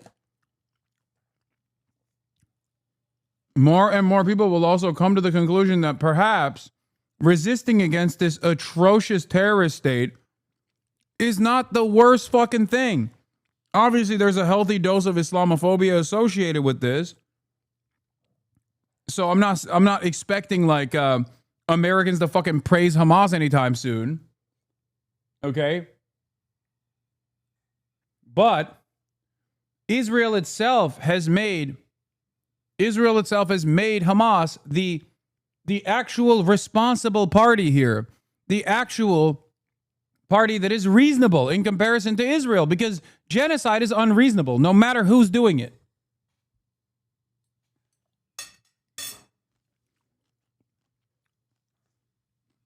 It's that simple. While they have always supported Israel's right to defend Israelis against terrorism, the current escalation is wholly disproportionate. And it warns if Israel does not cease the renewed military offensive and lift its restrictions on humanitarian aid, we will take further concrete actions in response. Well, Israel eased its complete blockade of the territory on Monday and let in a handful of aid trucks, but the UN says far more supplies are needed. The bombardment of Gaza has continued overnight with reports of deadly airstrikes. This comes not long after the UN's humanitarian chief has called the first delivery of aid into Gaza for 11 weeks a drop in the ocean. We'll speak to our diplomatic correspondent Paul Adams in a moment, but first let's hear from Yolande Knell in Jerusalem. Yolande, first those comments then from the UK, Canada and France and the reaction from Israel. Talk us through what's been happening. Well, we've had the Israeli Prime Minister condemning that joint statement, saying it's a huge prize for Hamas and that it will invite further atrocities of the kind that was perpetrated on the 7th of October 2023, the deadly attack on southern Israel that killed some 1,200 people. He also said that Israel would continue to defend itself by just means until total victory. But I think this won't be so easily brushed off by the Israeli leader, because these are important allies of the country, the UK, France and Canada, that have come out with this very harshly worded statement, really some of the strongest criticism that we've seen so far of Israel's handling of the war, and threatening concrete actions as well, without going into what those might be. Now, this all happening as we continue to see Israel's deadly bombardment, this intense military offensive going on in the Gaza Strip overnight. I feel like these people are literally robots, dude. That is crazy. They are robots. Like, immediately, right after the official government statement is against Israel, they drop the fucking passive voice. Like, overnight. What happened? Like, do you not have any humanity? I don't understand how they can just, like, yesterday say Israel has a right to defend itself, and then tomorrow, as soon as the government offers permission, just like you didn't spend the last 19 months of genocide constantly fucking broadcasting the most defensible position for Israel, as though you didn't do that at all. You just turn around and go, Israel has been doing incredible bombing campaigns in Gaza. That is crazy. That is fucking insane. Actually crazy. This goes to show how important words are, how important using certain terms are. Because if Keir Starmer, the kid starver, was calling it a fucking genocide, the BBC would too. Straight up. The Hamas-run civil defense is saying that at least 44 people have been killed, most of those within the space of about half an hour, we understand from local sources, when there were Israeli strikes that hit a school being used as a shelter for displaced people in Gaza City. In the southern part of the Gaza Strip, there was a fuel station that's disused, being used as a tent city for displaced people that was hit, a residential building of 3 stories as well. And, Still, we're waiting to see what aid goes into Gaza in the course of the day. Lots of safety and logistical issues given the ongoing Israeli military offensive. But now that Israel has eased this blockade, it's been a total blockade of the Gaza Strip for 11 weeks now, with no food, no medicines, no fuel, no shelters going into Gaza. There's really a dire humanitarian situation. And we've heard that only 9 lorry loads of aid were cleared for entry into Gaza one day ago. A senior UN official has told the BBC this morning that there's clearance that's been given for 100 or so lorry loads. But of course, this is being seen as a drop in the ocean, given the huge needs of a population of 2 million people.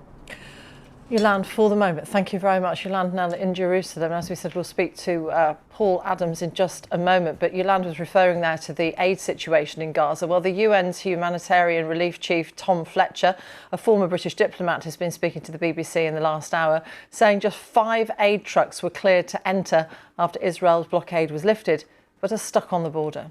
That's a drop in the ocean. And let's be clear, those 5 trucks are just sat on the other side of the border right now. They've not reached the communities they need. Bro, this has been ongoing. That's interesting. Perhaps some people will ask, wait a minute, did this happen overnight? I'm confused. Because it sure feels like it happened overnight, the way you changed up. The way you changed your tone. Not Tom Fletcher. I'm just saying, like, the way the BBC changed its tone is crazy. Like, is this... It must have happened just last night, right? Because otherwise, why would the BBC not cover all of the preceding events? All of the preceding events that must have been quite similar to this starvation campaign. Interesting. This is not about Tom Fletcher, chat. The reason why I'm saying this is because I still value the permission structure that opens up when brave people tell the fucking truth. People in positions of power demonstrating bravery is still important. This is why.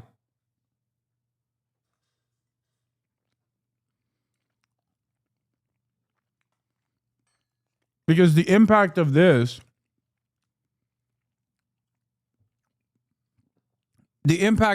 is your nan, your da, watching fucking this coverage and becoming more radical in their understanding of the situation. If that wasn't important, Israel wouldn't spend a fuck ton of money and advocacy groups that they've designed specifically to stop people from learning the truth and saying the truth, to make it impossible for people without any punishments whatsoever to say Israel's doing a fucking genocide. Okay? That kind of permission matters, because once politicians say it, then the media feels less fearful about covering it truthfully.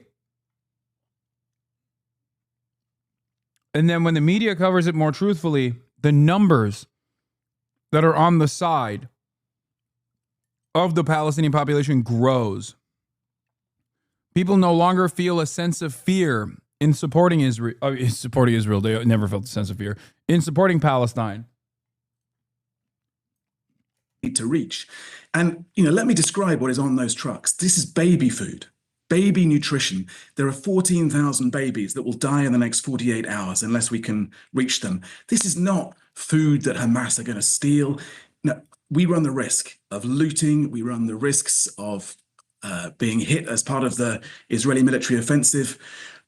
We run all sorts of risks trying to get that baby food through to those mothers who cannot feed their children right now because they're malnourished. Tom Fletcher. Well, let's speak to our diplomatic correspondent, Paul Adams. And these comments from these 3 allies of Israel, Paul, I mean, how significant are they? It feels pretty significant. I mean, that some of that language that was used in the statement issued last night was almost unprecedented. The level of human suffering in Gaza is intolerable, they said. They described the Hamas attacks of October the 7th as heinous and said that Israel had the right to respond. But they described the escalation as, in their words, wholly disproportionate. And the fact that the long statement included a warning towards the end of further concrete steps certainly will have the Israelis wondering. Yeah, you got to do your 10 Am Israel highs before you ever dare criticize the beautiful state.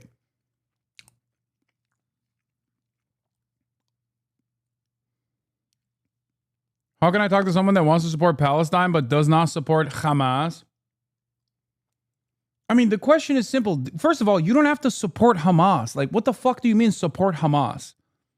You're an American or you're in London, in England. Like, we are not capable of supporting Hamas, okay? It's not a real thing. But in terms of like talking to people that are like, well, I like Palestinians, but I don't like Hamas or whatever. The easiest question is, what the fuck would you do? What would you do? What would you do if your family is being murdered by this invisible force that's bombing your fucking home? What would you do? And it's not a stretch to say, that, like, of course you would rise up in fucking arms against that. It's a reality that Israeli politicians have also recognized. Members of the Shin Bet, like leaders of Shin Bet, have openly stated, as have former prime ministers, have stated that if they were on the other side of that fucking border fence, they would join Hamas or whatever terrorist group existed at the time that Israel considers to be a terrorist group.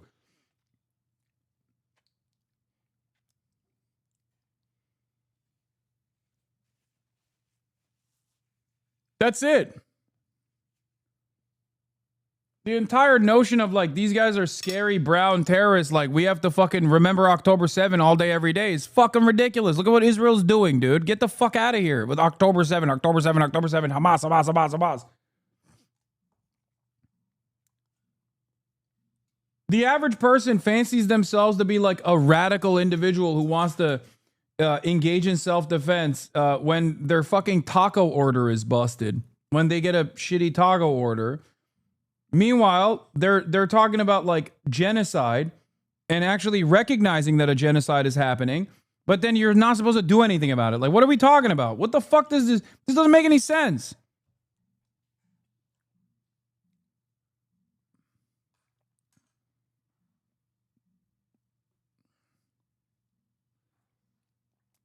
You don't have to fucking ride or die for Hamas. It doesn't matter. There is nothing you can do in terms of like defending Hamas or supporting Hamas anyway. It's literally fucking illegal in most parts of the world. And even in America, where it is legal, you can legally say you support Hamas. They're still trying to make it illegal. Okay?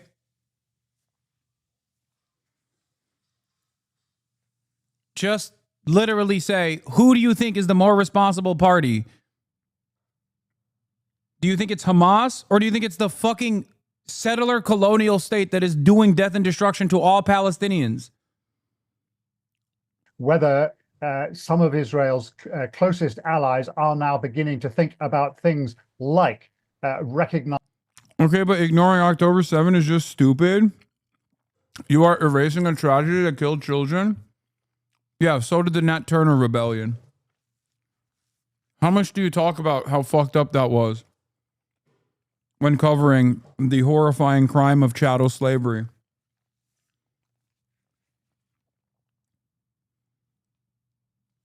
October 7 was a tragic event. Okay? I've said already, by my estimation, no one else's, by my estimation, when you target civilians, that is appropriate to consider an act of terror. Okay? Having said that, I'm not saying it's perfect, but ignoring it is just as crazy. What do you mean? No, dumbass. I've never ignored October 7. I'm saying that October 7 is virtually nothing in comparison to what Israel has done. Israel has done 1 million October 7s. What are you talking about? Israel has done an October 7 basically every 2 days for the past 19 months. This is not ignoring October 7. I'm saying you sound like a fucking moron if you keep talking about October 7 right now. Even before October 7, Israel has done an October 7 to Palestinians once every couple fucking years. How do you think October 7 happened? Yeah, when I'm dismissive of motherfuckers bringing up October 7 right now, I'm like, because you're doing that to defend genocide. I don't give a fuck. Fuck you. Okay? That's it.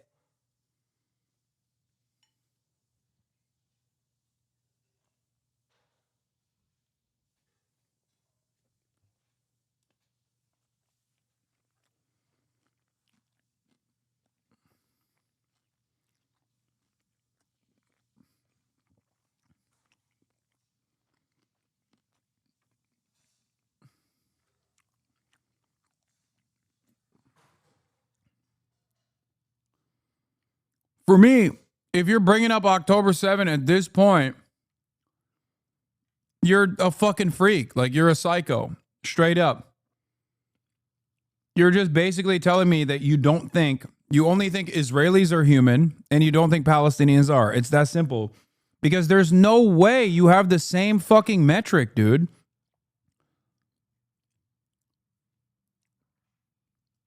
There's no way. There is no way you have the same metric for pain and violence.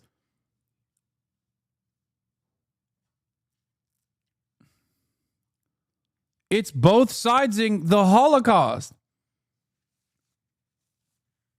Literally standing terroristas? Yes, people that fucking bring up October 7 at this point are de facto standing terroristas, as in the terrorista state of Israel, okay?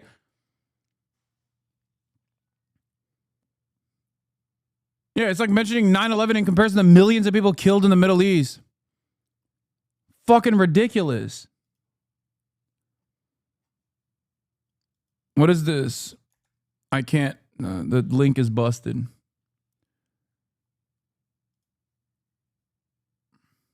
Recognizing the state of Palestine, something that the French have indicated they might do at a conference in New York next month.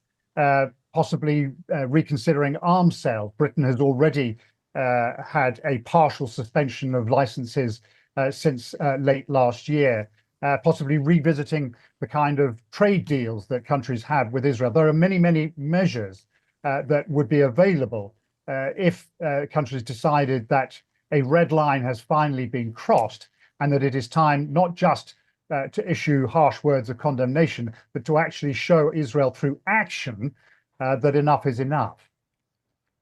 Paul, there's already an international criminal court warrant for Benjamin Netanyahu. So he politically surely is having to weigh up his options very carefully, considering the makeup of his government. Yes, I mean, look, that's been a reality now since, the middle of last year. He knows perfectly well that there are countries, including Britain, where he cannot safely travel without the possibility, a theoretical possibility perhaps, but a possibility nonetheless, of being arrested. I think the point that some of Israel's actually some former Israeli leaders, including Ehud Olmert, the former prime minister, make is that this prime minister, Benjamin Netanyahu, has led Israel into territory that the country has simply never been in before. And that territory is that of an international pariah. And what you see in the comments over the last few days, and particularly that statement last night, is the very real spectre of Israel plunging further and further into that kind of territory, which, if you consider the level of horror and outrage and international goodwill towards Israel that accompanied the attacks by Hamas on October the 7th, is an astonishing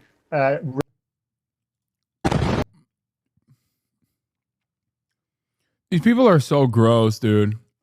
Oh, we must acknowledge the atrocities. It's like, acknowledge that it's a genocide and advocate to invade Tel Aviv right now with a coalition of the willing. Okay? That's what must be done. You either fucking stop Israel dead in its track through the diplomatic options readily available, and if they refuse, you invade Tel Aviv. That's it. That's it. There's no other way at this point. I'm sorry. There is no other fucking way. A coalition of the willing, if the diplomatic option is not there, if Israel does not respond to the diplomatic option, then you have to have a coalition of the willing get together and stop Israel militarily through a military invasion. The fuck? What is this appeasement shit?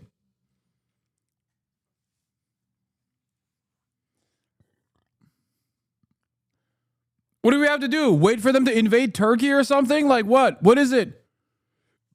Because the reality of the matter is, despite British surveillance and despite like suspicions that the concentration camps were actually death camps, the Holocaust wasn't fucking live streamed in broad daylight, okay? This is precisely the reason why the Allied forces only got into the battle to fight against Nazi Germany because they were acquiring territory, okay? It was not like a lot of people obviously and understandably think about the Holocaust as the most insane thing that took place, the most violent thing that took place, because it's true. That is the most violent thing that took place during World War II. Having said that, people didn't fucking know that it was going on, or at least had no scope of understanding of what was taking place at the time.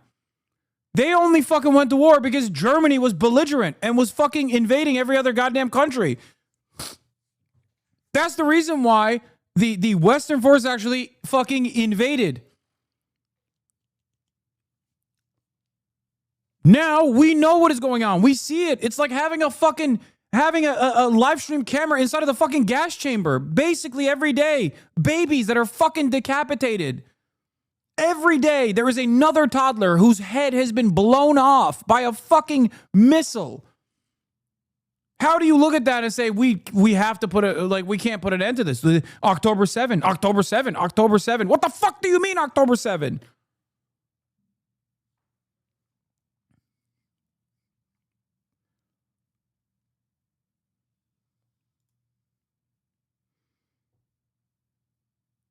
Jesus Christ. Khan Yunis has been the focus of some of the fiercest attacks in recent days.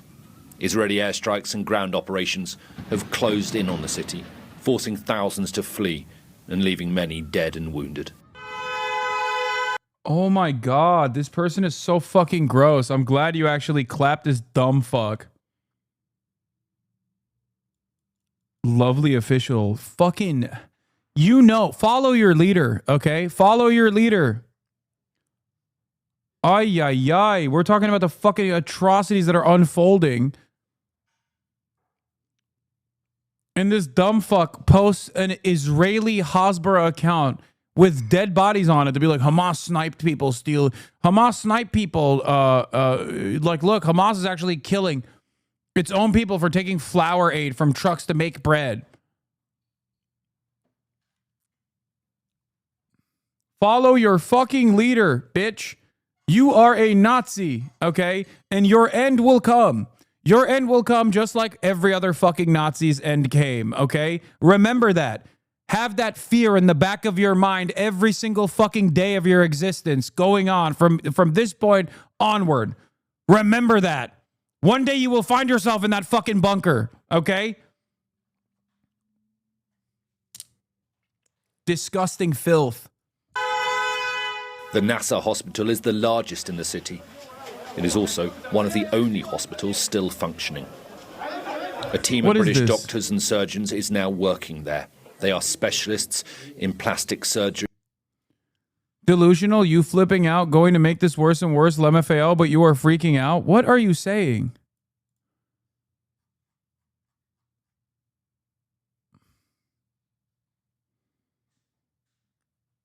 $55-month subscriber. What the fuck are you saying, bro? Rip? What do you mean, rip? I don't understand. I don't even understand the point you're trying to make. You're saying my anger at a time when the rest of the world is at least aware enough to admit that Israel's doing some fuck shit. My anger is going to make Israel do a harder genocide? Is that what you're saying? Israel's getting their notes on its exterminationist policies from a fucking Twitch streamer?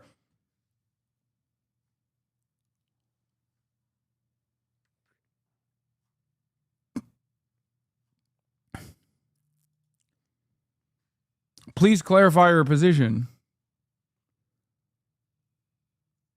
Yeah, the angrier one gets over Israel doing a genocide, the more Israel has to do genocide. You're making it worse. You really don't believe you are pushing so much people away from flipping out? How are you going to convince the masses? Convince the masses? If there was a democratic process, the masses would have already decided long ago for Israel to stop this death and destruction. There is no democratic process here. That is precisely the reason why, after 19 months of genocide, there are at least like government officials that are finally saying enough is enough.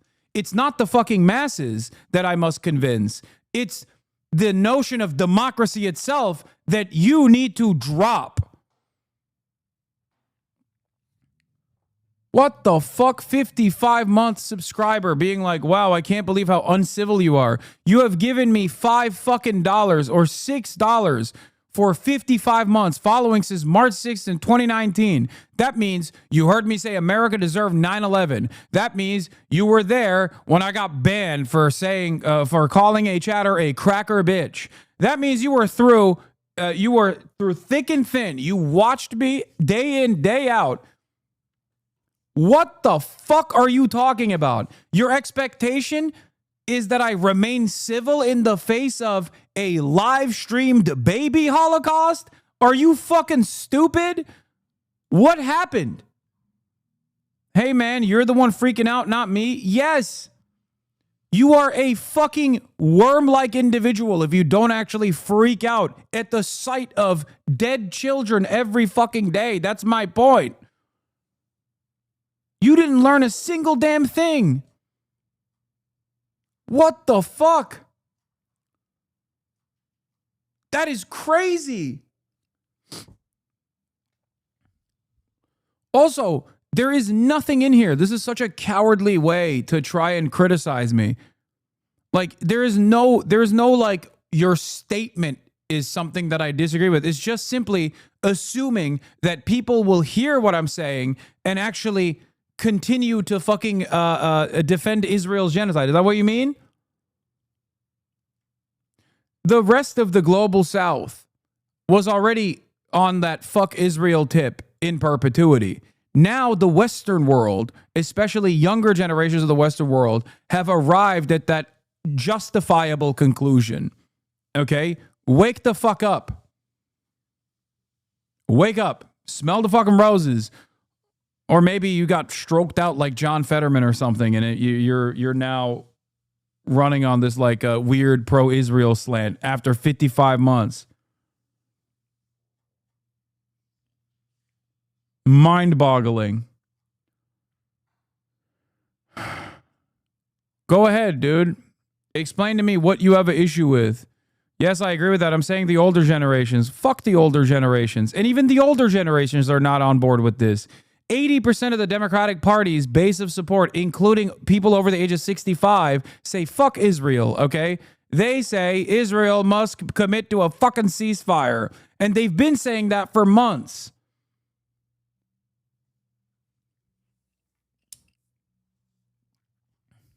It's not even just the older generations. There are very few places where you can see a majority support for Israel.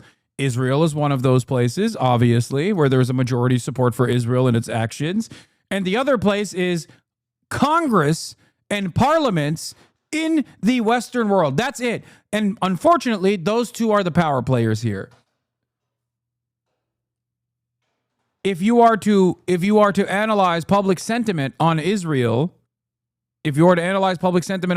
in spite of the censorious regime, in spite of the constant contextualization of unlimited violence that Israel subjects people to, Israel subjects Palestinians to, look at this fucking poll, dude. 18 to 24-year-olds. Whom do you support more? Israel at 54%, Hamas at 46%. Just wait. This is precisely what I've been talking about. This is what I've been talking about. If the only two options are Israel versus Hamas, and people start recognizing what Israel's actually doing, they're going to be like, yeah, Hamas is awesome. Fuck you mean? That's not going down. That's only going up.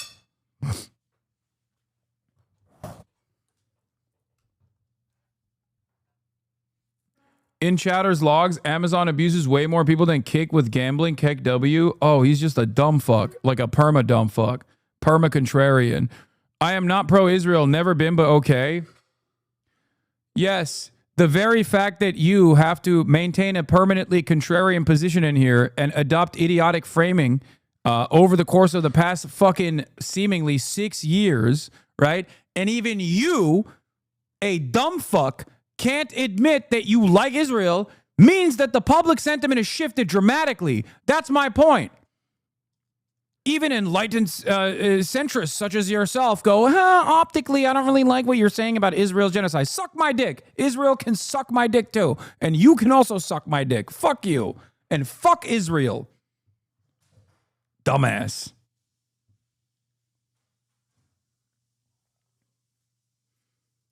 Hamas wants to kill civilians. Hamas wants to kill civilians. Hamas wants to kill civilians. I think you meant Israel, right? Once again, another point that I love when Fox News uses is that Hamas is a more moral, a more moral organization than the Israeli government is. This is an undeniable fact. Hamas and the Al-Qassam Brigade and its military actions, Hamas and the Al-Qassam Brigade and its military actions were significantly more moral than Israel's genocide after October 7th. Why do I say that? Look at the civilian targeting metrics and you will realize that reality. This is before we factor in the obvious reality that Israel is a settler colonial state. It is a belligerent occupier. It doesn't have a legal right to fucking even blow up the Gaza Strip, which it is created an enclosure around. All of this stuff. It's not. Israel is a mistake. It was a 77-year-long mistake. That's the mistake you have to fucking turn around and say is the mistake. Not the fact that Israel sometimes mistakenly, does a genocide. Israel is a settler colonial apparatus. Israel is a settler colonial fascist country. It is doing a genocide, and when it wasn't doing a genocide, it was still a fucking apartheid. Okay? That's it. So if you have condemnations for people who actually fucking kill civilians, as I do, your condemnation should be overwhelmingly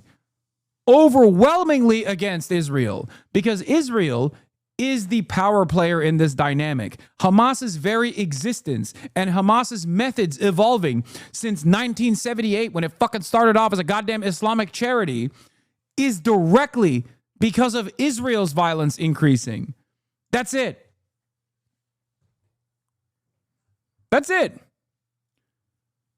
Do you think if Israel did not do the Nakba that there would be this much resistance against Israel? Do you think Hamas would exist if it wasn't for fucking Israel destroying Palestinians' lives? Of course not. The fuck?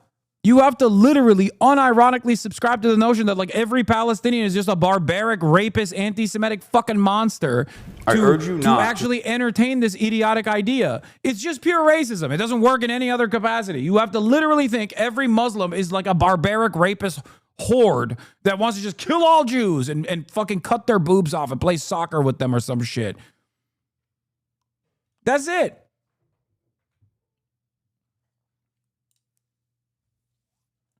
You calling a chatter a dumb fuck after 55 months is why it's hard to support anyone on the left. Not a good look, gang. Oh shit, man. You know what's not a good look? Being a 55-month subscriber and being such a dumb fuck that you still actually try to make an argument that like Israel is actually doing a genocide because people like myself are actually calling it correctly a genocide. Attributing Israel's violent actions in the Gaza Strip to someone like myself is unironically dumber than anything you could have ever fucking come up with or anything that you've ever heard from my mouth. Okay, me calling that dumb fuck ass take a dumb fuck ass take, regardless of the fact that he's given me $330 fucking over the course of the past 6 years, should help you recognize that I'm a fucking honest person. Okay, I don't suck up to chatters just because they've been in here for an extended period of time. Because when you're in here for an extended period of time, your support financially is meaningless if you don't learn anything. If you are in here for 6 fucking years, constantly giving me $5 a month to avoid the top of the hour ad breaks or whatever the fuck, okay? Or because you love what I have to do, you have to learn something. You have to learn something. Notice how I'm not actually attacking you as aggressively as I did to that guy, because he's been in here for 6 fucking years. You only have been in here, I guess, sporadically for 1 year. So obviously, my smoke for you is significantly less. So please, don't assume that the customer is always right. This is one area where if you want me to treat you like a fucking human being, if you want me to treat you like a goddamn human being, you have to behave like a goddamn human being. You can't just turn around and be like, I don't really like that you're being mean to a chatter. Okay? You are, once again, also exhibiting the same exact tendency that other chatter exhibited, where you go, you calling that chatter a dumb fuck after 55 months is why it's hard for people to support anyone on the left. You are drawing a conclusion about the broader left from a fucking Twitch streamer and how he is yelling at a fucking chatter who said something incredibly stupid. Your expectation is what? That when a 55-month chatter comes in here and says something stupid, I say, yes, sir, please, sir, thank you more. No, please, give me more of your brilliant, enlightened perspective. After all, you give me $330, so whatever you say goes, sir. Is that what I should be doing? Is that how we build a broader leftist coalition? That's what it hinges on? A dumb fuck Twitch streamer and the resentment that he feels, not only towards that chatter, but the resentment towards myself. I feel disgusting when I have someone who has been in here for 55 fucking months and it didn't learn anything. I feel like I'm a fucking failure. Okay? Motherfuckers will come in here and be like, you're so audience captured. You're such a pussy. You say these radical things because you're worried your audience is going to call you out for it. And then when I fucking yell at a dumbass in here, they go, oof, he's so mean to his audience. Have you seen that? Which is it? Am I fucking audience captured? Or do I tell it like it is? I have a goal. I know it's very difficult for people to comprehend this because they're so fucking used to dumb grifters everywhere, projecting their own fucking personal insecurities and their own lack of interest in pushing for a fucking political movement. I have a goal, okay? I know, it's shocking. The goal is not just to put money in my fucking pocket, because if that was my goal, I'd be a right-wing grifter, okay? I wouldn't have to entertain any of this shit. I could ban whoever the fuck I want, do whatever the fuck I want, purchase whatever the fuck I want, and be as racist as I want to be, you know what I mean? If that was something that I was interested in, that's what I would do. Even if I'm not personally racist, I would still be racist just for money. I do this because I care about this. I know that's a difficult concept to grasp because everyone has become so fucking nihilistic online, where everyone is like, there's no way a person could advocate for things for others, things that actually don't even benefit them immediately, things that actually might harm their financial status in the long run. There's no way that they would do that. There is a reason why. There is a reason why there are not that many people with my fucking financial status advocating for the things that I'm advocating for. And it's not because I'm audience captured, and it's not because I rely on people giving me money to keep saying this, especially because the alternative is much simpler. You don't have to be brilliant. You don't have to be charismatic. You don't have to be entertaining. All you need to do is sit there, play fucking Trump videos and go, yeah, based, as cockroaches fucking fly out of your asshole, to literally build a massive fucking community, because that's how easy it is to grift to the right. Because right-wingers are dumb fucks. Right-wingers are the most malleable bots that I've ever encountered in my entire life. I could convince a right-winger adult to eat a bag of dog shit in a matter of 3.5 minutes, okay? That's how simple right-wingers are. That's how easy it is to manipulate them. Look at the most prominent right-wing. Look at the most prominent right-wing commentators. You got Asmongold, Charlie Kirk, Dave Rubin, Tim Pool. Not a single one in that group where you'd be like, well, this is an entertaining guy. At least Asmongold was an entertaining guy at a certain point. He knows how to entertain people. But the other ones aren't.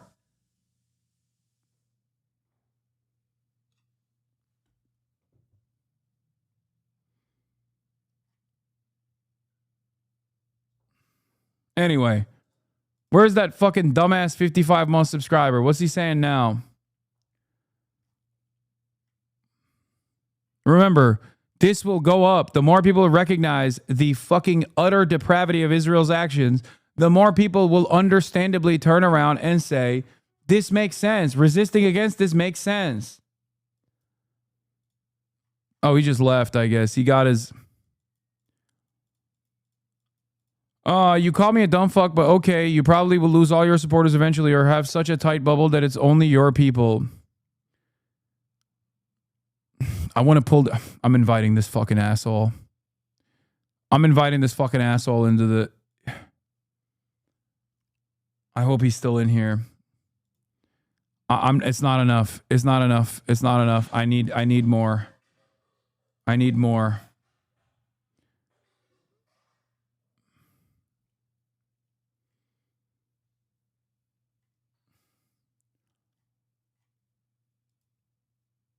Don't, bro. No, I have to see what he has to say. I have to see what this fucking asshole has to say. Chatter, respond. I've invited you. I'm doing that instead of listening to my own Oxford speech. Respond now.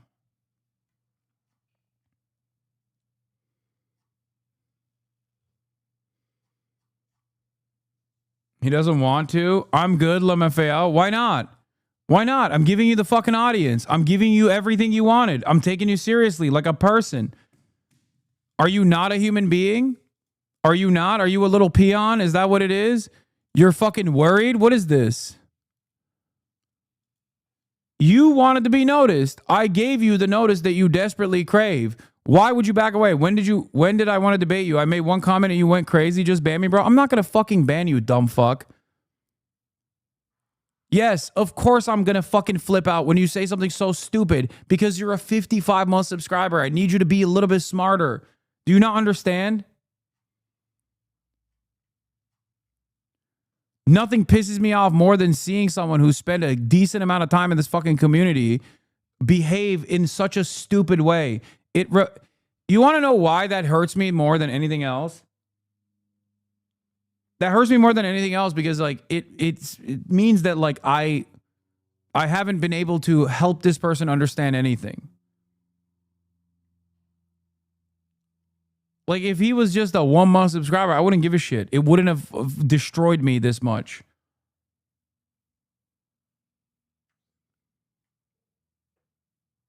Yeah, lol W, the classic I'm crying on the fucking inside. Lol utilized primarily by people who are just like, I'm actually dying on the inside. You fucking cooked me. To succumb to nihilism because there are many other crises out there, especially including the crisis that the Palestinian people face every day.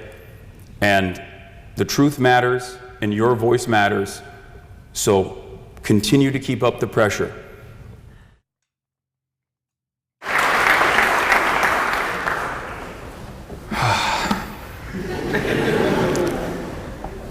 Great weather. Seriously. What's up, everybody? I'm Hasan Piker. I just did one of these talks at Cambridge University at Cambridge Union yesterday. And after seeing Oxford, immediately after that, it feels like a quaint fishing village in comparison to what's going on here. Having said that, however, there was a lot of contest at Cambridge Union, and judging by how the Q&A session goes in the aftermath of this speech, I'm going to make up my assumption on whether the age-old conversation, whichever way that unfolds. Is Cambridge better than Oxford? Is Oxford better than Cambridge? We'll find out. They were very ruthless over there. I'm just letting you know. They even said that apparently I was more controversial or more contentious than Ben Shapiro. So, it's interesting times. I gave a speech yesterday, and I didn't want to do the same exact speech here, so while I wrote that speech on the car ride from London to Cambridge, I wrote another one on the car ride from London to Oxford today. Both are going to be haphazard and put together, but it's a serious one, so bear with me. This is not something I normally do. I have the gift of gab. I talk all the time, 8 to 10 hours every single day, specifically on controversial, polarizing political issues, but today I'm going to try to streamline my thoughts a little bit. Ladies and gentlemen, I stand before you in this storied deliberative hall, following the footsteps of much more credible and much more intelligent thinkers, as nothing but a simple man. A simple man who understands right from wrong. And sometimes that's all that matters. In the words of my friend, the late, great Michael Jamal Brooks, there's nothing complicated about apartheid. There's nothing complicated. The morality is clear. If the roles were reversed and a captive Jewish population of 5 million were being systematically starved, sieged, and dominated, as its ancestral lands were being destroyed, there would be no confusion or complexity. It's super simple, he used to say. There's one group, Israel, that has enormous power. It's the most powerful country in the Middle East. It's backed by the United States, the most powerful country in the world. It acts on a population of people with total impunity. It is never held accountable for anything, so there's no symmetry in this relationship, period. That's why I don't think there's any need for obfuscation. No arguments of complexity, no reasoning for preemptive genocide. Israel is an apartheid state, and its inception was a violent one, with the displacement, the forced displacement of 700,000, which gave birth to a settler colonial entity that continues to dominate the lives of more than 5 million Palestinians.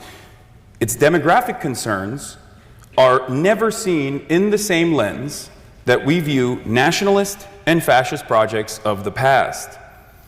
It also happens to be one of the most impressive nationalist projects the world has ever seen.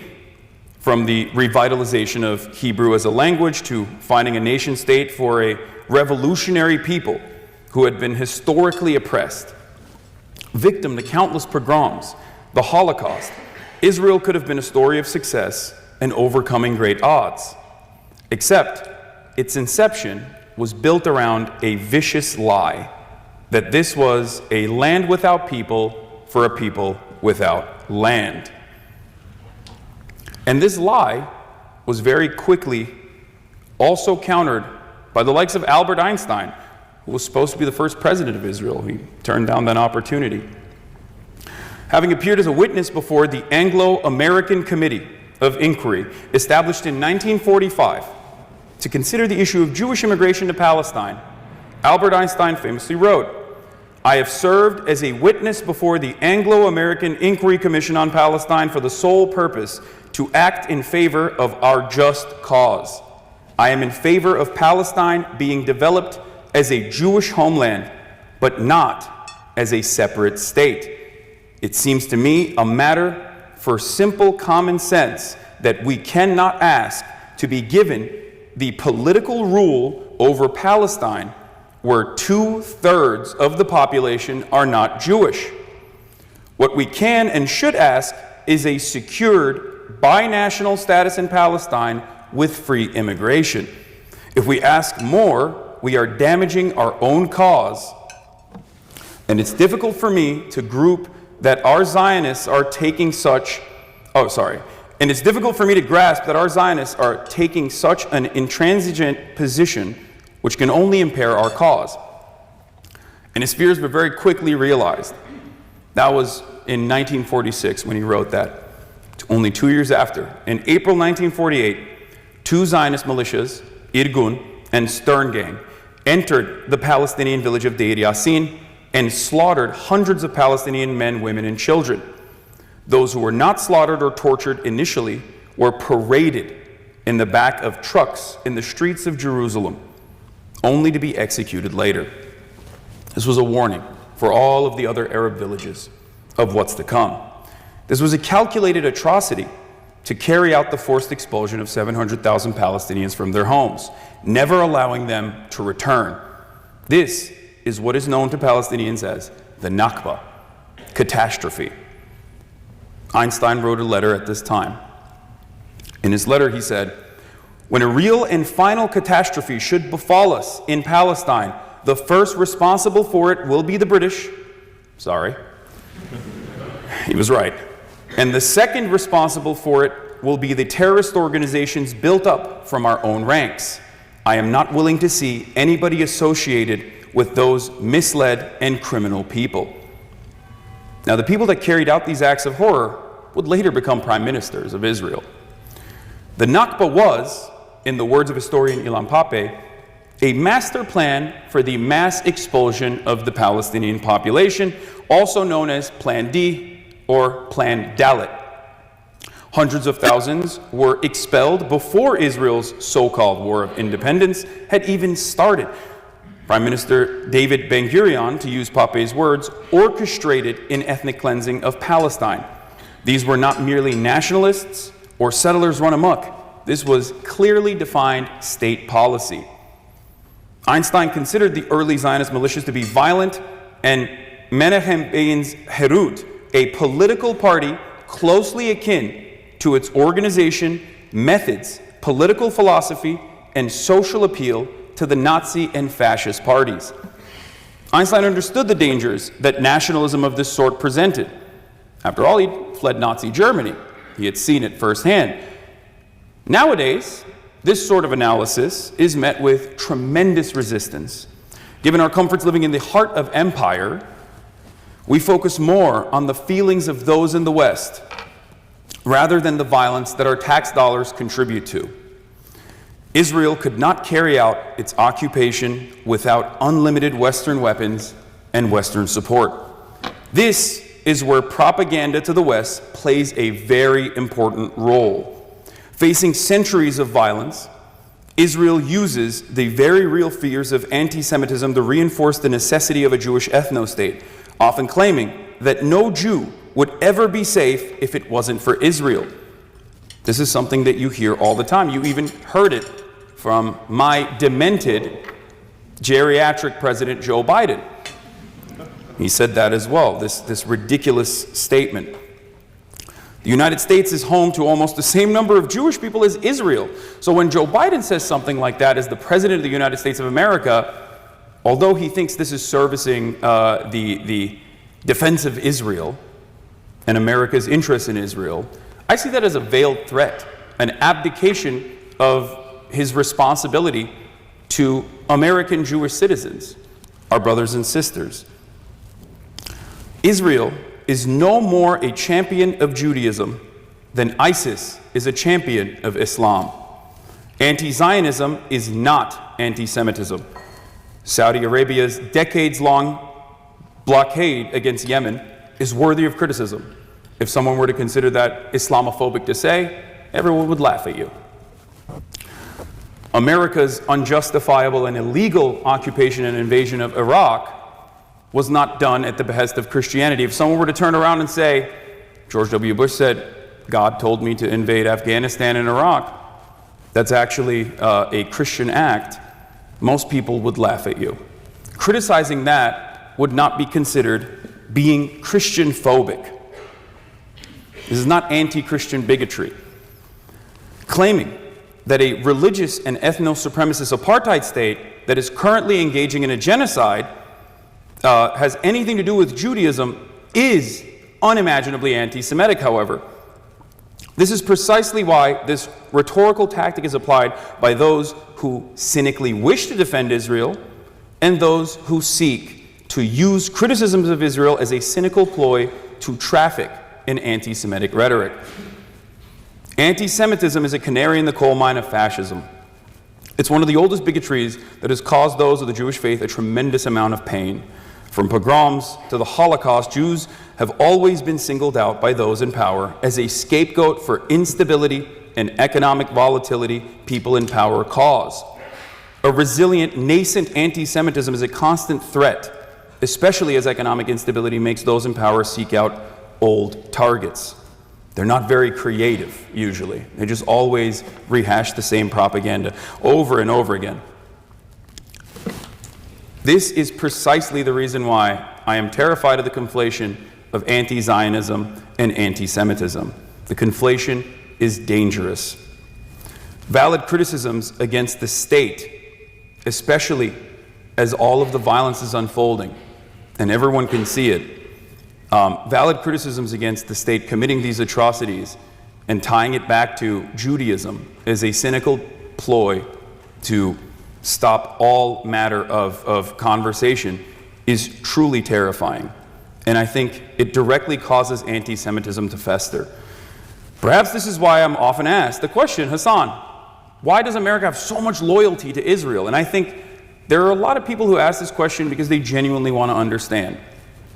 They don't get it. But then there are some who ask it because they want me to say anti-Semitic things. They want me to say, oh, because Jews control the media or the government. This is not true.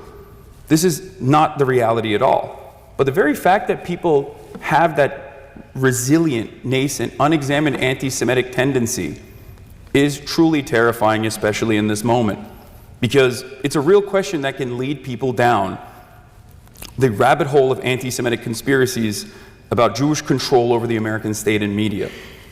Simply put, Israel is an asset. It is an unsinkable aircraft carrier in a resource-rich region. It is one of the most valuable allies that the United States has for its interests in the region. At different points in time, Israel has served different purposes for the United States, its primary benefactor. It's been a Cold War ally. It's been a punisher of misbehaving Middle Eastern oil states. It's also been a partner in Western espionage.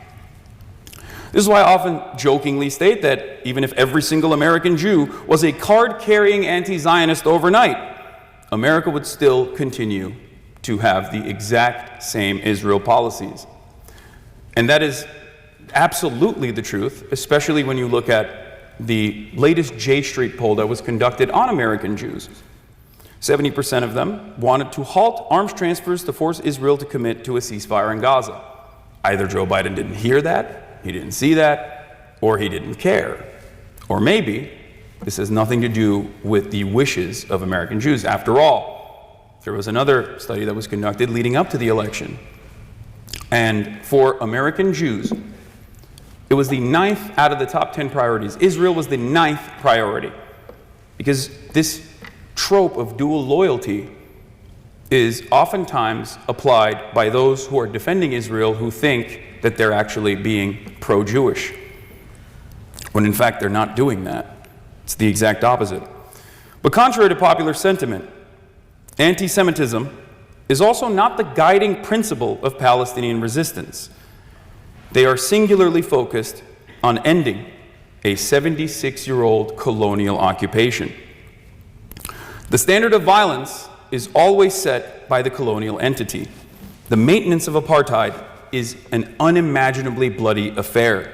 Checkpoints, separate roads, indefinite military detention of Palestinian children, refusal of permits to build water wells, wholesale destruction of villages, letting rabid right-wing settlers operate like the Klan in the occupied West Bank, and offering military protection to their campaigns of ethnic displacement are all parts of the often invisible violence that plays a role in the daily existence of Palestinians. But because it's systematized, we do not have that same attitude towards this kind of violence because it's state policy. It's not a non-state actor conducting these affairs.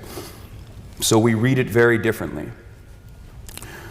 Almost a century of domination, land grabs, and ritualistic humiliation of an indigenous population is always going to be violent.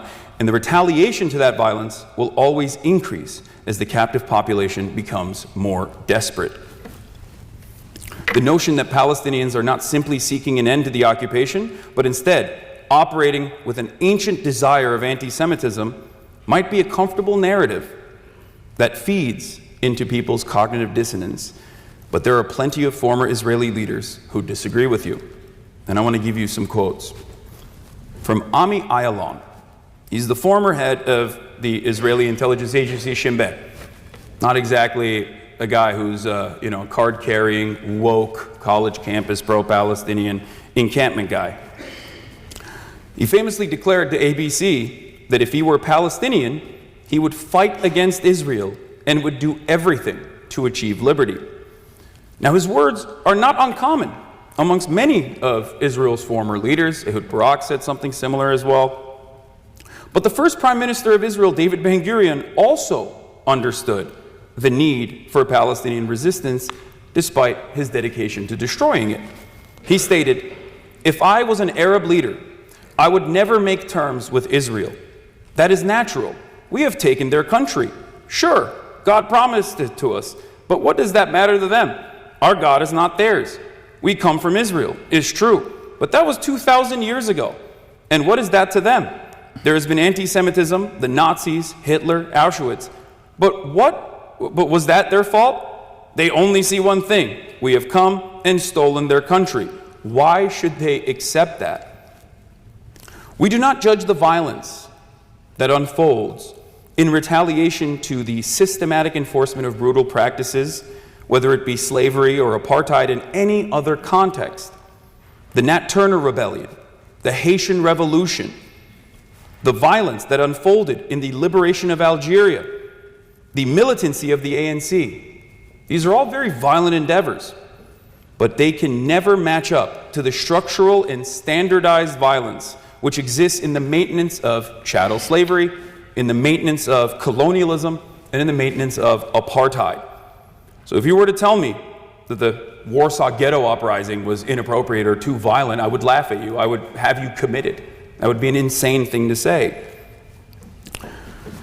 So, in the face of countless atrocities that have unfolded over this past year, child mutilation, drone copters sniping children, drone copters playing the sounds of wailing children seeking out help in an effort to lure out unsuspecting Palestinian civilians with the express purpose of murdering them, bombing virtually every aspect of civil life in Gaza, the world's largest open-air prison. I think it's time that we have to have an honest conversation about Israel, because there are a lot of intelligent people in here, and if we don't have an honest conversation, we're never going to be able to solve this problem. This is especially a volatile time as well, because right now we are facing a crisis of fascism in the Western world. These nascent movements are growing all across Western liberal democracies. You have the Reform Party here in the UK, you have Donald Trump in the United States of America, who is significantly more violent in both his rhetoric and much more vindictive than the first time around. You have the AfD in Germany, you have Meloni in Italy, Geert Wilders in the Netherlands, and so on and so forth. So in this time, we need to make sure that we can restore confidence in legacy publishers and in mainstream media, and yet they have time and time again dropped the ball.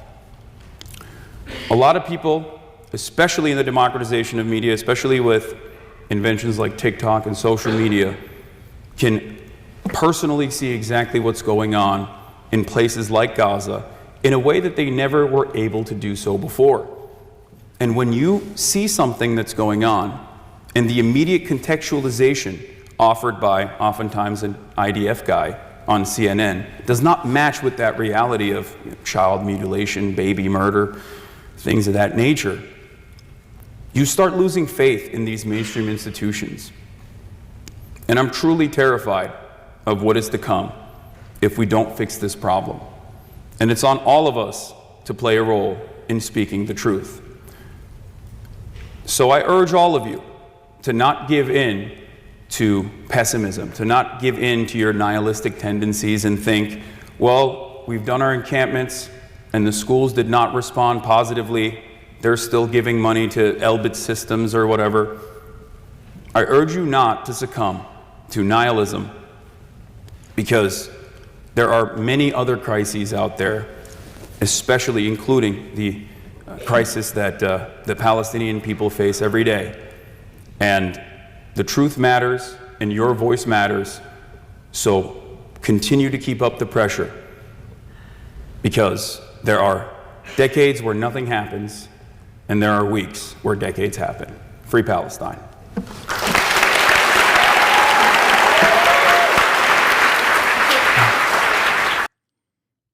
That was the speech I delivered 5 months ago. That was the speech I delivered 5 months ago. They uploaded it 13 hours ago on Oxford Union. It was half off the cuff, half half off the cuff, half wrote in the car ride over there. Not my best. I mean, this is not something that I do. There was a Q&A afterwards. We watched the Q&A because they released the Q&A beforehand. I don't know. I just you can pinpoint who watched the video and listened and who didn't. I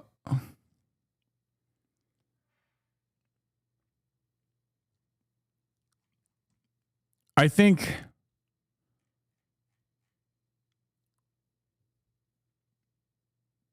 I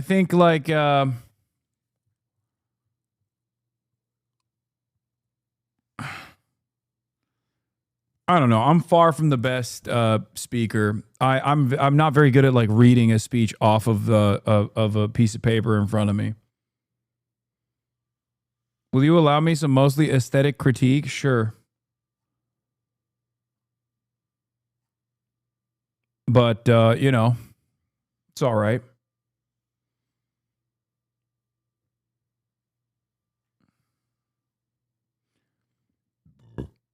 When I call Joe Biden demented in the halls of Oxford University,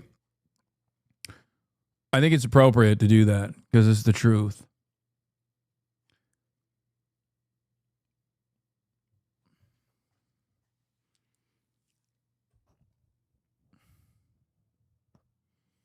I'd laugh at you for never pronouncing Menachem Beghin's name correctly. Am I saying it wrong when I say Menachem Beghin? Isn't that how you say it? I mean, fuck him. You're right, but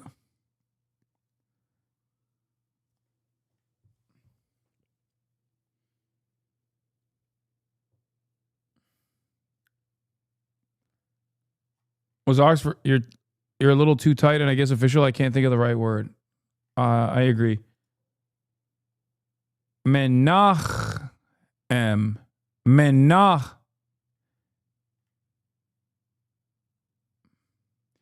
Manachum.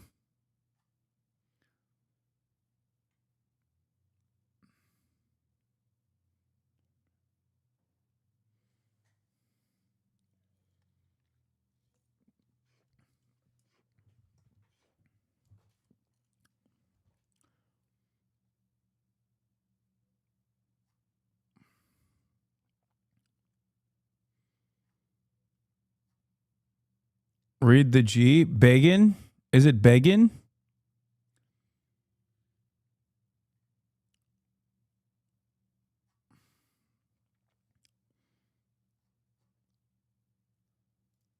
Oh,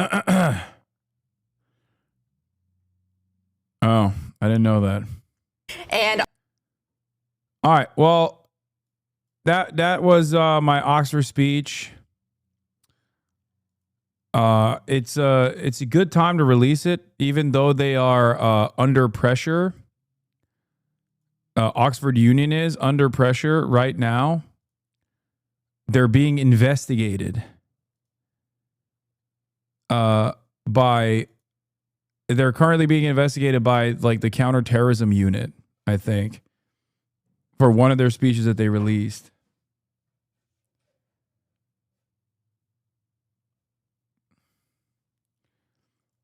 Meanwhile, as European leaders are finally applying a little bit of pressure to Israel, just marginal, just a little baby amount of pressure. Here is what Israel is preparing for, apparently. Israel's making preparations to strike Iranian nuclear facilities. New intelligence suggests Israel is preparing possible strike on Iranian nuclear facilities, U.S. officials say.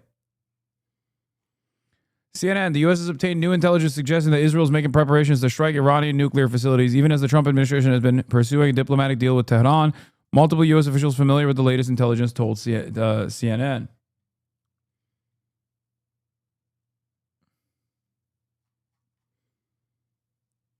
Such a strike would be a brazen break with Donald Trump. Don't know about that. U.S. officials said it could also risk tipping off a broader regional conflict in the Middle East, something the U.S. has sought to avoid since the war in Gaza inflamed tensions in the beginning of 2023.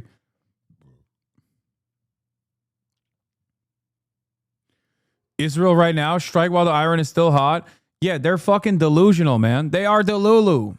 They have lost their fucking minds.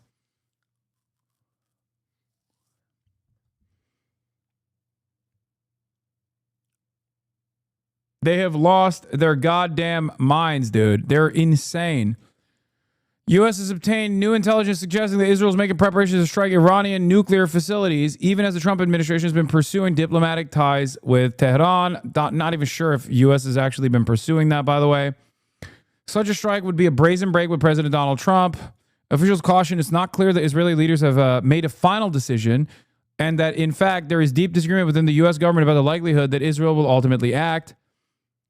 Whether and how Israel's strikes will likely depend on what it thinks the U.S. negotiates with Tehran over its nuclear program, but the chance of an Israeli strike on an Iranian nuclear facility has gone up significantly in recent months.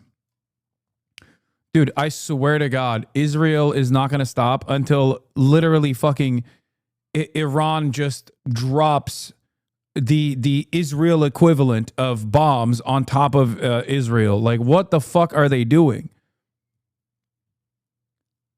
Like, they already played this tit for tat before with Iran, where they exploded Ismail Haniyeh, the principal negotiator that was negotiating with Israel, by the way, in the hotel he was staying at in Tehran. It is so crazy. Iran is not just going to attack Israel. It's going to attack oil refineries in the region if its energy grid is harmed in any meaningful capacity. They have said as much. I don't understand why Israel thinks it can do an 8-front war now with an actual more powerful military. The Israeli diaper force cannot do anything outside of ethnic cleansing. They can't even deal with Hezbollah. And Hezbollah is still a paramilitary force. Why the fuck do they think that the Israeli diaper force can deal with the IRGC? It's shocking to me that they are this insane. I suspect this is more of Israeli diplomacy, where they just like saber rattle with the hopes that like they can give a better hand to the United States of America. But yes, Zay Squirrel's tweet about this was seemingly correct. It's my assessment as well. I told you just as much that I suspect that this whole like back and forth between fucking Israel and the back channel conversations that America was having with Hamas was simply just a sleight of hand.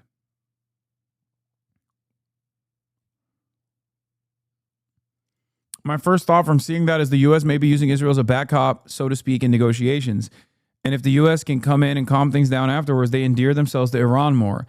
That's what that's the best possible scenario. That's the best possible outcome here. Having said that, however, I'm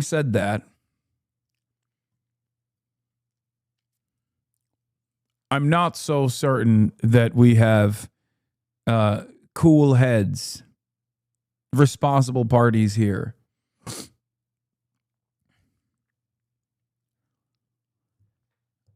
I don't know. They're fucking insane.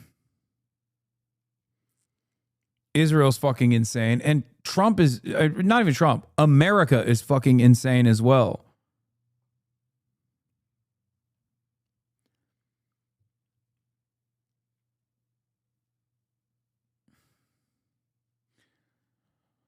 The heightened worries stem not only from public and private messaging from senior Israeli officials that is considering such a move, but also from intercepted Israeli communications. Because, like, the thing is, Iran has been incredibly restrained to such a degree that it's obvious that they don't even really care about fucking Palestinian humanity here, okay?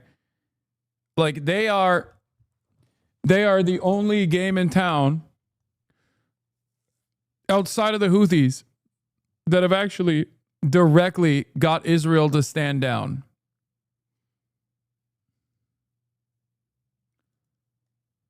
So the very fact, Benny Goss, Israel's more moderate liberal leader, advocating for the expulsions of Palestinians from Gaza and says the fight against Hamas could last up to a decade. Many will ignore Gantz's statements and place blame on Palestinian rejectionism, a racist trope that's meant to detract from Israel's occupation of the Palestinians. The Israeli opposition leaders have frequently been attacking Netanyahu, not for war crimes, but for not bombing Iran sooner, not conscripting more Haredi men into the army, and for not sucking up to Trump enough.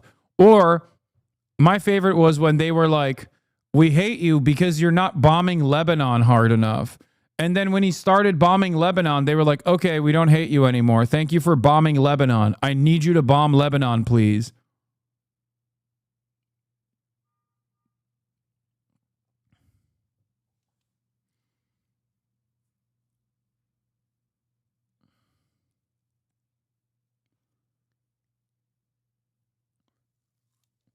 I don't know at this point. But what I do know is Iran has been in this game for quite a while. I'm pretty sure that they're they're very well aware of America's tricks, okay? So I doubt that they would be open-minded to a warm, like an extended hand from the Trump administration. In 1982, the CIA and Mossad planned a coup to install the Shah's son in Iran. According to Samuel Segev, the plan had the approval of both the CIA and the Israeli cabinet of Menachem Begin, and only abandoned after Begin resigned in 1983. Most importantly, this plan was approved in February 1982. That is 4 months before the Iranians sent the IRGC to Lebanon in June. So if anyone asks you who started the Iran-Israel proxy conflict, it was Israel. Yeah. What is this? Did you respond to this? The fuck is this? Israeli Lebanese Christian? Hasan Piker from a safe Western mansion praises the resistance that turned their guns on my people. My father fought the PLO when they attacked us. Hezbollah promised liberation, then assassinated anyone who spoke out. We fled. Only Israel gave us refuge. You want me to respond to this fucking dog, dude? Are you stupid? Are you okay?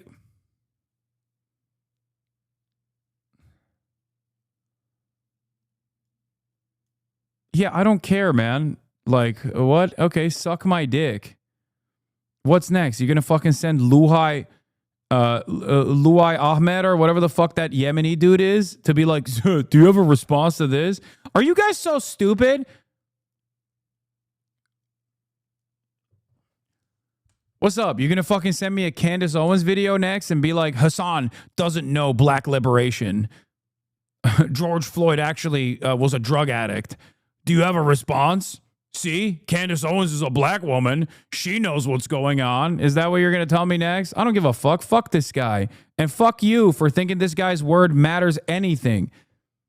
Anyone that is an Arab, non-Jewish Arab living in Israel, living inside of the borders of Israel, that defends Israel this hard is literally begging to be spat on every fucking day of the week.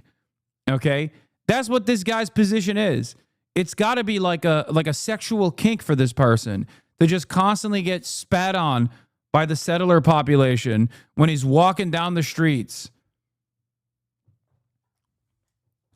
I don't give a fuck what he has to say. Look at his fucking bio. That should be enough for you to be like, I will never listen to you. He's a fucking Nazi.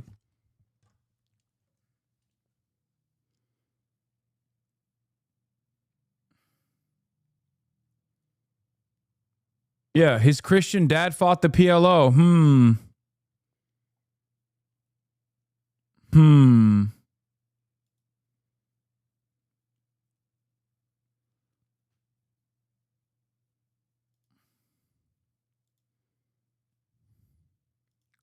Wonder what that means. Anyway, let's hear what this Let's see what the statement was. Let me give a reminder to the other side. The American side, which is negotiating indirectly, should try not to talk nonsense. To say that we will not allow Iran to enrich uranium is a huge mistake.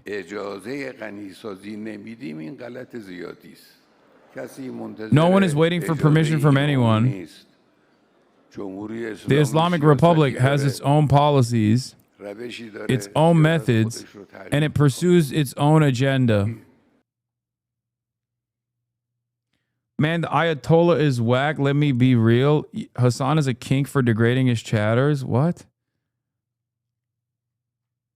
Dude, fucking take a week off.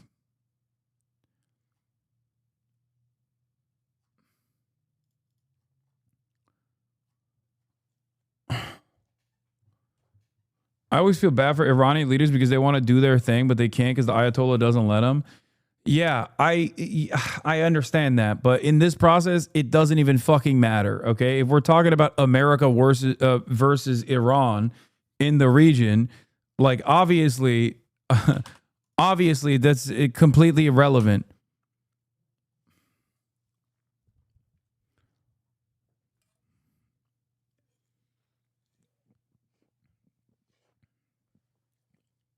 The thing is, like, that's the biggest L for Iran, is like how fundamentalist its leadership is still.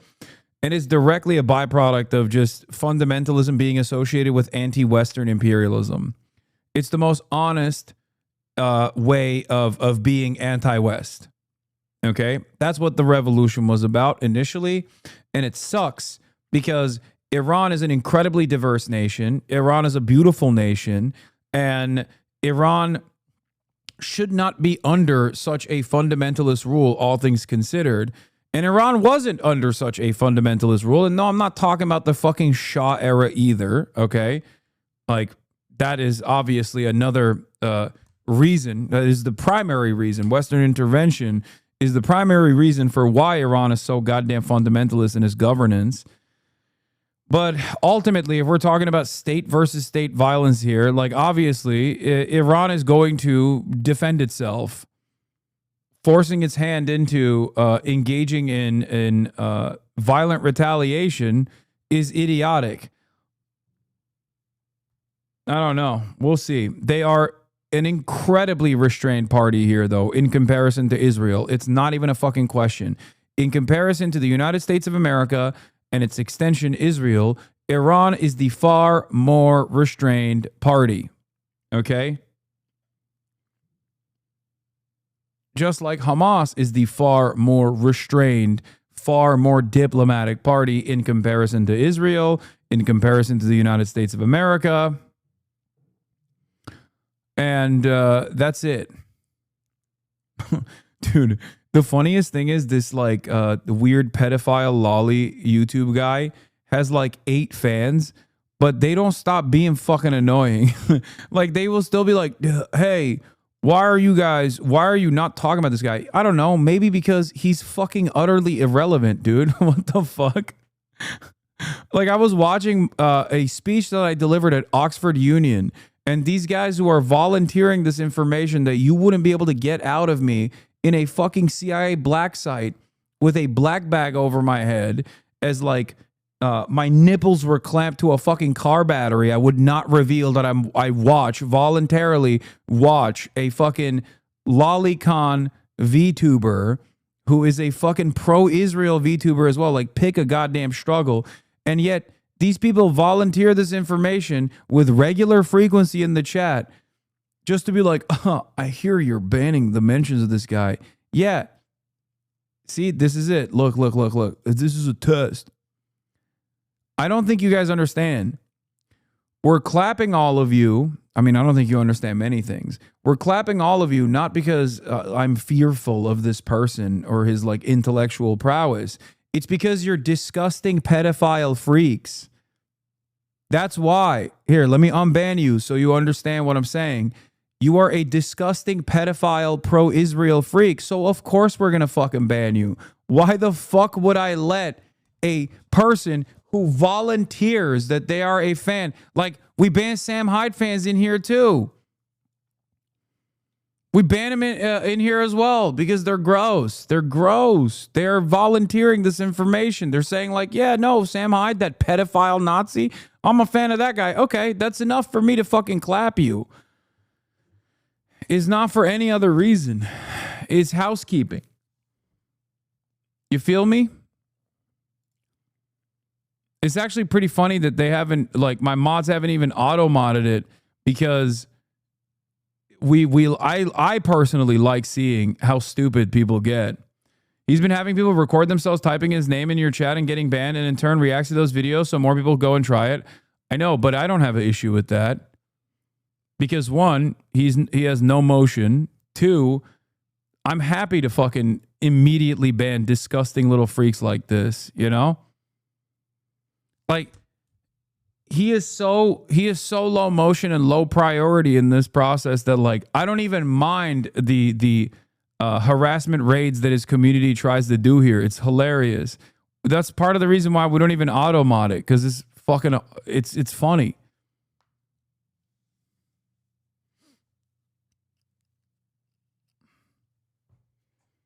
Yeah, thanks for coming in, dude, and self-reporting that you like this gross little freak.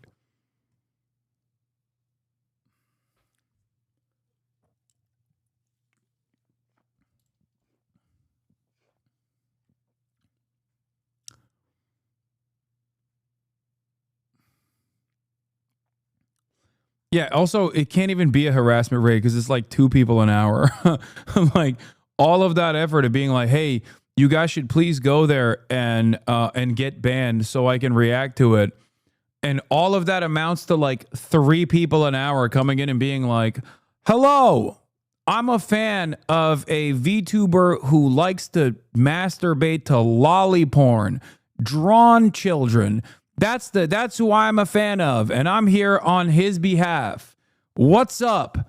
Just testing. Will I get banned? And it's like, yeah, you got banned not because you're dangerous. You got banned because you're a fucking loser.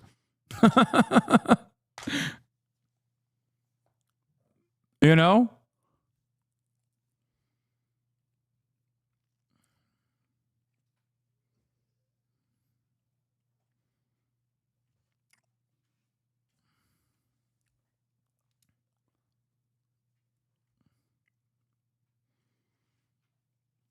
Oh, you're so mad. No. I deal with Asmongold on a daily basis. Asmongold's fans there are far more of them than this fucking loser. Mark thought you lied about your height. That cam is not. Hasan 6'3". Did that nigga lie? I didn't. I'm 6'4". That nigga is not 6'3". He like 6'5", I think. Yeah, he taller than me. I think a little taller than me. Yeah, he taller than me. Somebody said, what if he slips again? Maybe 6'4", 6'5". Free gonna knock on hoop for real. Exactly. And that's another thing. He need to calm down. So Hasan is 6'5", bro. He's tall, bro. He beat Christopher Leonard. I seen it. I just don't need him out on the outside shooting threes. I need him getting boards. He gotta understand his job is there to get boards. No, bro. I got it. I can do that. Cap Free gonna hoop. YPK dunked from the free throw line yesterday. What? Hasan is done this time. 1,000,000% is the funniest shit. It's also very stupid. Like the dude who we're talking about is very, very, very stupid. He's not, you know. Not only is he a fucking VTuber who masturbates to drawn children, okay, which is insane. He's also very dumb. You are stupid. Okay. I mean, I am. I think the difference, however, is that like I recognize my stupidity, which I think gives me an upper hand in comparison to the normal stupids. Yeah, I'm gonna bring NMP with me.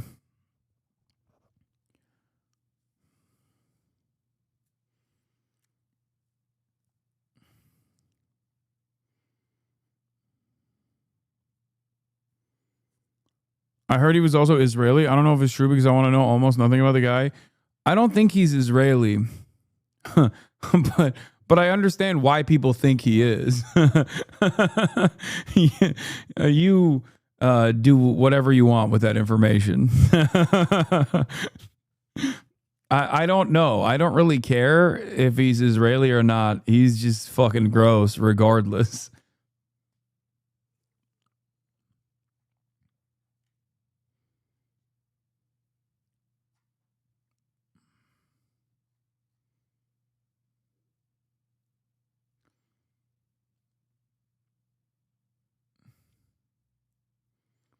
Bro, why are so many of your haters fans saying you associated with Diddy? Because they're fucking schizophrenic, chatter. Because they're schizophrenic. I think that's... You know, that's probably the best way to explain it. When you realize that like 98%... When you realize that 98% of things that my haters say about me is just made up. Like, it's that simple. Just made up. And then the other 2% is just like close enough to the truth, but they've just like massaged it to a degree where it's just indecipherable from a lie. Then you realize like, yeah, if the things that my haters said about me were correct, like, yeah, I'd be a pretty fucking heinous person.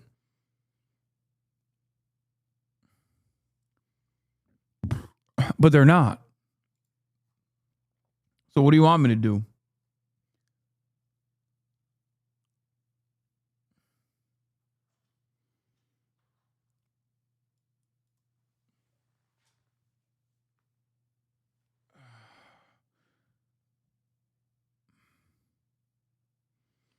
Most of your ops are comic book villains, but sex criminals.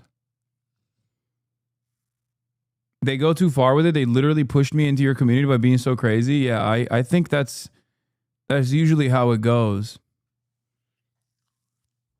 Like that, I do think that like they're so repulsive and so commonly awful in broad daylight that they end up negatively polarizing people against them and cause them to become fans of mine. Efendim.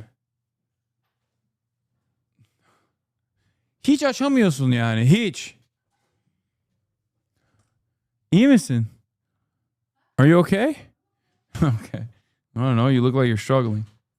On the left side of your screen, there he is, just entering the Capitol now. Let's see if he makes any remarks. Well, it's not a question of holdouts. We have a tremendously unified party. I don't think we've ever had a party like this. There are some people that want a couple of things that maybe I don't like or that they're not going to get. But I think we're going to have tremendous, not luck, we have tremendous talent. There's 2 drama streamers that were all about hating you a year ago that take your side on shit now, and I never would have seen it coming. They said it's because of how insane people got. Nice. This man has done an incredible job as Speaker. You know, we had a majority of 1. We were 1 heart attack away from losing the House, okay? Now we have 7. That's a big, because we won some elections, as you probably noticed, and we're going to win a lot of elections. For years, in my mid-20s, I avoided you because people around me made you sound like some kind of skinwalker. People actively gaslit me about your political positions venomously. Well, I'm glad to have you here, Chatter. Obviously, you realized at some point that those people were fucking lying. It is what it is. Same here. I was told you're a crazy anti-Semite, so I looked into why and kept agreeing with your positions, and now I'm getting called a radical. Elections. We have an economy that's roaring. We took out 5.1 billion. If you take a look, 5.1 trillion with a T, not a B. 5.1 trillion out of the Middle East. They're investing more than that. It's going to be ultimately more than that. Yeah, you can get Crunchyroll drops if you subscribe, by the way, before I forget.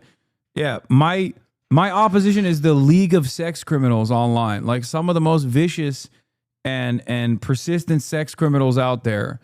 So if you voluntarily explain and tell everybody that you're fans of them, then, you know, more power to you, I guess, brother. Have fun with that, I guess. 180 wide-body Boeing aircraft. They're spending money at levels that nobody's ever seen. Usually a president goes for a trip and he loses money. In other words, he gives money. No, normies don't have a fucking horribly skewed view of me. If someone has any view of me that's beyond like, isn't that guy like a progressive guy? They're not a fucking normie. Okay? Normies don't know who the fuck I am. Like, true normies don't know who the fuck I am.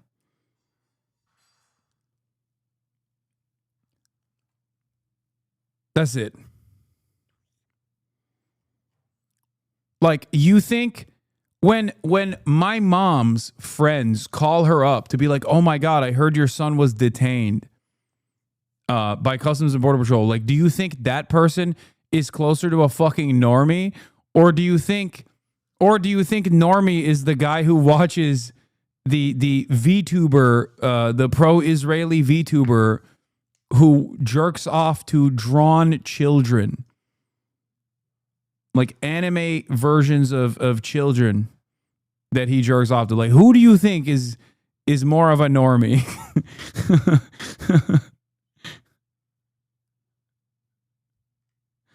Like Austin's mom, or person who is deeply invested in watching a sex pest that is currently battling numerous legal battles for distributing revenge porn to other people. Revenge porn that he both consensually and non-consensually shot of former content creator collaborators that called themselves orbiters.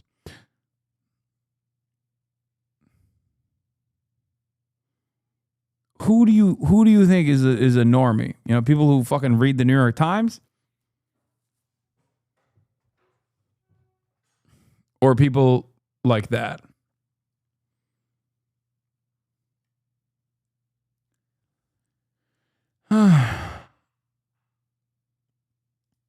We went for a trip and we took out $5.1 trillion. Nobody has ever seen anything like it, and that's just the beginning. So I think we're a very unified party. The Senate's doing great. John Thune is doing fantastically. He's a great guy, and we're going to have a bill, the one big beautiful bill. I think it's the biggest bill ever passed, and we got to.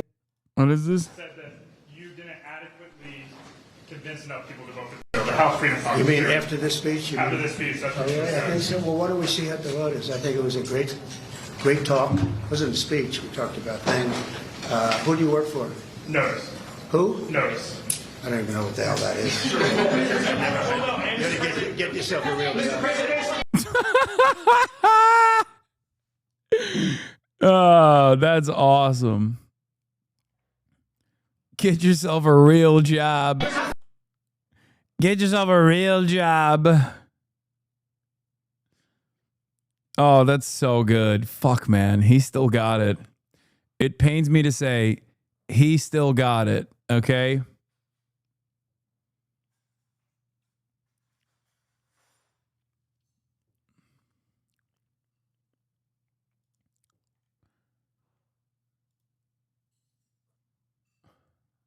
He's popping.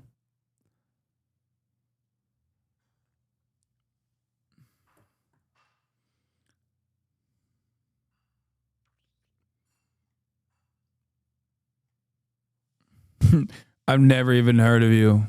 Get a real job. New book. In this new book, they allege that steps were taken to conceal former President Joe Biden's vast diminishing health while he was in office. Journalists Jake Tapper and Alex Thompson say they spoke to more than 200 people for this book, many people within the Biden administration and the larger Democratic Party. The result is called Original Sin: President Biden's Decline, Its Cover-Up, and His Disastrous Choice to Run Again. It is out today. Within that book, sources describe Biden's struggle to remember the names of longtime associates going back to 2019 and an increased reliance on note cards and scripted meetings, even with his own cabinet members. This comes just after, of course, the announcement yesterday of former President Biden battling prostate cancer. We're now joined by Jake Tapper and Alex Thompson here for their very first TV interview about the book. Gentlemen, good morning. Thank you. Thank you very much for being here. I mentioned the prostate cancer. I think the announcement was Friday, but we were talking about it yesterday. Two things off the top. First, we all are sympathetic to the Biden family. 100%. This is a tough fight. We wish them the absolute best. Yeah, well said. Second, we'll talk about whether the Washington press corps should have done more and known more, shared more during the administration. But for now, let's just talk about the heart of the book itself. At times, this president was almost completely out of it, gone, spent. And it raises the question of who was running the country at those moments. Was there a protocol in place? And then also, what was the... Is he going to rip into them like he ripped into Ta-Nehisi Coates? Double Cirque Tony? Jon Stewart made some funny jokes about this. Arming his book so goddamn hard. It's so funny that it is so fucking funny that Biden came out and was like, I got cancer, like right before he released the book finally. I think it's like coming out tomorrow or something. Which makes this fucking hilarious because now all the libs that were going to read this book and be like, oh, I can't believe how old Biden was, now hate Jake Tapper and are like, Jake Tapper, you are enemy number one. Persona non grata, you fucking piece of shit. And this forces Jake Tapper's hand into, oh, it's today. Oh, sorry. The book dropped today. Now this forces Jake Tapper's hand to do the ass tapping that we love him for against Joe Biden.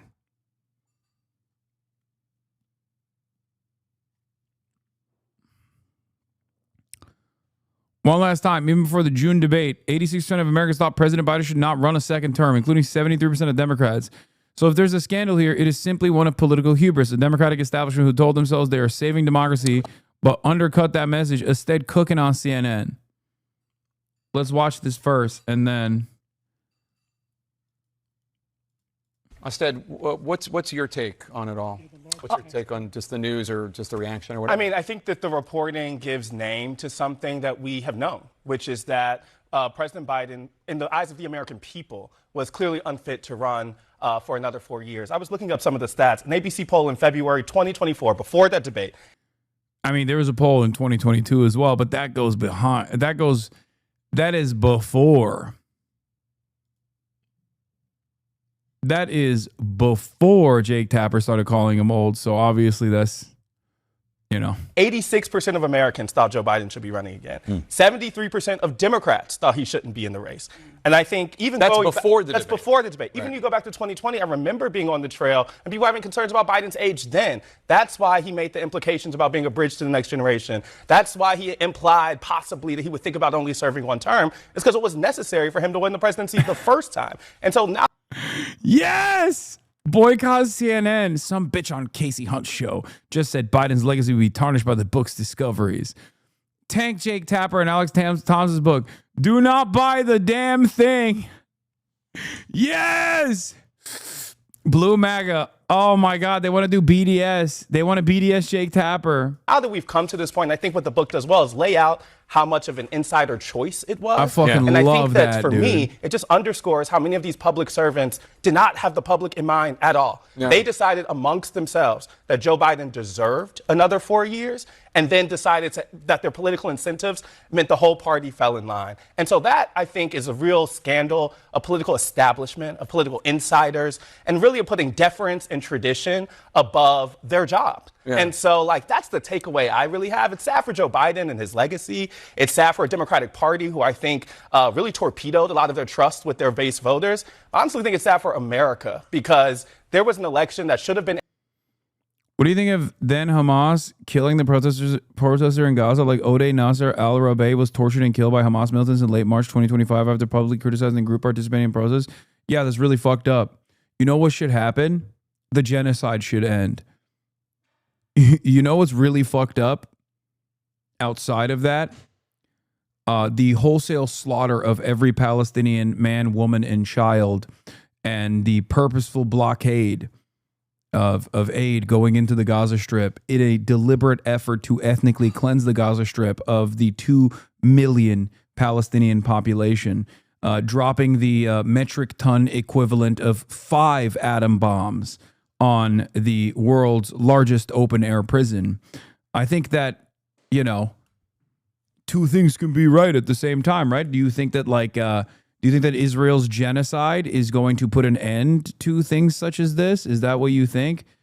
Are you jealous that Hamas got to kill this one guy instead of an American weapon that was shipped off to Israel expeditiously?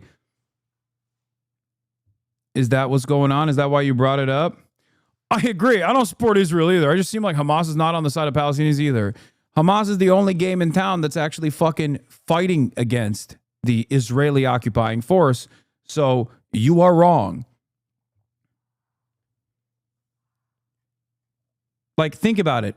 Israel is displaced millions, every single person in the Gaza Strip, and killed so much more. And you're like, this one guy that Hamas killed, according to reports that I'm seeing, is actually the true evil here. Like, what are you, fucking crazy? Are you insane? Are you on crack? Yeah, great. Dissolve Hamas, okay? Dissolve Hamas as a political entity and allow the Palestinians to fucking democratically elect who the fuck they want to elect. Is killing protesters, how is that helping Palestinians? Brother, do you not understand what I'm saying? Do you not understand what I'm saying? I don't care. I don't care about who fucking governs Gaza. I want the Palestinians to have sovereignty. Hello, listen to my words. Listen to my words. Who is a greater hurdle for the Palestinians getting sovereignty? Is it Hamas or is it fucking Israel? It's Israel, by the way. The answer is Israel. You're a fucking moron if you say it's Hamas. Wow, what a brilliant point you brought up. I can't believe Hamas killed a protester. Both are cancer to Palestinians. No, they're not. Shut the fuck up.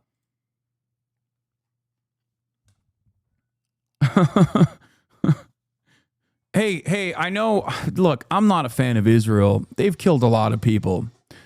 But I'll have you consider Hamas killed a protester. And it's really fucked up. It's like, yeah, it is. Okay, it is. You're right. Those people should be criminally charged after the apartheid ends, after the occupation ends. How about that? You want to do that? No, you don't. You just want to fucking keep chirping. This argument did not make sense during the Al Ahli hospital bombing when Israel defenders were like, Israel would never bomb a hospital. Wow, where are those guys now? But even if it was literally a misfired Palestinian Islamic Jihad rocket, which it wasn't, okay, that was just a lie that Israel told. But even if that was the case, like, what is the argument there? Like, only Israel gets to kill Palestinians? Is that the argument? Excuse me. I'm really jealous that that Palestinian Islamic Jihad potentially killed these Palestinians when Israel should have killed them. Is that the argument you're making? Like, what the fuck are you talking about? There is no way that you could both sides a fucking ethnic cleansing campaign. Like, there's just not a thing you can do. Yeah, it reminds me of the ones who say, you know, you would get killed for being gay in Gaza to people of the LGBTQ community. Yeah. Yeah, you would be killed for being gay in Gaza. You would be killed for being straight in Gaza too, except it wouldn't be Hamas killing you. It would be Israel killing you. It's such a shit argument. It's such a stupid fucking argument. It is such a dumb, stupid fucking argument. What the fuck are you saying? Do you listen to yourself? Like, it's like, wait, hold on. I need to, I need more information about the Jews that were sent to the concentration camps and what their political allegiances look like before I can make up my mind about the ethics of the Holocaust ass argument, you know? Hold on now. Were some of the Jews sent to the concentration camps or the gas chamber? Were they homophobic? I don't know. If they were, then maybe it was all right. Like, is that the argument that you're making? Like, what the fuck kind of stupid argument is this? What do you mean? Terrorists are bad to everyone and Hamas are terrorists is a simple point. You have no argument against it. No, I do. I have a mountain of arguments against it. You want to know what those arguments are? It's that Israel, by that same metric that declares Hamas a terrorist organization, is such a super terrorist organization that you can't even call them the same thing. Because I use these words very carefully, and there is no response to it from Israel defenders who try to say, oh, Israel's bad, but Hamas is worse. That's not true, okay? Israel is far worse than Hamas. Israel is a far larger terrorist entity than Hamas. Israel is Nazi Germany in this circumstance, and Hamas would be the brave resistance force against Nazi Germany in this circumstance, whatever form that might take. Their own political convictions or their own domestic affairs play no role in whether or not Palestinians are worthy of genocide. You are a fucking freak for saying this. But you don't understand it because the terrorism designation is a convenient one that you can slap on to just be like, oh my God, sorry, I hadn't realized this is old Germany. What? Yeah, it is old Germany. It's Nazi Germany. Israel is Nazi Germany. It is exactly like Nazi Germany. Okay?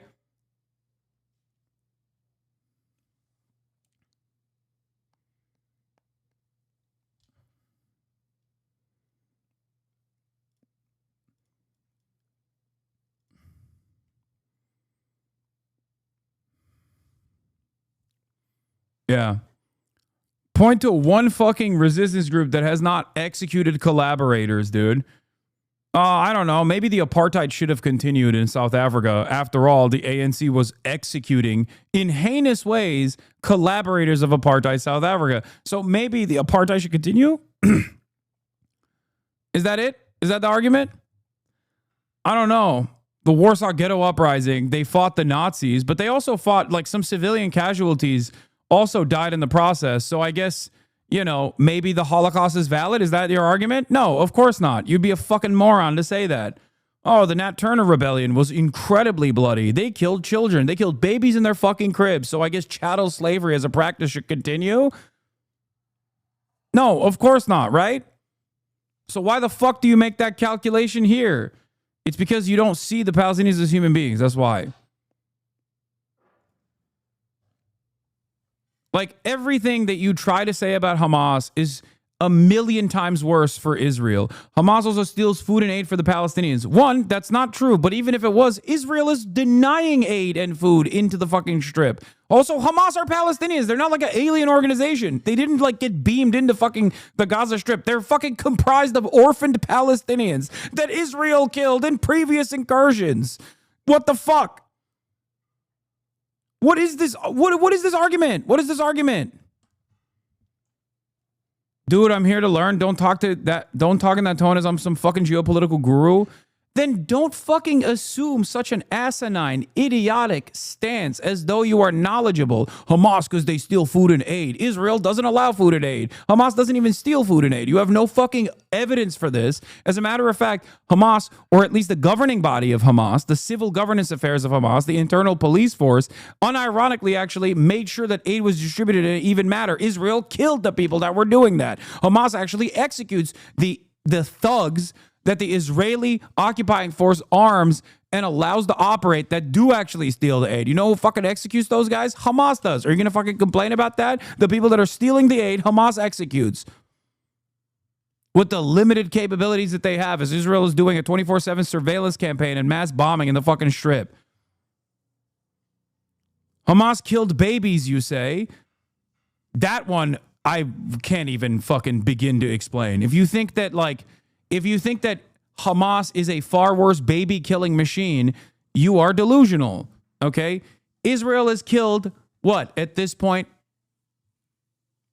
10, 20,000 times more children than Hamas did? Like, what is the number of children that Israel has killed?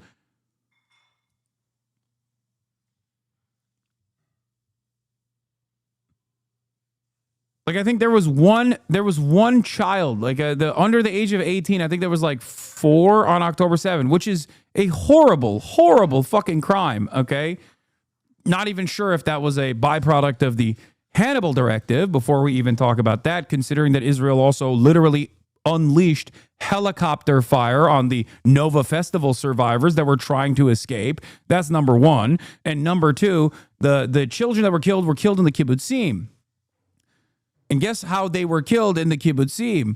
Israeli tank fire. So the idea that like those deaths are directly attributed to the to Hamas militancy is also, you know, we don't know. We don't know if that's the case or not. This isn't to say that Hamas didn't kill civilians. They certainly did. It's on camera. We've seen the fucking footage. That's an atrocity. I don't think that's appropriate in any way, shape, or form. Meanwhile, having said that, Israel has killed 18,000 children. What the fuck are you talking about? I think it was about 36 under the age of 18, one of them being an infant. Yeah, there was one.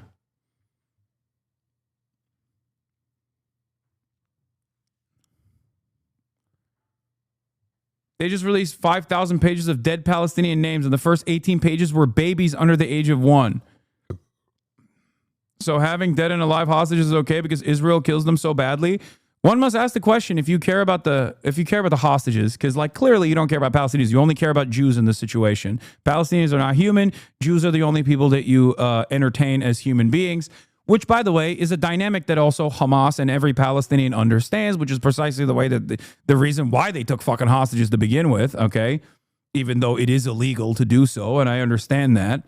But it turns out Israel doesn't even care about Israeli Jews because they killed most of the fucking hostages that died. So what are we talking about? They sometimes directly shot them because they mistook them for Hamas.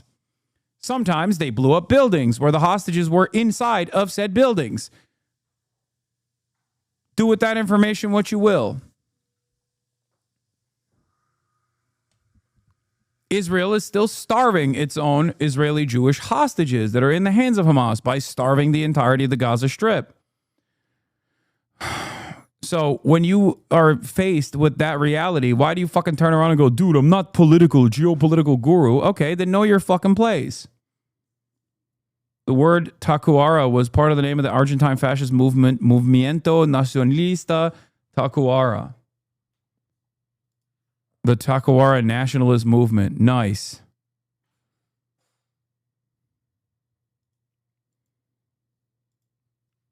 Good argument, though, chatter.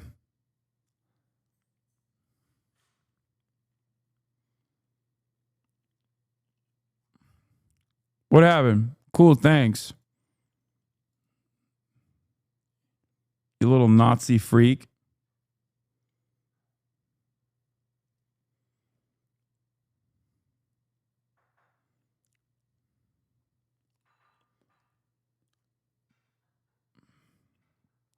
To be fair, it's not like this is breaking news.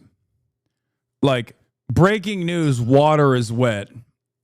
You can't wait to read all about it in my upcoming book, Water is Wet. You know, there is no surprise. There is no surprise here. Like, oh my God, I can't believe Biden was so old. A reality that virtually every American was aware of. This is only breaking news to members of the media that I guess bludgeoned their heads silly until they couldn't see Biden as a belligerent old man.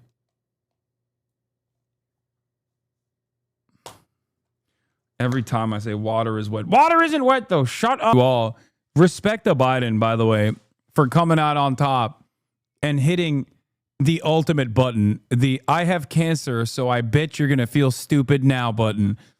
The more I see how much the media hyped up this fucking book that is supposed to be this bombshell revelation, which is Biden is old.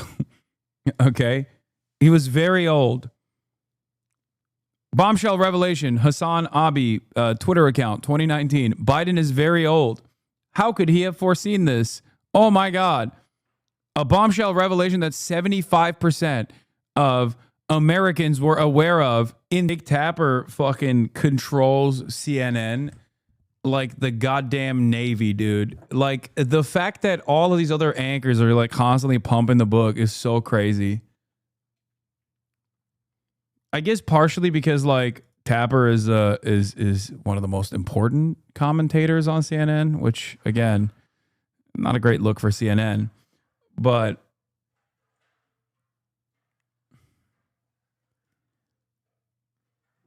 also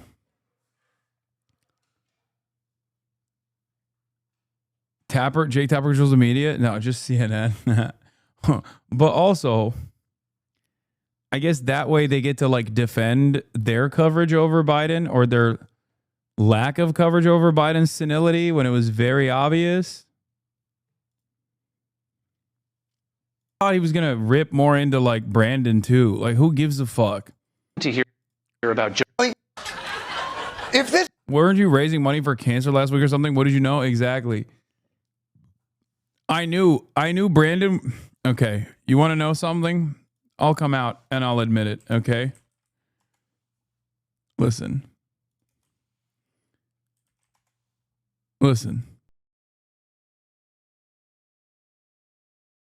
2 weeks ago, I found out that Joseph, Robin, and Brandon had a debilitating version of ass cancer, also commonly known as prostate cancer.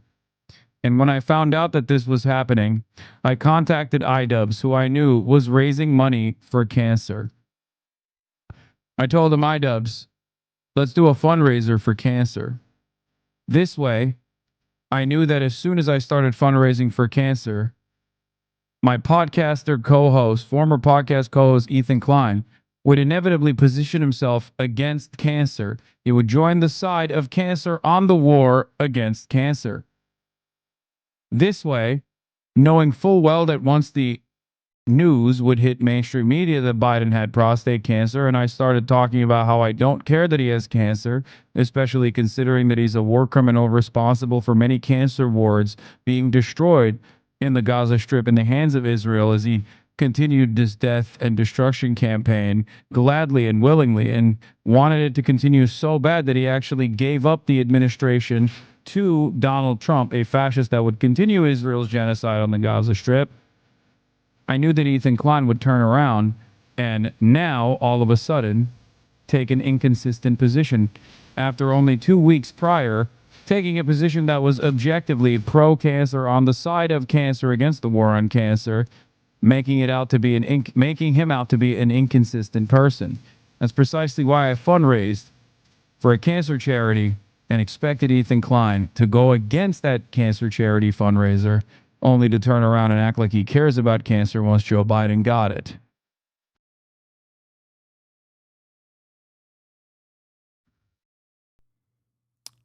Always 10 steps ahead.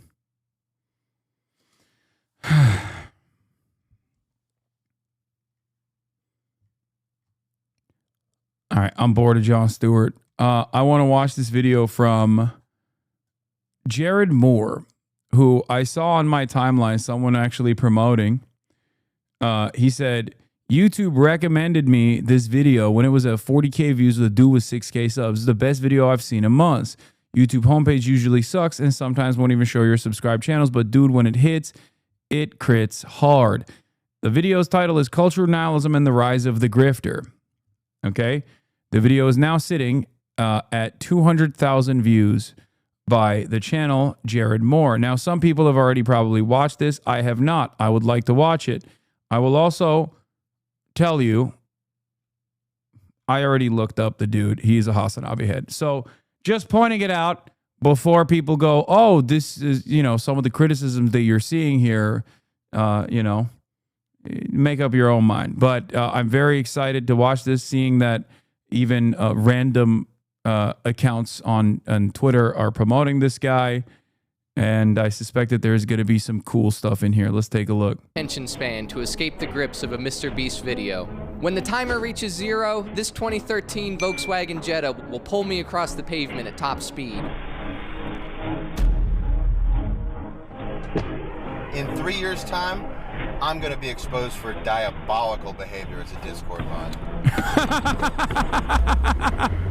Haven't I seen this rope trick before? Hasan, you may or may not have went into brothels with minors. I have not, but why are you fucking fantasizing about that? You fucking freak, you cretin, you gross little monster. More importantly, will anybody care if they've seen it before? Jump cuts are starting to make me feel nauseous. I'm almost too sick to find the close tab button. Why do I care about this? Am I doomed to exist in an endless cycle of trivial curiosity and relief with nothing to take away at the end? Am I anything more than a hostage to my dopamine receptors?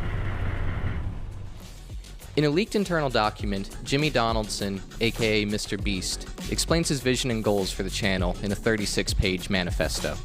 Your goal here is to make the best YouTube videos possible. That's the #1 goal of this production company. It's not to make the best produced videos, it's not to make the funniest videos, not to make the best looking videos, not to make the highest quality videos. It is to make the best YouTube videos possible. The Beast Everything we Festo. want will come if we strive for that. This bears striking Is that Mussolini? This guy's awesome. resemblance to a 2015 Atlantic article warning about the commercialization of art. Now it's an audience you think of addressing. It's a customer base. Now you're only as good as your last quarter sales. It's hard to believe that the new arrangement will not favor work that's safer, more familiar, formulaic, user-friendly, eager to please. More like entertainment, less like art. Artists will inevitably spend a lot more time looking over their shoulder, trying to figure out what the customer wants rather than what they themselves are seeking to say. I feel the retention, just give us a... 99% of movies and TV shows would flop on YouTube. On top of that, they'd be wildly unprofitable, having no flexibility and long lead times that can't adapt to trends. We aren't here to make a small movie once or twice a year. I want to make one every week. LOL. Mr. Beast makes high... Okay, I do want to point something out here.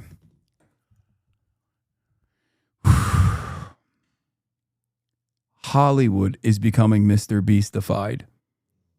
Hollywood is becoming more YouTube adjacent. Unfortunately, instead of vice versa, where there are YouTubers who are resisting against the temptation of the algorithm and digging their heels in and trying to make something that truly matters. But instead, I would say that Hollywood is going the way of the slop tuber. Production, long-form Super Bowl commercials on a weekly basis. The scale of the production that's grown to be his trademark is impossible without corporate sponsorships. The millions he's paid from views on YouTube is often just enough to cover the cost of making the video, with a large percentage of revenue coming Yes, Love, Death, and Robots had Mr. Beast in it, and it was a very cool episode. From corporate sponsors like T-Mobile or his own business ventures like Feastables chocolate bars. This gets into a moral gray area when you remember that half of his 350 million person audience are children. One of the newest products he started to advertise are the Beast Labs collectible action figures. A toy with loot box style gambling that requires you to keep buying packs until you finally get the legendary Who Gives a Shit. I can't wait to learn numbers, counting, colors, and shapes with you today. No, not Miss Rachel. No, don't disparage my legend. She's a wonderful beacon of light in a sea of endless depravity. No, not Miss Rachel. For all children's television programming, there's something required by the FCC called a bumper. This is to signal to children that the show they're watching has officially paused and advertisements have commenced. It was deemed unethical to have a child's friend, SpongeBob, tell them that the only way they could make friends this fall is if they purchased the new Prime Energy drink. I want a 4,000 Gucci sweater. I want a house, an iPhone 15. I want Mr. Beast in my basement. I want a lion. I want KSI and Logan Paul in my basement. Oh, God. I want this lady in my basement. The invention of the Gutenberg printing press led to the Protestant Reformation. The ability to mass-produce copies of the Bible gave people a more direct relationship with God. With the advent of the social media influencer, people now have a more direct relationship with advertisers, forming parasocial relationships with the people that try to sell them products. There needs to be a clear demarcation between advertisement and entertainment. What happens when there is no differentiation? The advertisement is the content, and the content can only exist as an advertisement. All of the consumer protections created by the FCC to regulate broadcast television still only apply to broadcast television. Is this relationship still a concern to our government, or is it the desired outcome for the next generation to be conditioned as more active consumers?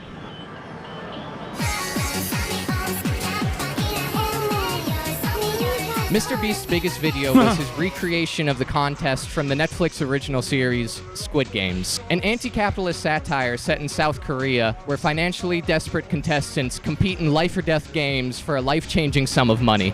It explores how the ruling elite debase and humiliate us for their own entertainment, forcing the working class to strip themselves of their humanity and abuse each other just to keep their heads above water. Mr. Beast saw this and went, whoa, why don't I do that? Squid Games is not a warning for the future. It's a critique of the present. Which one you want? This one? Okay, here's coin. I have one. Here you go. Okay, good luck. Thank you. You win? No. Okay, my coin. Can I take it, please? My coin? Yes, can I take Wait, my coin? Oh my God, bro.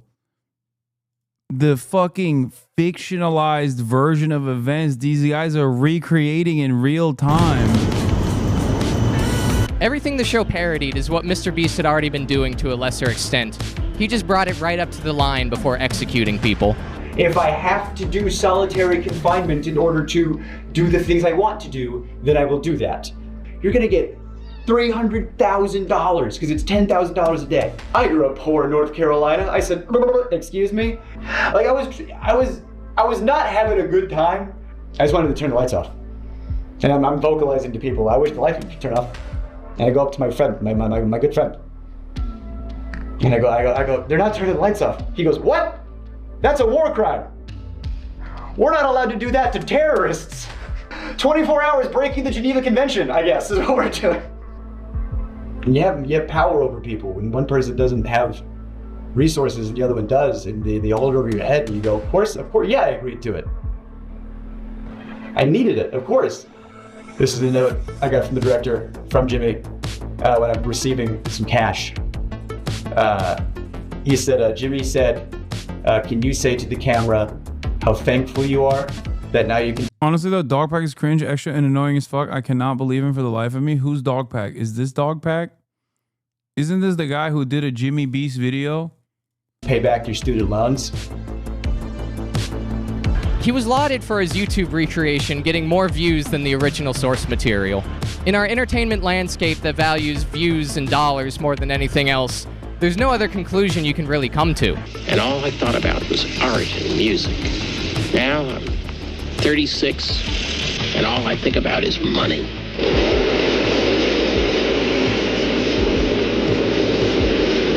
People argued Mr. Beast's video was superior because the original took 12 years for the creator to get into production. Meanwhile, a YouTuber can recreate it in a few months, stealing all the challenges and aesthetics and stripping it of the art and social commentary. He parlayed the success of the Squid Games video into a full-length series of the same nature on Amazon Prime called Beast Games. 1,000 contestants! Are you all ready?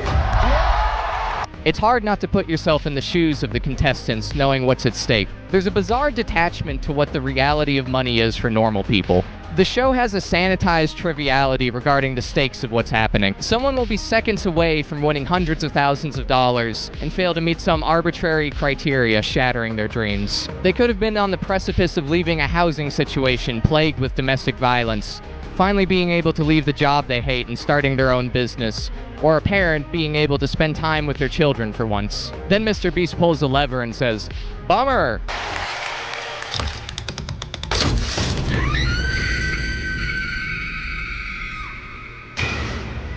Before a single mother's dropped through a trap door while he makes soy face into the camera.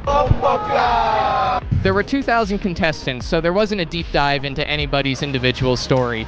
You could just see glimpses of their life in between challenges. When deciding on picking team captains for somebody that would be bribed in exchange for eliminating their team members, somebody was trying to prove their integrity by saying, "I'm an Army veteran, I'm living out of my car." There was a murmur in the group. Did he just say he was homeless? I don't want to trust a hobo. A woman tries to stick up for him. He's not homeless, he lives in his car by choice. I think Mr. Beast should be in charge of military recruiting. Enlistment is down with Gen Z, less people are willing to join the meat grinder just for a Dodge Hellcat. But what if the signing bonus was a Dodge Hellcat or a mystery box? We're already at the point we're sitting in air-conditioned offices, flying explosive drones into people's homes with joysticks. For every day your platoon is able to occupy Aleppo, your child will receive an extra $1,000 towards their college fund.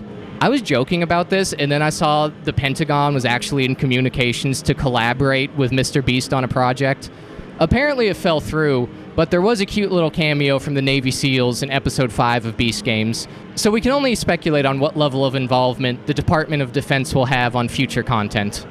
I don't hate Mr. Beast. He does give more to charity than 99% of us ever will, and at the end of the day is just a guy that makes YouTube videos. He just gives me this queasy feeling that we're living in a dystopia, that if you lose your leg, your best bet is accidentally running into a YouTuber that thinks it will go viral if they give you a prosthetic leg.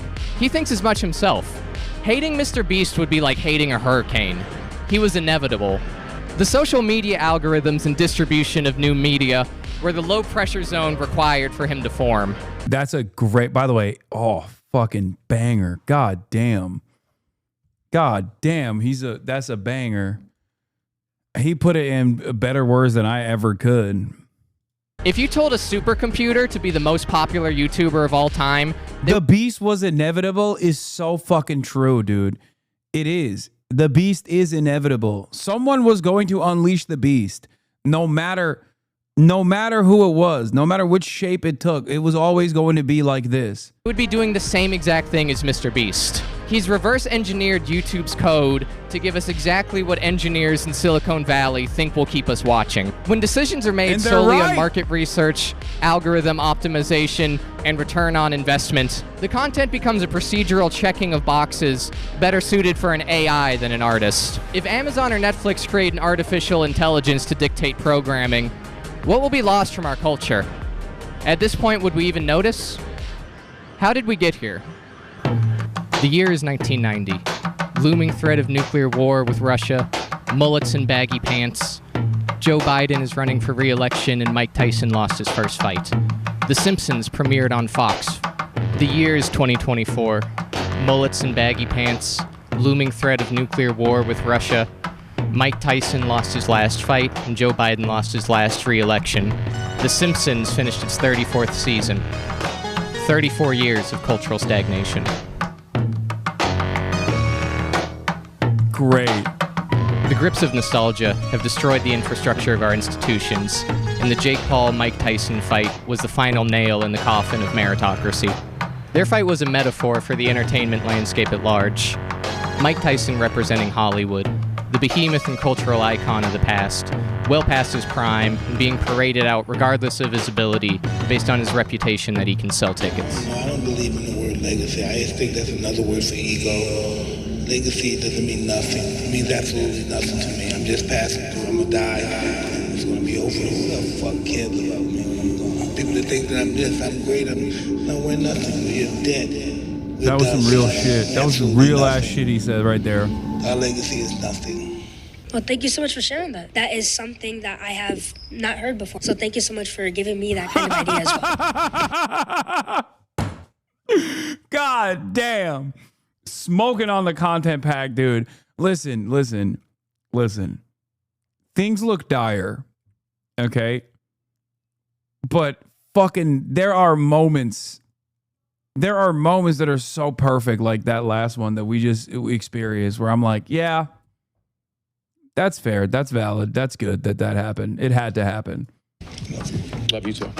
And then his ass cheeks. I can't Jake show Paul, that. the influencer, the self-made man that circumvented the traditional path to success.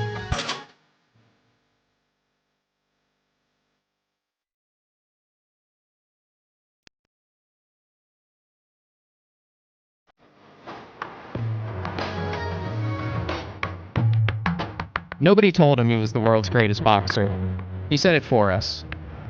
A master in marketing and navigating the algorithm to get his face on the screen, fueled equal parts by love and hate, leaning into his role as the heel with people tuning in and buying pay-per-views just to see him get knocked out. But that doesn't matter. You don't have to be liked or respected to make it rich in America. You just have to be seen. William Deresiewicz explains in his Atlantic article, "The death of the artist and the birth of the creative entrepreneur." No more gatekeepers, was the slogan of the internet apostles. Everyone's opinion as expressed in Amazon reviews and such like carries equal weight. The democratization of taste. Judgment rested with the patron in the age of the artisan. In the age of the genius, Listen. It's one of his first videos, I think. That's why the sound editing is a little crazy. Or, I mean, yeah, this is his second video. Adam Sandler's new special, The State of Comedy, and why he's still underrated. Whoa. He thinks Adam Sandler is underrated. That's crazy. Okay. largely rested with the artists themselves. the age of the professional, it rested with the critic. But now we've come to the age of the customer, who perforce is always right. Come on, shit, dude, call! Or as a certain legendary entertainer is supposed to have put it, there's a sucker born every minute. Another word for gatekeepers is experts. Lord knows they have their problems, beginning with arrogance. But there's one thing you can say for them. They're not so quite easily fooled. The breakdown in trust of the institutions after repeated failure has opened up avenues for con men to come in and fill in the gaps. Are they up for the task? At the highest level of performance, you need a deeper understanding of the craft to appreciate the nuance that separates somebody from the top 10% and the top 0.1%. The best boxer in the world isn't focused on marketing, he's focused on boxing. There needs to be an infrastructure of support around them to package what it is they excel at to an audience. There's currently a legitimate heavyweight champion of the world, and nobody knows his name compared to Jake Paul. Somebody that's passably competent with an eye for promotion ends up overshadowing once-in-a-generation talents. Comedy clubs experience a similar problem with social media personalities touring the circuit despite never having done stand-up. Even the most respected comedy clubs are still a business and can't say no to a guaranteed sellout. Roughly 8 weekends out of their 52-week calendar will be booked by people with little to no live performance background. Dude, Hasan, this video is so bad. This is the peak of anti-intellectualism and splop. Wait, what are you talking about? What is... I disagree vehemently with your position, chatter. What the fuck do you mean? He has said 0 wrong things thus far. Like, there was always a commodification of art, but it was never, in my opinion, it isn't... Talk about the Uyghurs? What? What the fuck is happening, dude? I'm gonna fucking shoot myself into the sun on a goddamn spaceship.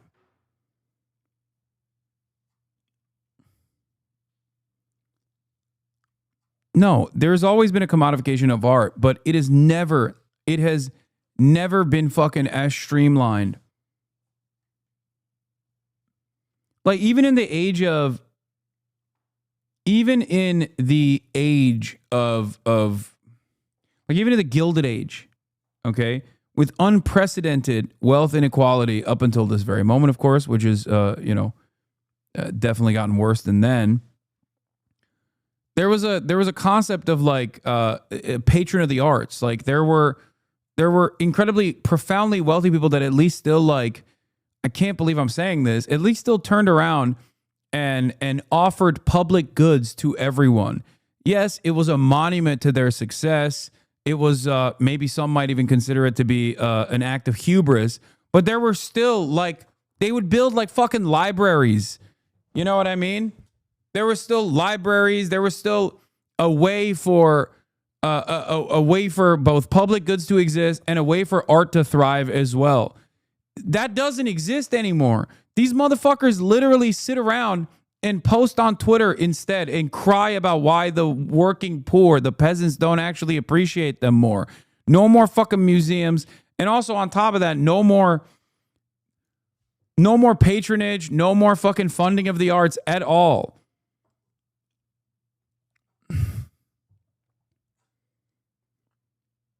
There's not even an interest of making it seem as though it's like worthwhile. Long live Asmongold, free Israel. What is this Asmongold go offline or something? This is what I mean. People get their news from a fucking dickhead who lives in his who broadcasts to an arena full of people, okay, from his goddamn living room. And worse, sometimes even more people get their news from a guy who's living in rot.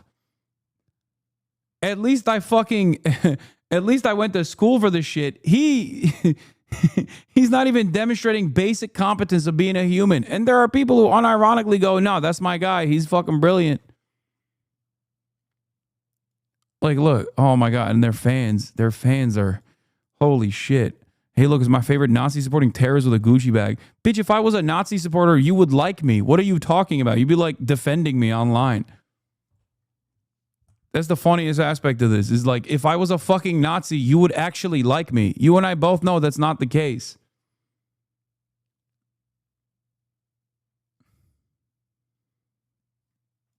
One time I opened for Ed Bassmaster, whose claim to fame was walking up to people on the street and asking them a question and then going.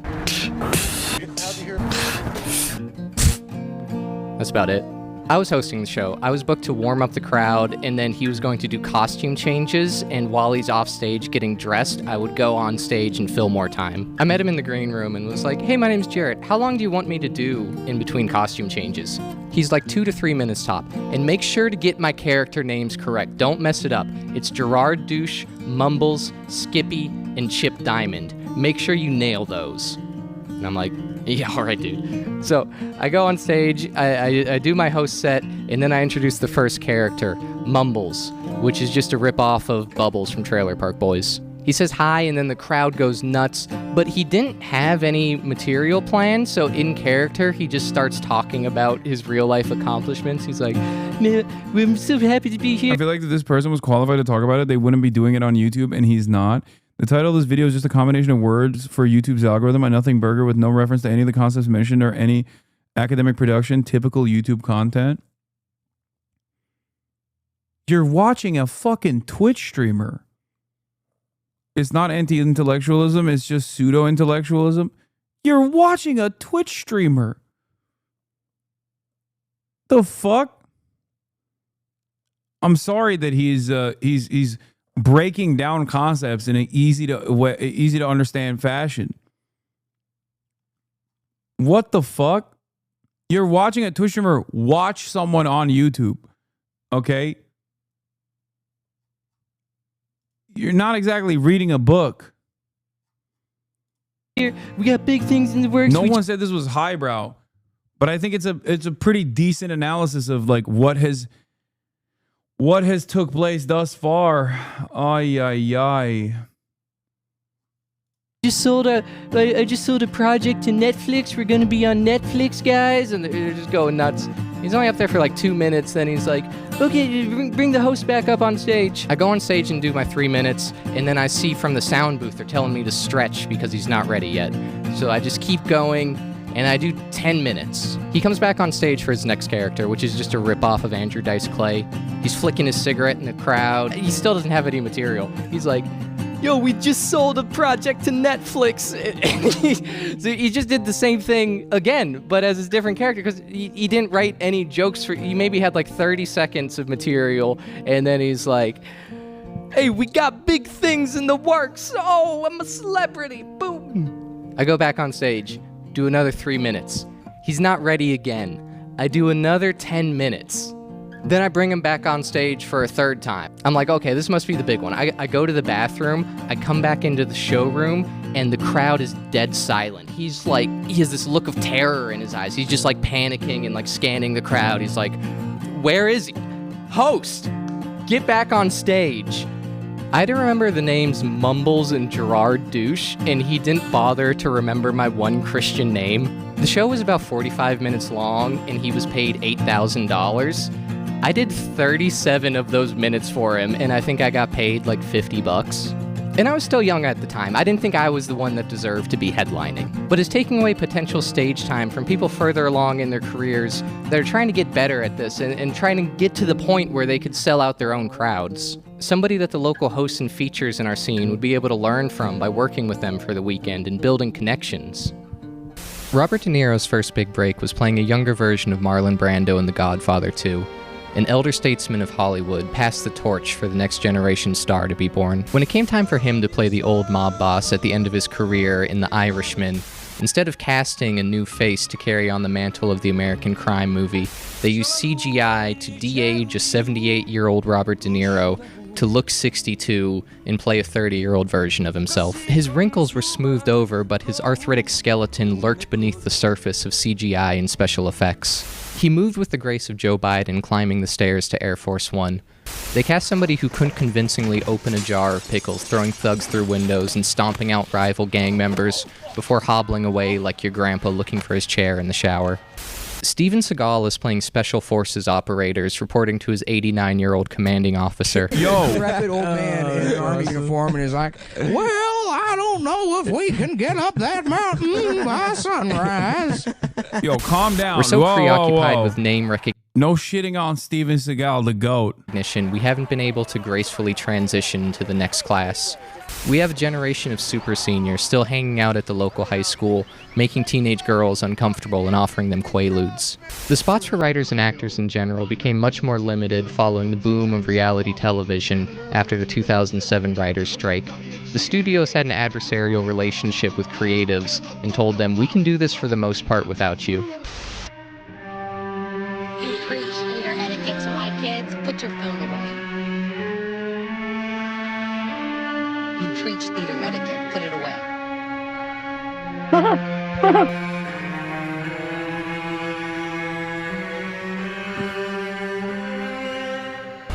There's sheep right there. We're gonna have to speed up a little. She's zooming, dude. Sure, you're a Shakespearean-trained actor, but will anybody watch your stupid play if Snooki is getting punched in the face outside? The scripted projects that were greenlit were mostly star vehicles and existing IPs, and the audiences didn't seem to mind.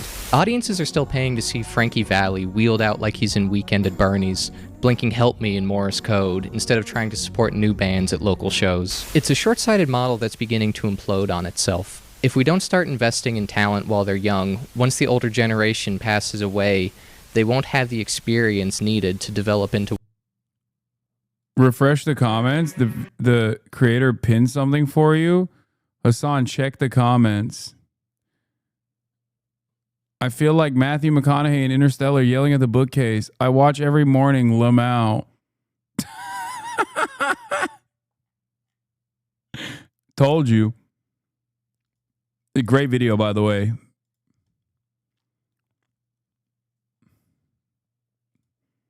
That's so funny. Chatting through YouTube comments. I don't know why he just didn't say something in the chat. What if the 5D chess play was actually, the chatter was actually the one chatter I was duking it out with, saying this is actually slop. This has no academic context. This is also YouTube slop.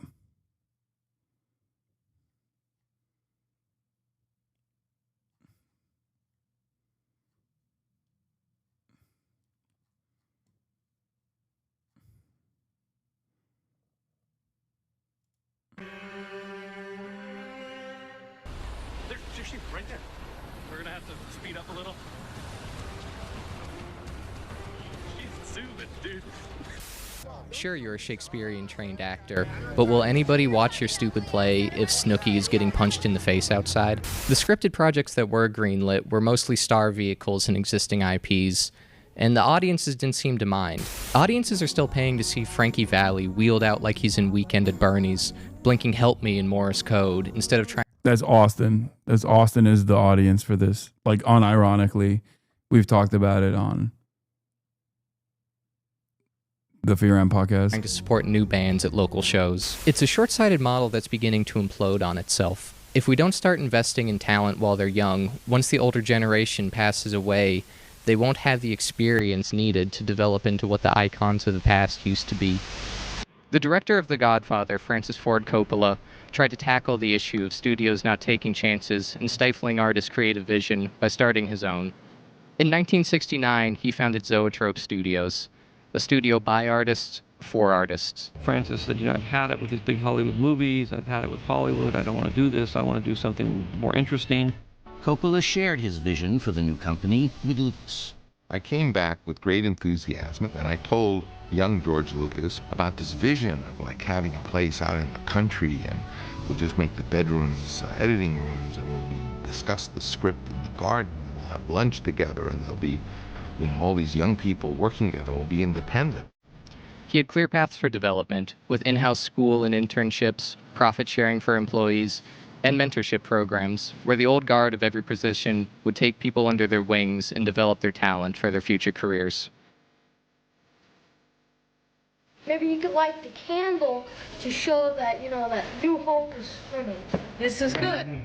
Their strategy was to parlay the success of each film and roll over any money they made into developing their next project. In 1982, investors lost faith and started to pull their funding. Coppola took out millions in personal loans and put up his house for collateral, to make the film one from the heart. The film generated $600,000 against a $26 million budget.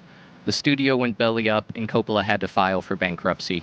He was forced to go back to the studio system, directing safe films to recoup his losses. After several successful business ventures and recouping his fortune, he was set on making his 40-year passion project, Megalopolis. Spoiler alert, massive piece of dog shit. And you think 1 year of medical school entitles you to plow through the riches of my Emersonian mind? Entitles me? Yes. Entitles me? Yes. Entitles me? Yes. So go back to the club. The movie was based on Elon Musk's favorite book, Bad Sign, 12 Against the Gods. It's set in an alternate version of New York City, mixed with the Roman Empire, and tells the story of Caesar, a billionaire creative genius. I've not said that. I've not seen this movie at all. I didn't want to waste time with it. To be fair, I have not even seen clips of it. I don't know anything about. When it came out, I instead watched what was it? The anime. That discovers a new molecule that kind of looks like an Art Deco building and vaguely does something cool. His vision is to rebuild the entire city out of this material, and the mayor Cicero says, I don't know, that kind of seems like a waste of money. You know, we have, thousands of people starving in the streets. We could use that money for healthcare. This is the villain of the film. The entire thing is just such a Hollywood elite power fantasy. At one point, the main character is arrested for unlawful intercourse with a minor, statutory rape, and more coming. No, What are you talking about? And then he has a team of Charlie's Angel-style supermodels break into the records department and prove that she was lying and was actually a 23-year-old, thus exonerating him of the sex crime. Caesar goes into debt mirroring Coppola's until an asteroid destroys the city and he gets to rebuild with his fancy Art Deco molecule.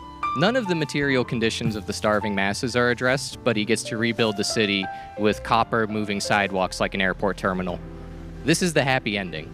Megalopolis lost $110 million of the director's own money, and there's something kind of beautiful about that.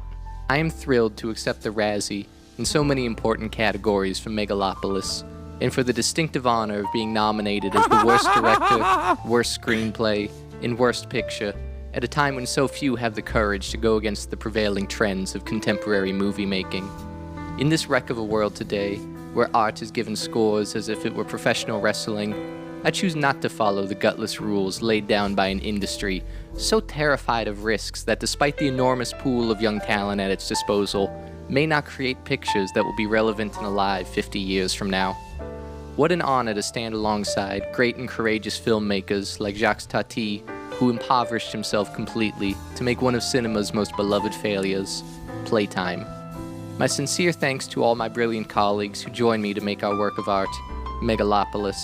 And let us remind ourselves that box office is only about money, and like war, stupidity, and politics, has no true place in our future. He made exactly what he wanted to make and paid no mind to studio executives or what he thought would be profitable. He says, screw my kid's inheritance. Sophia's got that lost in translation money. She'll figure it out. He blew his life savings so we could see Aubrey Plaza's titties one last time before he died. He did that for us. Reusing the same roster of creatives can save money for a project's advertisement budget. It's much more difficult for people to go see a stage play set in the 1800s about a group of strangers waiting out a blizzard than it is for them to go see the newest Tarantino movie. You don't have to build up hype from the ground floor. You already have the goodwill from the success of the last project. But sometimes that goodwill can run dry and people become a brand risk.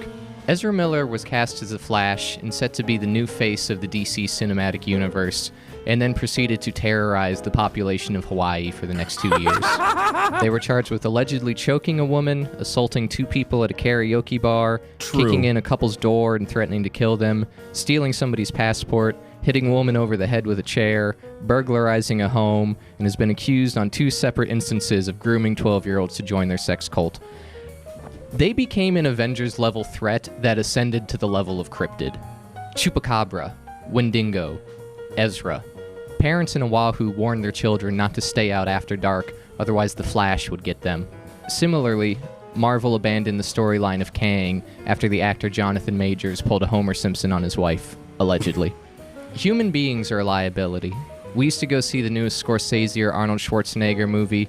Nowadays, the star isn't necessarily the creator or the leading man of the film, but the character themselves. Fictional characters are infallible. Batman can never Me Too somebody.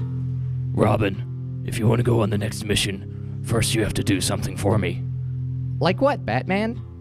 I've just been really stressed out lately and need something to decompress. Well, golly, how can I help? Do you remember rule number 1 of being a hero?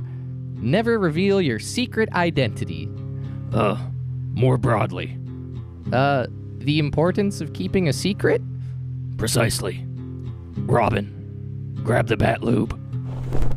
After Iranian General Soleimani was killed in a U.S. airstrike in 2019, a prominent cleric was asked, who can we take out as revenge against America for what they've done to us? Oh, this is He a bar. responded, Think about it. Who are we supposed to take out? Spider-Man and SpongeBob? They don't have any heroes. We have a country in front of us with a large population real. and a large landmass, but it doesn't have any heroes. All of the heroes are cartoon characters. They're all fictional. People are reaching a fatigue with existing IPs.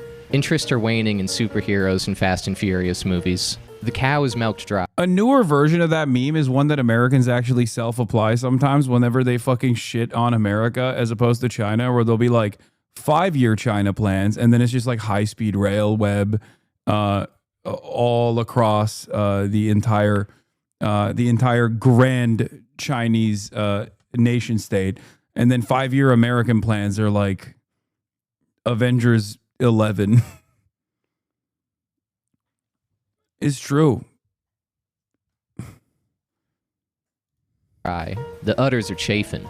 We have to keep trying for new ideas and characters that will define the cultural zeitgeist for our next generation. The places I'm still seeing produce interesting art are getting away with it by diversifying their artistic investment portfolio. Instead of dropping $300 million on It's Morbid Time, what if you spent $15 million making 20 original movies and just going all out?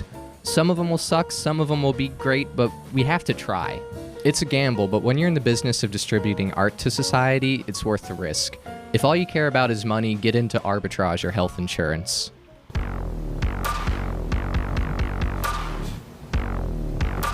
Bisexual lighting in The mainstream entertainment system can get away with not Oh taking no, he's turning into a bread tuber. No, stop. Don't do this. Yeah, this is what I was talking about. America 5-year plans. Marvel Studios Phase 4.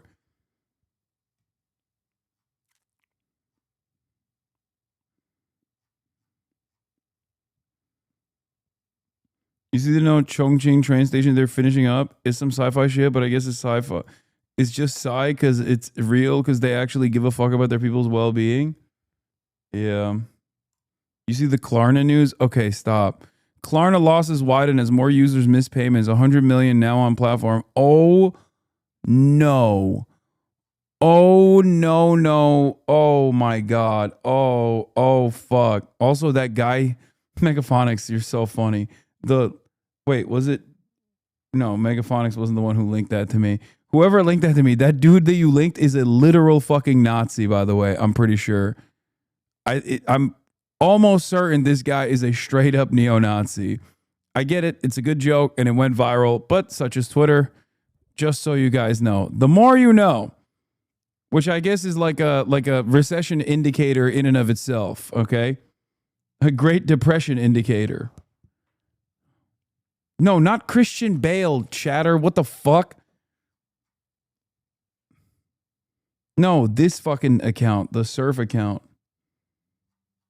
Pretty sure he's a fucking open, out and about white nationalist neo-Nazi, even though he had a banger tweet here. Anyway, that's besides the point. The more you know, that's just how fucking, that's just how Twitter is. It is what it is, baby.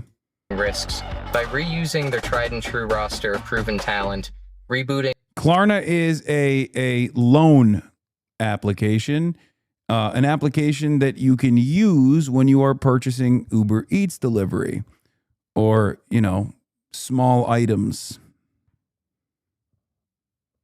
You can loan your burrito purchase on Uber Eats with Klarna. They are literally directly linked with, I believe, with the Uber Eats. It's cool.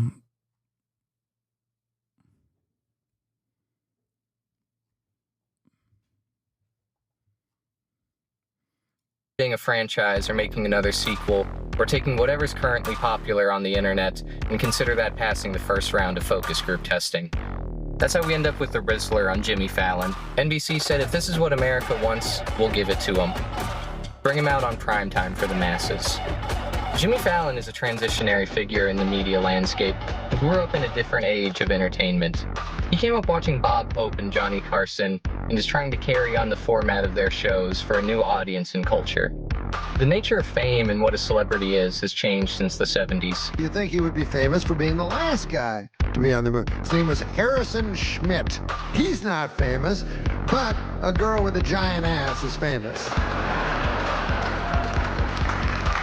Now, when I was young, a man who went to the moon was famous. And a lady with a giant ass, you'd go, can you stand over there? Because this is... Where they previously interviewed child prodigies like Michael Jackson, now they're interviewing a child something. Prodigy's not the right... Okay. The Rizzler disrespect must stop. The Rizzler disrespect must stop. He is also a child prodigy. Okay. Yeah.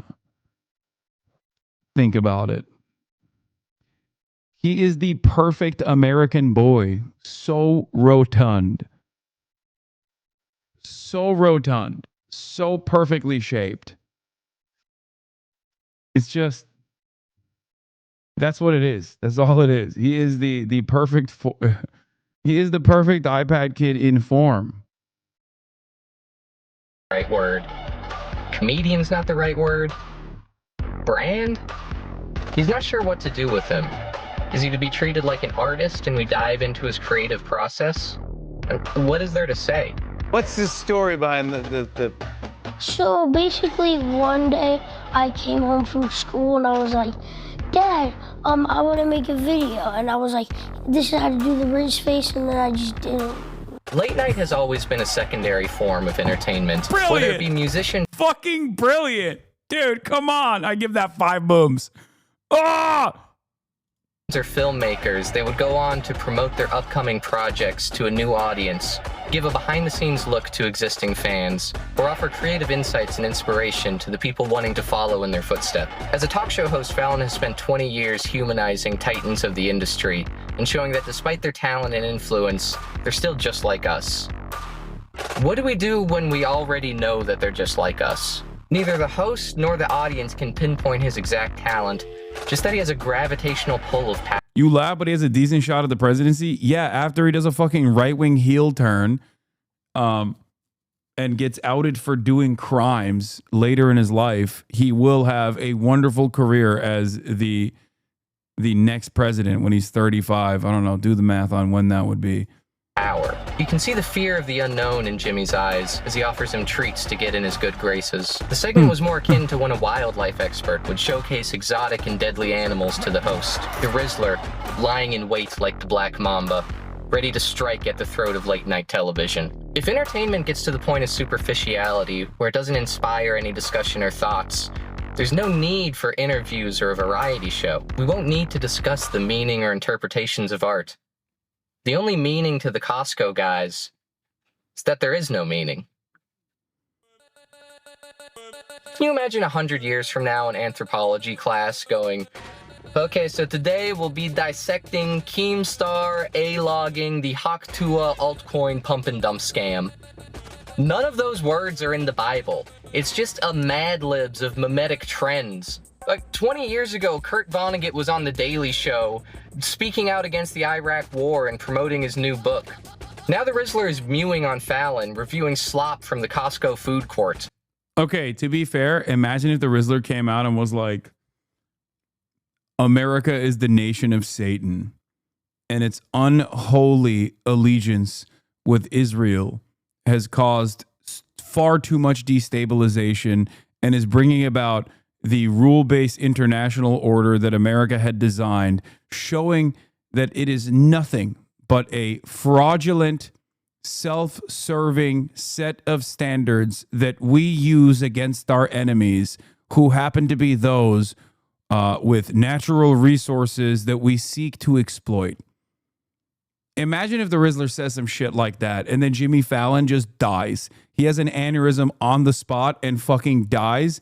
That's television. How many booms do you give that? Okay? That's more booms than 9/11. I'll tell you what. That would be the most skibbity thing that anyone has ever done.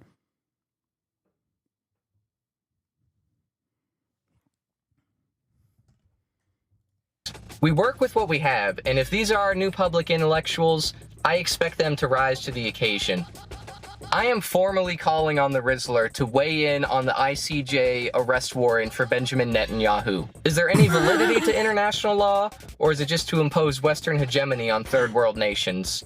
Where does Vladimir...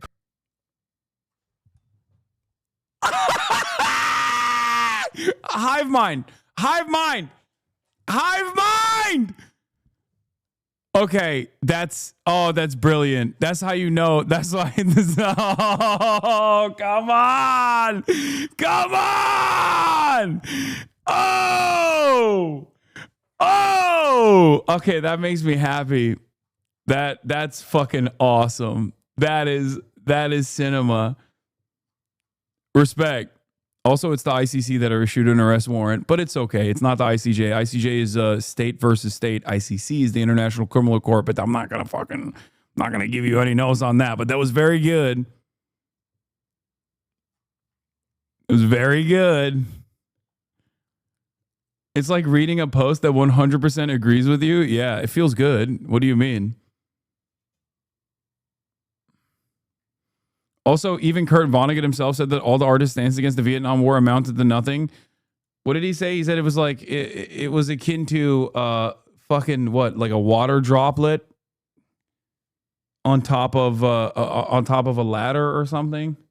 I forget what he actually said.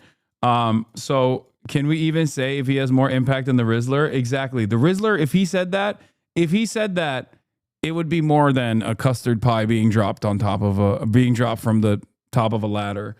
It would be more like an atom bomb of truth, a spiritual atom bomb, the type that Mao Zedong talked about.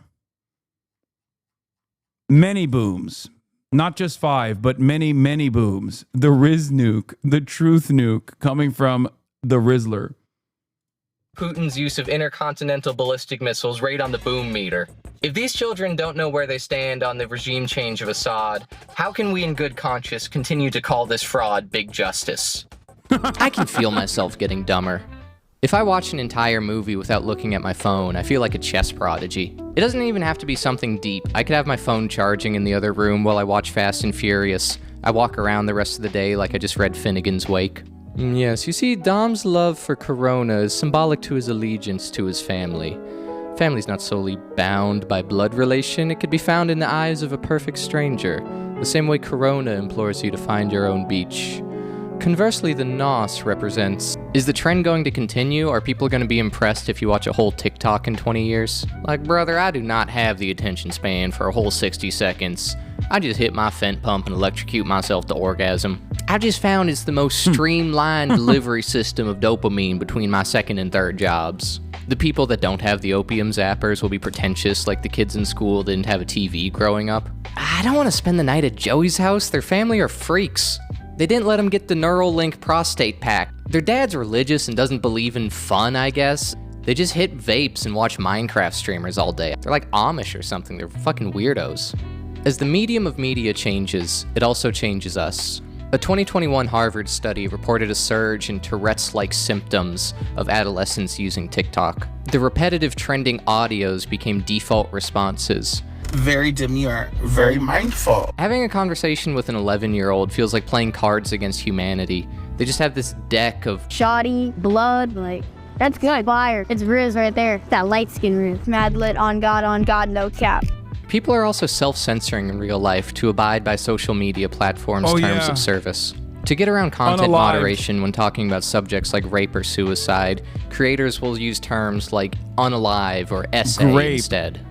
These topics aren't advertiser-friendly, so they have to be talked about in a roundabout, sanitized fashion. The reverberations of that are people in the real world feeling like they have to sanitize their speech, like there's an omnipresent content moderator always standing behind them. Refraining from profanity or talking about sex used to be from fear of eternal damnation. Now the fear is demonetization. These are heavy topics that aren't supposed to be light and advertiser friendly. You shouldn't have to say, no diddy, but I was like raped as a child. You need therapy. In Neil Postman's book, Amusing Ourselves to Death, he reflects on how the medium of communication shapes the culture. Okay, this is true. This is fact, though. Yeah, what we found out earlier today is that there is a 46% chance that that the Rizzler is a Hamas supporter, like a firm and committed Hamas supporter. Like low key. I mean, he's under the age of 18, which increases his chances of being a Hamas supporter. Because, like, think about how these numbers came about. Okay, 18 to 24. That's the TikTok demographic. Who is on TikTok even more than 18-year-olds? 12-year-olds. The Rizzler is literally not only on TikTok, he's a TikTok content creator. Okay, the younger you get, the more time you spend on TikTok. The more time you spend on TikTok, the more you talk about the Al-Qassam brigades and all of its glory. Like, the Rizzler probably has the fucking red operational Al-Aqsa flood banner. Okay, do you understand? Talk about a real baby of terror. These babies, they love terror.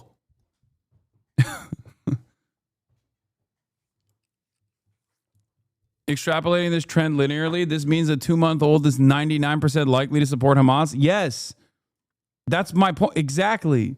Why do you think Israel wants to kill children so bad? Because they're not wrong. These are children of terror.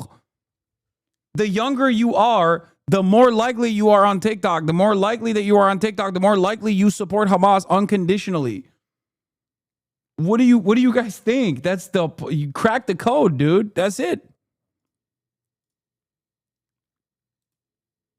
Anyway, just I do this statistic it always makes me laugh, so I will probably be going back to this quite a bit. Like 50-50 split between multi-billion-dollar propaganda operation over the course of 77 years of apartheid and genocide versus the most Islamophobic nation on the planet lending support to a fucking group of orphaned teenagers with bathtub missiles and bathtub guns that they made, okay? Like, that is insane. I'm sorry. Israel is in the dirt, dude. Holy fuck. Can you imagine unleashing one of the most sophisticated multiple decade propaganda and influence peddling operations only to fucking be so horny and so arrogant for child murder that you literally have a 50-50 split with Hamas. 50-50 split with Hamas, a fucking organization designated as a terror organization in one of the most Islamophobic countries on the fucking planet. That's crazy. This is with the insane amount of censorship and the insane, unprecedented amount of contextualization of a live-streamed Holocaust that you can get from every orifice in mainstream media. Like, this is why I was saying over and over again, if CNN and the New York Times and BBC and all these other fucking outlets were honest about their coverage of Israel's atrocities, it wouldn't be a fucking near 50-50 split for 18 to 24. 80-year-olds would be fucking preaching about Hamas. They would be advocating for a coalition of the willing to invade Tel Aviv.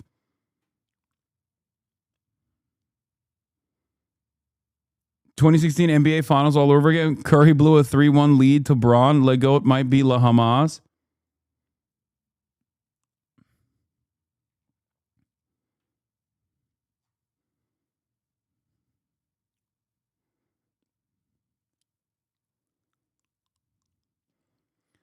Zach from Try Guys just talked to the recent meeting about meeting him, and he asked if Zach liked Trump. Oh, the Rizzler? Yeah, of course they're fucking right wing. What are you talking about? I'm joking.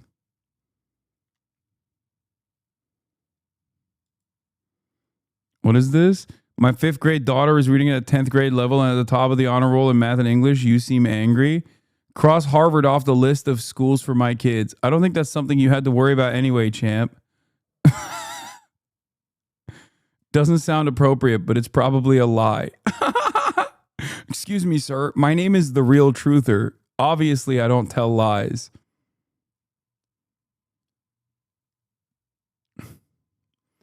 Spreading truth about vaccines since 2015. Anti-Semite slayer.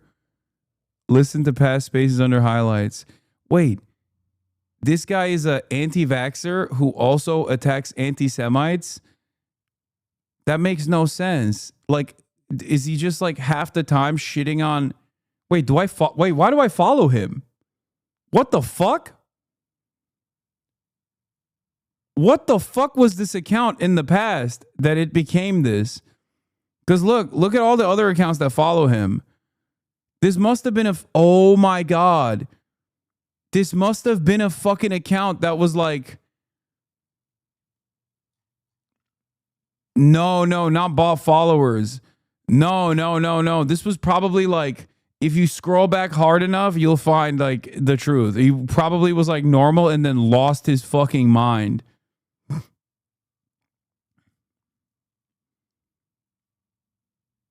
Either a meme page that got bought and then sold to this guy, or was a person that was like wasn't normal, but like probably was one of those like conspiracy adjacent accounts that just like lost their mind post-COVID. No, it was a shitpost account 100%. I've seen a few meme accounts sold off and post the dumbest fucking ad slop. Could be. Gonna hit that unfollow now. It's a pro-vaxxer megalib who loves Israel. Oh, they're pro-vax. They're not anti-vax.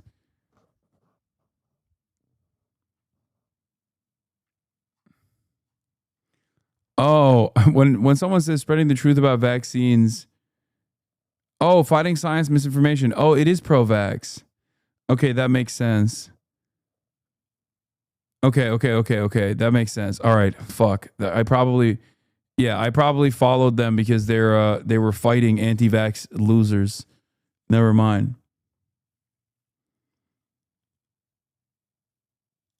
Of speech. It is recreated anew by every medium of communication, from painting to hieroglyphs to the alphabet to television. Each medium, like language itself, makes possible a unique mode of discourse. How can you be fucking pro-vax and then be pro-Israel, by the way? Israel literally denied vaccines to Palestinians. Like, the fuck? That's weird. Like, that doesn't... You don't even think about that? How does that work? Not a part of your equation? Palestinians not human? Is that how this works? Gross. Yeah, he's pro-vax, but he didn't... Course by providing a new orientation for thought, for expression, for sensibility. While I do not know exactly what content was once carried in the smoke signals of American Indians, I can safely guess that it did not. He just said he's fighting anti-Semitism, not pro-Israel. No, dummy. This is where I'm getting he's fucking pro-Israel from, not the fact that he's like fighting anti-Semitism. If you see a poll like this and you're literally a science guy and you think this means all Harvard students, 46% of Harvard students, and it's not a Harvard poll, okay, you're so fucking insane. You're so insane at that point that you're lost in the sauce. You're like, oh, not sending my children to Harvard. They're pro-Hamas. Like, okay, dude.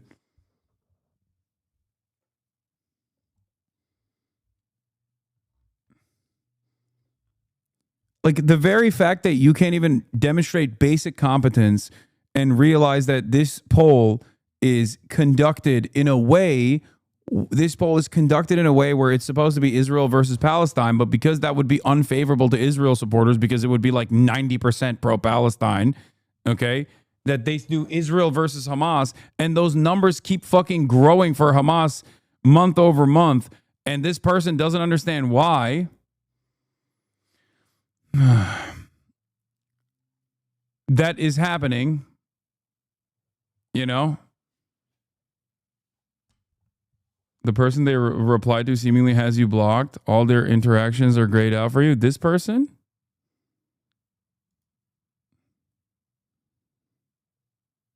Oh.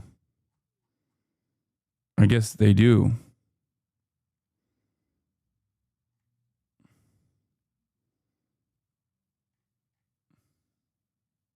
I know him online, lol. I don't know who this fucking person is.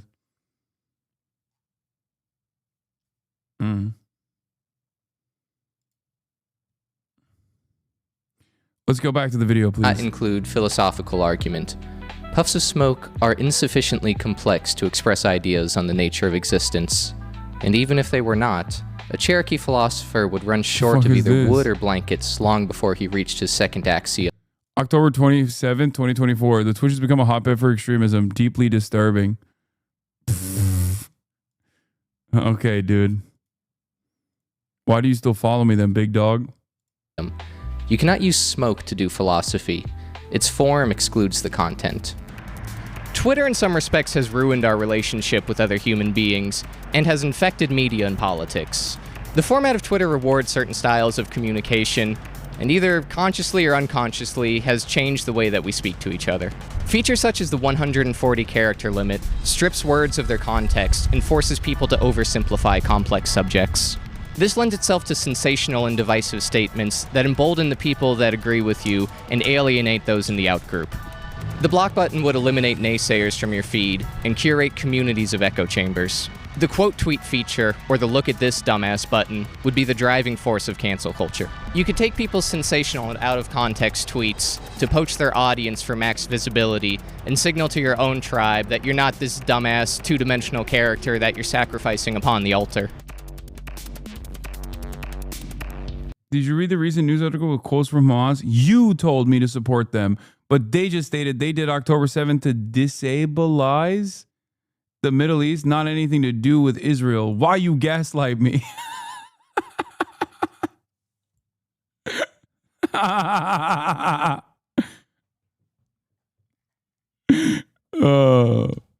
Awesome.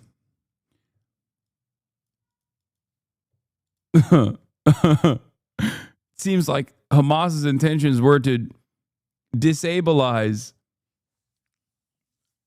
They wanted to disabilize the Middle East. Why you do this? Why you gaslight me? Yeah, I'm in the pocket of big Hamas chatter. You got it.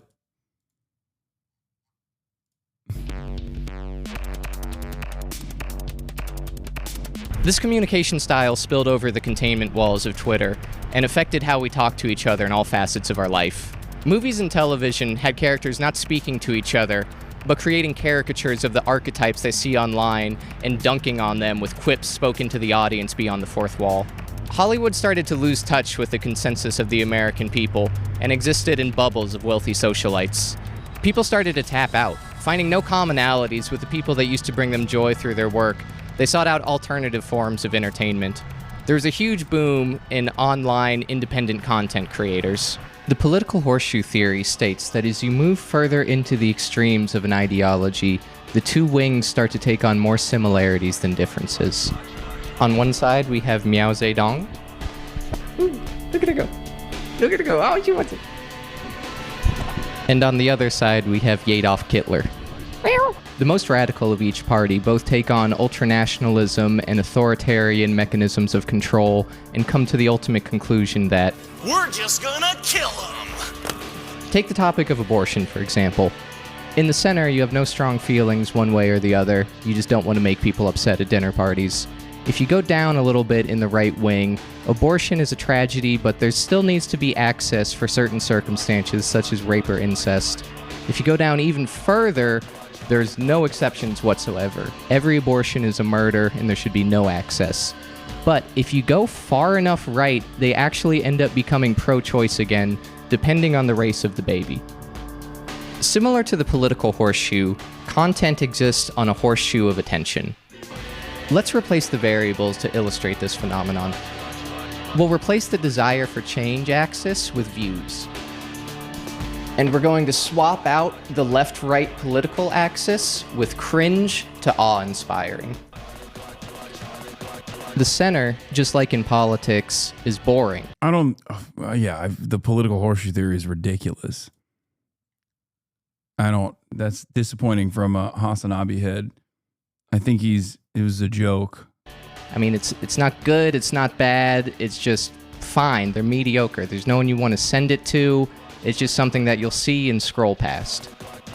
Then we have the awe-inspiring, the content that reminds you what it means to be human.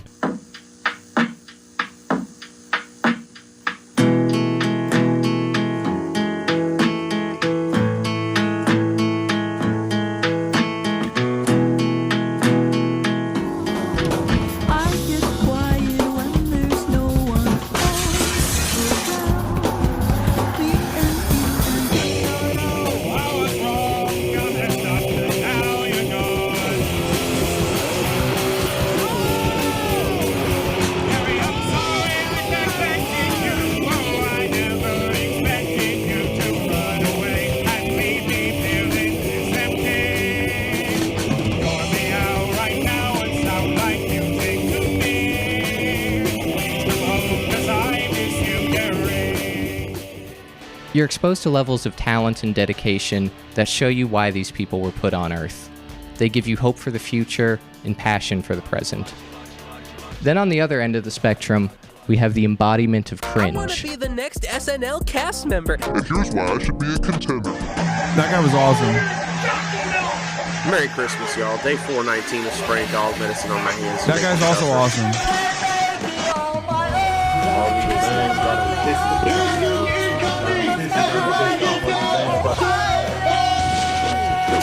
Would you like to kick or receive the Bible?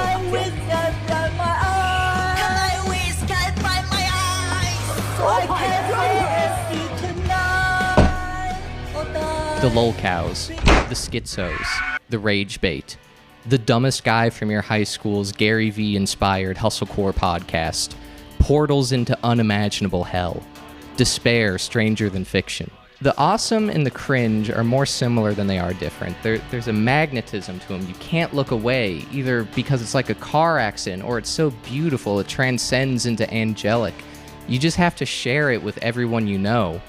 It's either art or it's some form of performance art by its mere existence. Artists are beginning to get phased out by content creators. An artist is somebody that makes art, and that word carries certain connotations with it. Art makes you feel something, it has resonance. It starts dialogues, and through people's different interpretations, it can reveal things about yourself and the world around you. Comedy carries the expectation that it'll make somebody laugh when they see it. If it doesn't make you laugh, there'll be arguments over whether it's even classified as a comedy. Is this what passes for comedy nowadays? Must have forgot to laugh. Is Nanette a comedy? Think about this. No. You're stuck in traffic, and the lights turn blue. Yeah, some people think it is. It doesn't have to make everybody laugh. It just has to make somebody laugh. If you intended for something to be funny and one person laughs, congratulations, you've succeeded at making comedy. You've met the functional definition of the product. If you make a chair, there's the expectation that you'll be able to sit in it. But if you give it to Dave Blunts and he blows the legs out... Ace Domain from the creator. I can explain the political horseshoe part coming up. I'm not a neo-lib, and this was the main misinterpretation, I think. It was mostly just a throwaway to get the content theory part. I was just saying that the autocrats, regardless of starting political ideology, usually end up employing similar tactics to maintain that power. Don't let the tankies be mean to me. No, it's over. You're canceled already, big dog. Sorry. Should have thought about that before you used it. Before you used such an infantile political tool to make a point. Stop being a chair? No, it just wasn't made for him. It would have been the perfect stool for sweet baby Hasbullah. It was just sold to the wrong customer. But if no one on Earth can sit on it like it's a flaming baseball bat with nails in it, you can't really call it a chair anymore. Content creators have no expectations. Nobody can say something technically isn't content. In the same way that Descartes said, I think, therefore I am, it was posted, therefore it's content. You could just as easily call it shit. Hey, did you see that latest shit Chrissy Teigen posted? Nah, I'm up to my neck in Johnny Salami shit right now. I don't even know if I'll get to it. Art is entertaining, so people end up treating it like it's interchangeable with entertaining shit. Netflix pays $100 million to Aaron Sorkin or whoever to make a TV show, right, that distracts you for 2 hours. Right. YouTube pays $0 million to make a podcast that distracts you for 2 hours every day. Netflix cannot compete. Media's talked about like it's a pacification ray just meant to tranquilize you long enough to make it to the next ad break. Just blasting you with a fire hose of concentrated fluoride meant to sedate you. And this is actually what some people claim they want. A common complaint people have on why they tapped out of movies and television is that everything's too woke nowadays. I don't want to be preached at by a bunch of out-of-touch millionaires and their politics. We need to go back to simpler movies to escape all that crap, like Star Wars, where a group of rebels engage in asymmetrical guerrilla warfare against a technologically superior evil empire, which doesn't have any parallels to anything like America in the 1960s. What the fuck are you talking about? I don't even know how you came to that conclusion. What the fuck do you mean the Ewoks are Vietnamese? No, they're little bears. To get into the woke phenomenon, we need to talk about the most persecuted minority in American history, the gamer. Now, I don't want to come across as tone deaf. I can say the G word. Hard R. I've reached levels of unemployment not heard of since the stock market crash of '29. While you were out partying, I studied the blade. While you were engaging in premarital sex, I practiced the blade. While you wasted your days in the gym in pursuit of vanity, I mastered the blade. Our people were brought into the sphere of public discourse in 2014 with Gamergate. Gamergate was a sprawling clash between Sargon of Akkad, Anita Sarkeesian, and Baron Harkonnen. Wait, not the last guy. Everyone sounds like a villain from Doom for some reason. The gist of Gamergate was a female journalist critiqued the video game industry for objectifying women and only having them as one-dimensional characters with big jiggly titties meant to serve the male gaze. Responses to this ranged from "that's gay" to "that is super gay." For the chronically online that were on the pulse of this controversy, some people agreed with her critique of the industry, and others wanted to kill her. Literally, were like, you should die. We should do all of the medieval terror, medieval techniques of torture on you. And anyone who defends you also deserves it. Like, it's one of those moments where like, sure, she was kind of fucking cringe, but like, who cares? Why the fuck did you invest any time and any effort, any moment of your life to losing your fucking mind over this person? How goddamn pathetic. My friend got so radicalized about those videos, he became a crypto Nazi guy. That's what I mean. It's like human beings are so fucking malleable. But god damn, you don't have any fucking intellectual backbone, no moral compass whatsoever, that like the fattest, sweatiest, most neck-bearded loser can convince you into giving your life up for implementing the Fourth Reich, which ironically enough, if things were to operate like the Third, you would be melted. You would be melted into biomatter under, like in the new regime, you would not be an Aryan Chad. You would be in the fucking death camps for being a fucking maladjusted loser who can't leave his fucking house. Like, you would not be in the front lines, you know? Some people disagreed, and a few people messaged her, "If you try to take away my big jiggly titties, I swear to God I will burn your house to the ground." The dialogue then shifted from the video games being misogynistic to the gamers themselves. A concerted effort was made by the gaming journalist community to write a slew of articles about how the gamer was dead. "We were a proud and noble people. We lived in harmony. The noob, the camper, the kid that would freestyle rap on Call of Duty party chats, until one day, the white woman attacked." This was the jumping off point for YouTube's right-wing radicalization pipeline. Creators such as Sargon of Akkad, Gavin McGinnis, and Milo Snuffleupagus gained notoriety during this time. When young men felt under attack by the culture, these YouTube personalities became a bulwark against the criticism and engaged in their own asymmetric warfare against the corporate media entities. The lines in the sand had been drawn for the culture war that was going to take place over the next decade. Waluigi is the ultimate example of the individual shaped by the signifier. Waluigi is a man seen only in mirror images, lost in a hall of mirrors. He's a reflection of a reflection of a reflection. You start with Mario, the wholesome, all-Italian plumbing superman. You reflect him to create Luigi, the same thing, but slightly less. You invert Mario to create Wario. Mario turns septic and libertarian. Then you reflect the inversion in the reflection. You create a being who can only exist in reference to others. Waluigi is the true nowhere man. Without the other characters he reflects, inverts, and parodies, he has no reason to exist. Waluigi's identity only comes from what and who he isn't. Without a wider frame of reference, he is nothing. He is not his own man. In a world where our identities are shaped by our warped relationships to brands and commerce, we are all Waluigi. To apply the postmodern analysis of Waluigi to our American entertainment system, we can start with the 1984 movie Ghostbusters. Set in the Reagan era, it was an embodiment of the culture at the time. A ragtag boys club of blue-collar men kicking ass and saving the day, going up against the nerds and the dickless Environmental Protection Agency. We'll use them as our Mario. Traditional masculinity, saving the damsel in distress, and slinging dick jokes. Then came the 2016 reboot, Lady Ghostbusters. Wait, it's just called Ghostbusters? I've literally only ever heard it referred to as Lady Ghostbusters. It's too late to change now. Lady Ghostbusters is our Luigi, essentially the same skeleton as the original, but with a role reversal. In the Obama years, it was less a reflection of our culture than an attempt at a course correction to it.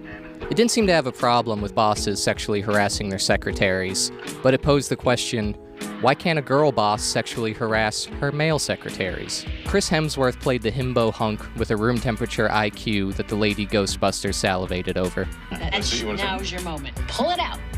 Oh, sure. I feel like a lawsuit waiting to happen.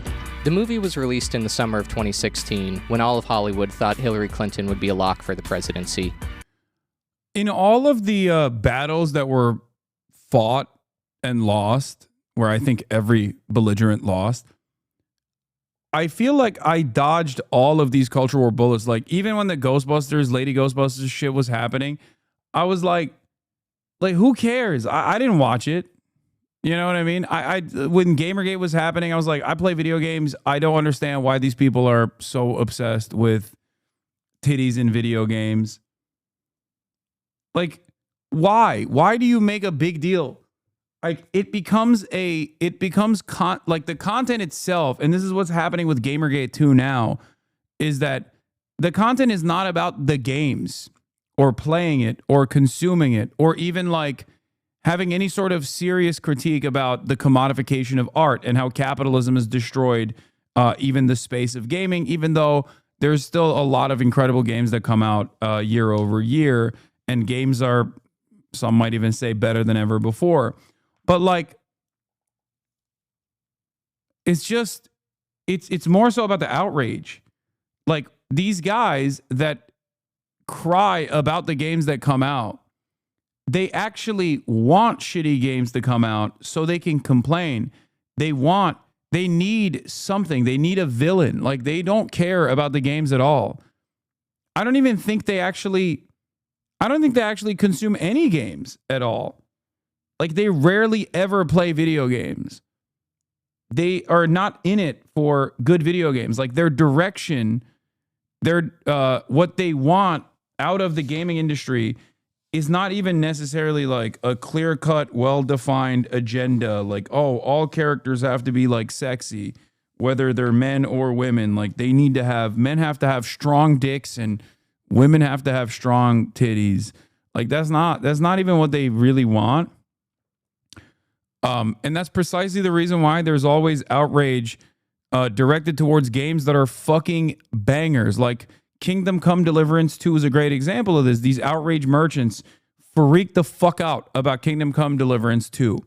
The guy who made it is a bit of a reactionary himself, and yet he made an incredible game. Like I played it, I spent countless hours on it, and it's so fucking good that it kind of like ruined me for playing the Oblivion remaster, because the combat after playing Kingdom Come Deliverance 2, when you get used to that combat, you're like, oh my God, every other type of like first person RPG combat is just so ass. You're just hacking for no reason. Like it doesn't feel the same.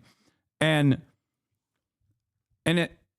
the world was expansive. It was lived in. It was real. Like it felt real. The NPCs were like they would react to you, the way you look, the way you act. It was awesome. And yet gamers fucking freaked out because they thought Kingdom Come Deliverance 2, the guy who made it, even though he was a bit of a reactionary himself, had actually put a black character in the game. And there was a perfect reason for why there was a black character in the game. Just one, by the way, just one black character. And that there was a gay sex plot line. And people lost their fucking minds. They were like, how dare you? How dare you fucking put a black character in Kingdom Come Deliverance 2? How dare you put gay sex in Kingdom Come Deliverance 2? Is optional, by the way. And they fucking lost their mind over it because they don't care about playing good games. They care about simply outrage. The film suffered a similar humiliation to Clinton, being negatively panned by audiences and was a box office flop. The response by the creators was to blame the audience for the poor reception. They called the fan base racist, sexist, all the ists you can think of. I saw someone say the movie failed because of misogynoir, which is a new word for hating black women, I guess. They really need to workshop that one, because it sounds too sexy right now. It's like a cologne that Johnny Depp would sell. Leslie Jones is a dumb bitch. Misogynoir. By Dior. The backlash then fueled the creation of the monstrosity Waluigi, the inverse to Lady Ghostbusters. Lady Ballers. The reactionary swinging of the pendulum. Whereas the toxic masculinity of the 80s was subconscious and not altogether harmless, wasn't deliberately malicious, the new wave has gone septic. Their thesis statement is nothing besides we are not Lady Ghostbusters. Boys are better at everything. They're better at basketball, MMA. That goes without saying. And running, and javelin, driving, parking, most of the STEM fields, rock and roll, opening pickle jars. They don't know what they are, only what they're not. Anti-woke, anti-DEI, anti-establishment. The Daily Wire, PragerU, and right-wing media companies said they're going to be bringing back real comedy. It's like comedy sucks. It's like nothing's funny. You can't make fun of anything. It's like legalized comedy. Yeah, brother, this guy stinks! Return to the heyday of the feel-good, apolitical, sophomore comedies of Will Ferrell and Adam Sandler. What? Did we just become best friends? Yup! Do you want to go do karate in the garage? Yup! The movie Lady Ballers, directed by Daily Wire CEO Jeremy Boring. I bet the board is spelled B-O-R-E-D. I swear to God, that's his real name. Was marketed as a comedy that harkens back to the 90s and early 2000s. These people have no idea how to accomplish that task. It's as if the art of making a lighthearted comedy is a lost technology, like how the Egyptians built the pyramids. They are so off the mark of making something like Step Brothers or The Hangover, they must be sitting in the editing bay coming up with conspiracies on how Adam McKay was helped by extraterrestrials. The movie is just as pedagogic or preachy as any of the woke movies that they spent their careers rallying against. Of course your divorce is affecting your daughter. 70% of all people in prison come from broken families. She's twice as likely to do drugs, twice as likely to drop out of school. Oh, that's fucking worse. 4 times as likely to have trouble fitting in, 3 times as likely to end up in therapy, twice as likely to commit suicide. It's condescending, spiteful, putting political messaging over any sort of story or character development. These transhumanist tech oligarchs and nihilist college professors have already convinced every self-righteous housewife with Munchausen by proxy to sacrifice their kids on the altar of false virtue. You cannot do a funny impression of somebody that you hate with all of. Yeah, this is like shittier Aaron Sorkin. Oh my God. That was the most Sorkin-esque drivel I have ever fucking encountered. And it was somehow worse than the shit he puts out. Oh my God. Oh my God, the SOYRIGHT is so real, dude. The SOYRIGHT is not a fucking meme. It's just the reality.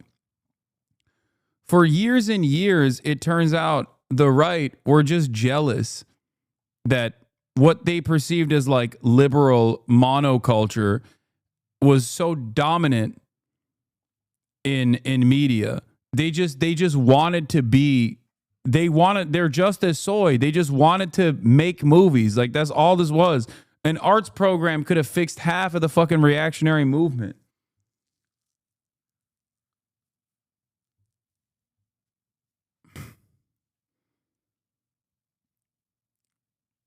Sorkin, at the end of the day, at least has the dream of working with Republicans. That's also true. I mean, I guess they already got their conservative guy who writes long speeches. He just happens to be a Democrat Party voter. You know what I mean? What do you mean by Aaron Sorkin? That monologue right there was literally a Aaron Sorkin monologue. Aaron Sorkin is, if you like him, you are probably a liberal.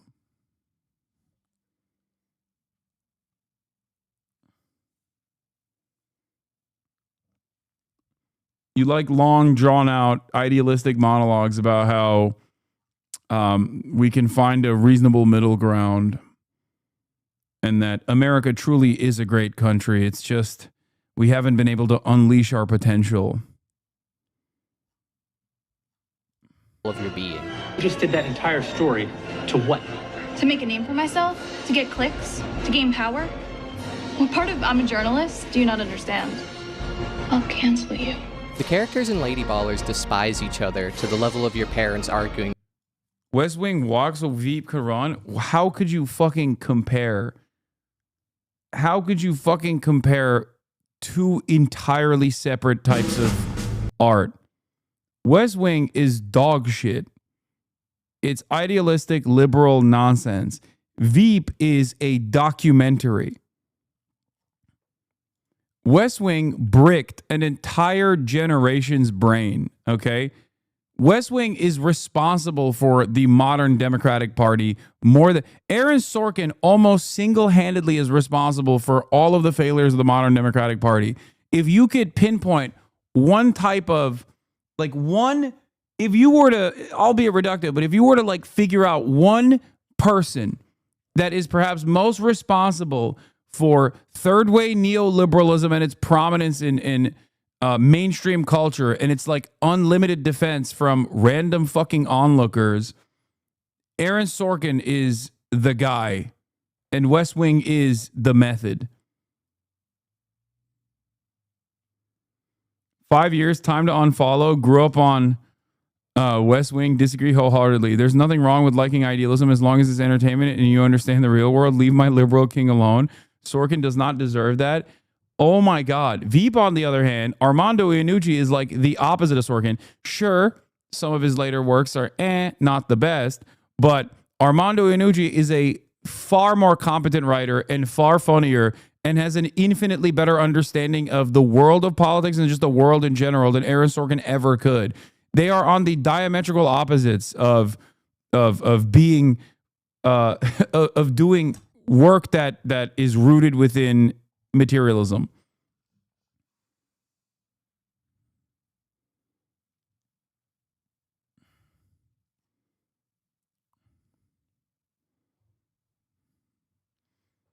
Star Trek is idealism. West Wing is ignorant propaganda. Fair.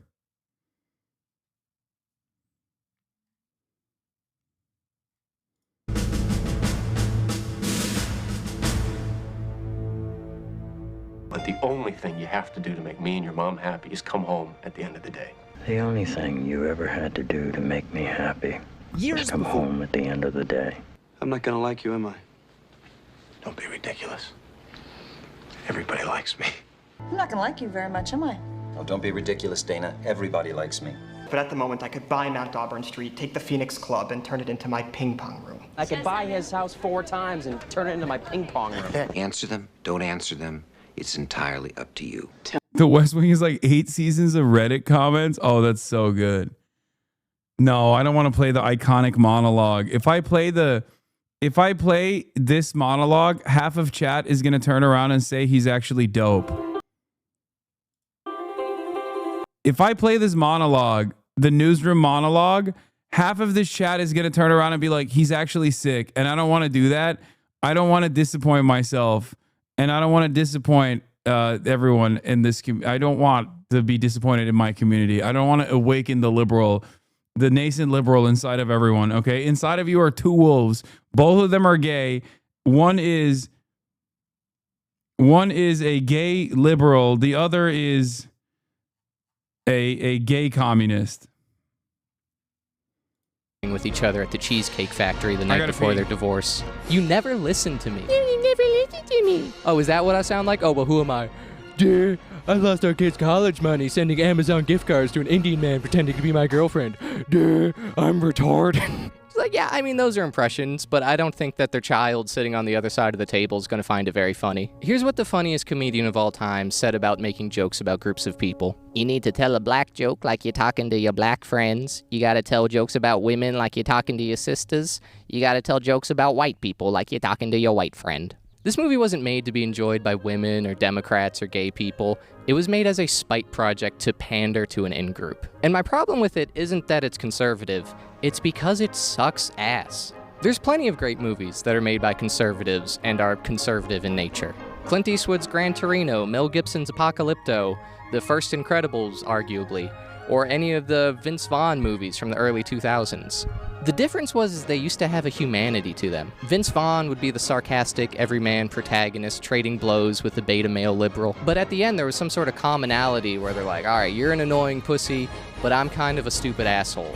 Can we just get along and get through this wedding? The modern anti-woke content gives no quarter. There's no olive branches. There's no attempt at understanding. It exists as a power fantasy where the main character is an audience stand-in that's always right, just destroying their political opponents, knocking over straw men with the lack of nuance fueled by the Twitter-poisoned mind. You might be inclined to write off the Daily Wire as propaganda, but that's not the correct term. Propaganda is a form of communication used to influence or persuade an audience to further a political agenda. Their content isn't made to lure a politically neutral audience into their ideology. The origin of these channels are SJW owned, libtard destroyed content where a grown man with a research team and printed out statistics corners teenagers on their way to a Comp 1 class to try to make them look like dumbasses. These aren't designed for liberals to come around and see things their way. They're made as a catharsis for people that already hate liberals. And I get it, they're annoying. Propaganda is supposed to separate you from your way of thinking. A grifter's job is separating a market demographic from their money. Selling anti-woke coffee and razor blades. If you've had enough of the woke bullshit and you're tired of paying companies like Harry's and Gillette to hate you, because they see people's alienation and frustration. There's nothing funnier than this company fucking falling apart financially, by the way. With the system is an opportunity for them to line their own pockets. It's an insult to the audience's intelligence that they make content that doesn't challenge their worldview or perspective. They say, we already know what you think and feel, and we want you to stay right there, because that's how we know how to sell to you.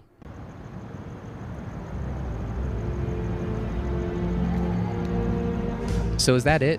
Everything is shit? Hollywood is shit? The mindless brain rot is shit? The political grifters are shit? With you, somehow the wires have gotten crossed and everything looks and sounds like shit to you. It's a condition called being a cynical asshole. Oh no. Yes. Is everything good in the past? The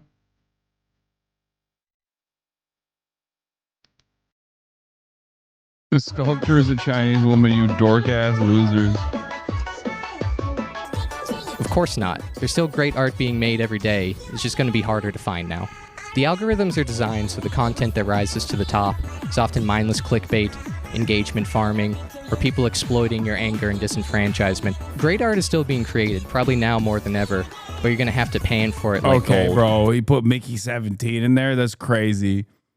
Like, The Pit is fire. Okay, The Pit was fire. Rehearsal's very good. I've been watching the second season, but Mickey 17 was biggest miss of his career. Sorry. Fuck you. Mickey 17 was awesome. Straight up, I stand on this. 100%.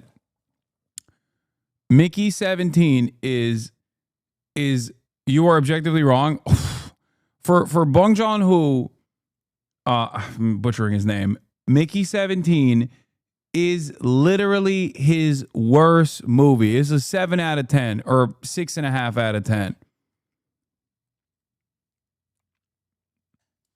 It was, oh my God, dude. Oh my God. Are you fucking serious?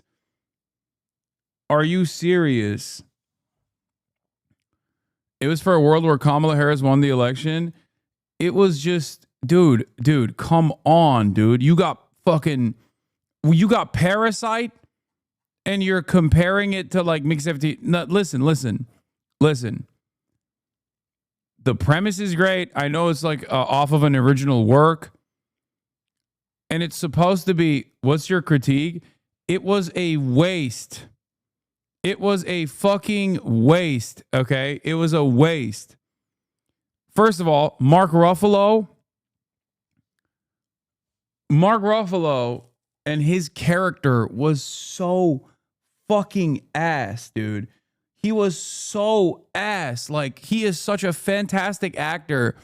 And it was such an annoying performance. Like, yeah, I get it. Oh my God, he's like a Elon Musk, Donald Trump type. Like, Mickey 17, when you watch Mickey 17 and you like it, it's just like the equivalent of pointing to the camera and being like, I get that reference. It was booty cheeks. Film Redditors love the champion mid. On the other hand, you know what was fucking phenomenal in it? What's the name of the main guy? Robert Pattinson. Fantastic. A Knicks player quoted Ho Chi Minh. Wait, Cat did? That's not just any Knicks player, bro. And that's also, holy fuck, that's from years ago, bro. What are you talking about? Remember, the storm is a good opportunity for the pine and the cypress to show their strength and their stability, Ho Chi Minh? Was he even on? Bro, this is 2019. He wasn't even a Knicks player at the time. What are you talking about?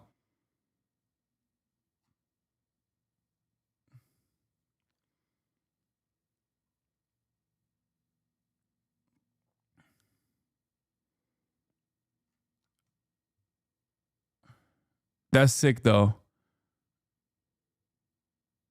He regularly quotes the Little Red Book now. Y'all are fucking joking, right? You are out of your... What? He quotes the Little Red Book? My critique is that Mickey doesn't have agency. The tough clone is the one that sacrifices himself. The main Mickey just sits around and everyone else does stuff. It's just like liberals waiting around to vote for Kamala. That was literally the end of the movie. Worst film of his career. Your take is right. No, it absolutely... He loves China.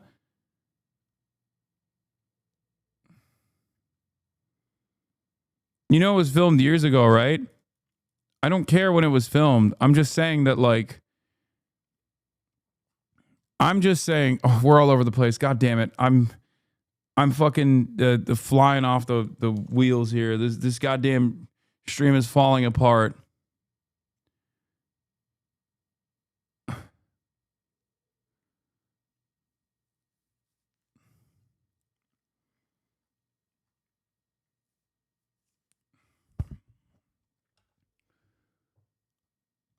Mickey 17 was a movie that would have been fantastic with tweaks.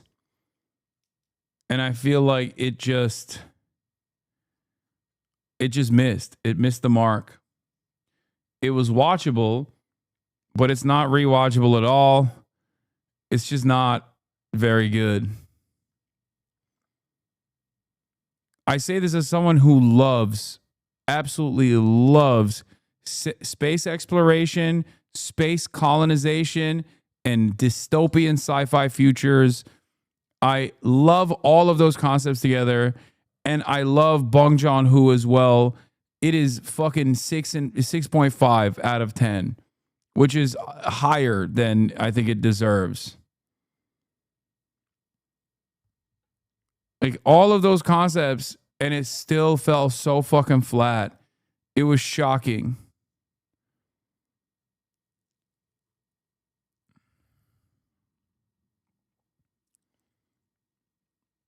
Did you see Sinners? Because I loved it. Sinners, excellent. Wall to wall. Phenomenal.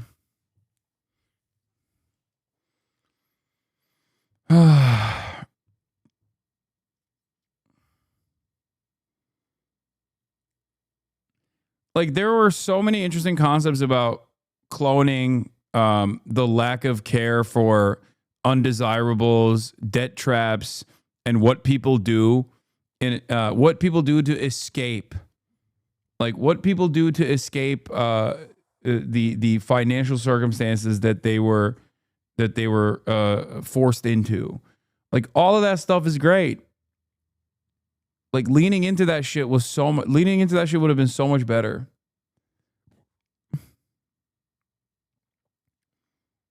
All right, let's keep watching. City. Become a small-time patron of the arts. In a world where attention is a commodity, the only democratic control we have is not to look. You have to be like Lot's wife fleeing Sodom and Gomorrah, and if she dared look back, she'd be turned into a pillar of salt. If you're pulling your hair out and asking, why is this popular? Are people stupid? Yeah, duh. And you're even dumber than them, because you're not even enjoying the time that you wasted. It's like eating a whole plate of Twinkies and going, ugh, I hate Twinkies. Disgusting slop made to demoralize us. The West is dead. Yeah, man, no one told you to eat the Twinkies. They were just on the shelf. You have the choice. Give everything a chance, but once you know you don't like it, just disengage. If somebody says, hey, did you see that Ian Miles Chong tweet? Go, sorry, brother. Only tweets I hear are the birds on my back porch. Become fully grill-pilled. I'm almost 30 years old. I shouldn't have an opinion on Mr. Beast. Does the Fresh and Fit podcast suck? Or am I just not a Cuban man in the Miami dating scene? Does the Daily Wire suck? Or am I just not the most divorced man at my local cigar lounge? I like 90s anime and ska punk. It's not like if I sat down with those guys, I would convince them that Neon Genesis is the pinnacle of art. The Fresh and Fit fan would be like, hey, B, I'm gonna keep it real with you. This shit mad gay and retarded. This Shinji shit, he just like a little bitch, you know, freaky ass jerking his little dick in Asuka's hospital room. That shit nasty for real. Daily Wire fan is like, this Shinji Ikari needs to pull himself up by his bootstraps. I mean, his father owns the company and he's still dropping the ball. It's called responsibility, pal. Get your ass into gear. It's not for them, the same way their shows aren't for me. I used to be the main... Okay, to be fair, their shows are for no one, okay? It's for no one. Because at the end of the day, you just want good shit, okay? I'm a simple man. And that's my number one rule, is make good shit. It doesn't matter who's making it. It doesn't matter what kind of, like, political messages is baked into it. That's why, like, even Aaron Sorkin stuff is, like, watchable, okay? It's not unwatchable garbanzo in the way that, like, something that is both heavily political, condescending, and pedantic, and just, like, trying to literally fucking force feed you a message in a ham-fisted way. That is the Daily Wire production. The Daily Wire production is aggressively trying to bludgeon you in the head with a political message and is far too angry to actually make something worthwhile. Not all art is going to have a fantastic political message. Okay? As a matter of fact, if you're a leftist, a lot of art doesn't have a political message that aligns with your worldview. The word you're looking for is didactic. Sure. Didactic. Okay. I'm so tired. My point is, It's not about like you know, laser beaming communism into your fucking mind. It's just something that's watchable, and Daily Wire fails on that front. But then again, so much of what people consume nowadays is getting dumber and dumber and shorter. Oh, yeah, I'm seeing this, by the way. You're just now telling me this. The Justice Department opens up inquiry into Cuomo singling out another political target. Yeah, they're doing this because I think they're, you know, they want another controllable mayor of New York like Eric Adams. Target demographic for most of the content that was being produced. Now I'm just a smaller piece of that pie chart, but it's still being made. The Banshees of Inisherin came out a few years ago without any fanfare, and it's one of my favorite movies of all time. Black Country New Road is one of the best rock bands in the era where everyone was saying that rock is dead. I'm finding new artists and musicians that inspire me every other week. And if you don't see anybody making things for people like you, make it yourself. Fair. It's a good video. Good video overall. I want to see him tackle the slop tuber epidemic. I do suspect that there's going to be a lot more people. There's going to be a lot more people that start talking about slop tubers in general. I'm getting a feeling about this in my bones because those guys have gone uncontested for far too long. There's an entire cadre of like Keemstar orbiters that fucking sit around in Discord servers and you know, Twitter spaces and just like think they can fucking bully every single person for having a political opinion that is different than theirs, even though their political opinions are not exactly well-rounded either. They're just like, they've just decided whatever, you know, whatever some of the leaders of the slop tube movement are saying. And it oftentimes revolves around drama and common targets, common enemies, or even like, you know, people that speak out against the major slop tubers has become too large of an industry to ignore. Wait, what is this? Slop content then versus now from 8 days ago. Just consuming images and sounds delivered via algorithm. I literally can't look away. You need to wake up and realize you're consuming slop. Slop, like oink oink, what piggies eat. What else is slop? 10-minute video essays talking about YouTuber drama. Are movies slop? Could be, sure. Marvel is slop. Let's not go crazy, all right? Slop doesn't mean thing I don't like. Okay. Slop is something that's low effort to make, not nutritious, and consumed by the masses. So Marvel is slop. I shouldn't have even mentioned this. Sorry, I like using words. Sure. I will not resort to hyperbole within the next few years, as indicated by a title change. Okay. HBO can't stop producing slop. I went to the Met and all the art was slop. Wait, you're calling everything slop too? I too am influenced by the power of fun, trendy words. Podcasts are slop. All of them. Also movies directed by British auteur Mike Leigh. What are you reading? William Faulkner's Intruder in the Dust. Faulkner slop? Yeah, it's one of his lesser works, so therefore slop. I'm starting to wonder if categorizing all media and art as content has made us devalue it. And if calling everything slop is the natural progression of a world that doesn't value art. That sounded like AI slop. Says the character in a man carrying slop video. Hey, True. Also, the 2022 slop analysis is still ever present now.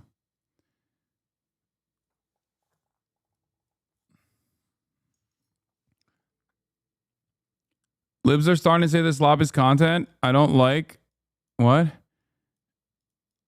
Content I don't like, just like the video says. See this lib tweet about you, sorry. I don't feel very fondly about the former president right now, but making like react slop content like this is just unnecessary. I think if you do, well, yeah, this guy hates me. He's the co-founder of Yimby Dems. I think if you think, as I do, that Biden bears a lot of moral responsibility for a lot of dead Palestinian kids, and doing this sort of YouTube Wojak reaction is just still very deeply off. This is not content. Yeah, first of all, I didn't fucking put that. I didn't put that thumbnail, but one of the things that intelligent analysts always love to do is it just, which I guess they changed it. I guess they changed the thumbnail after. I don't even know if that's actually the thumbnail because it doesn't look like it's the thumbnail. Maybe they actually changed the thumbo. But is it just me or are you being way? So So if they were to actually watch the video, they would recognize that there's actually a point beyond Joe Biden has cancer and me just simply going, oh, Joe Biden has cancer for 26 minutes.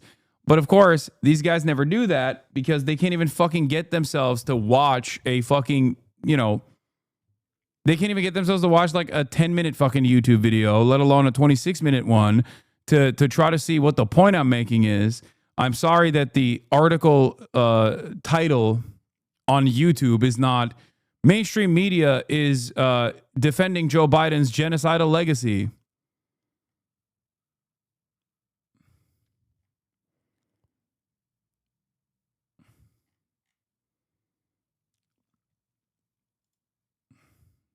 But I can't even respond to him because he's blocked me. I think. Yeah. Fucking coward.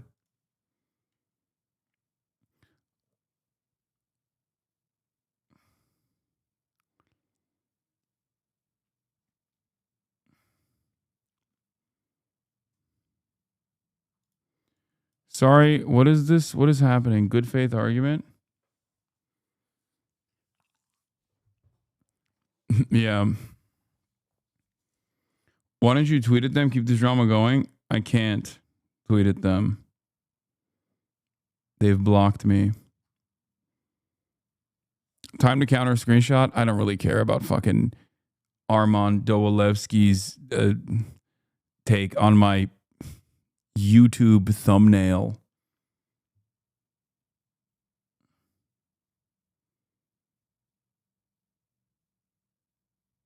Who would you consider your arch enemy? I have no arch enemies. Yeah. I don't care to make a statement about a guy who formerly had Yimbies for Harris. Former owner of Yimbies for Harris. That in and of itself is enough. The fact that he is able to, the fact that he's just like is unashamedly putting that on his profile is a self-own in and of itself. He's already done this. He's already embarrassed himself thoroughly. Jared updated the pin comment again. Military propaganda is the next video. Researching and setting up interviews currently. Thanks everybody. Love you, chat. Yeah, MAGA male is my arch enemy. Yes, I heard that Noah's talking to Rashid Al-Haddad. I'll watch it tomorrow.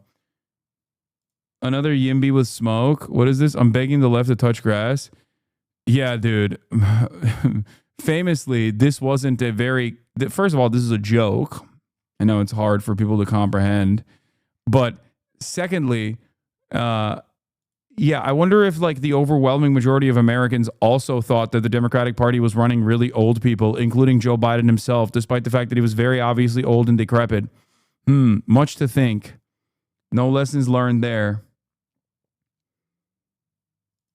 This is legit insane, man. What the hell's going on? What is this? Here's an update on how easy the right-wing grifter pipeline is. Amiri King. This kid is going places. One of the best takes you'll ever hear. Guess the race of the person who did that. I'll tell you, they were black. Of course they were. And this is why I don't even like to be around my own people. If I was that person in the other booth that got rants all over me, bro, I would have been so mad. Because why are you even doing that? And the person who did it in the comments was defending their actions, talking about it's funny, it's a joke. You're weird. You're weird, bro. Honestly, please be racist towards black people. Maybe that's going to help them stop being like this. Because there's no saving the black community at this point. Bro, that's a toddler. Like, that's how easy it is to be a fucking grifter is right.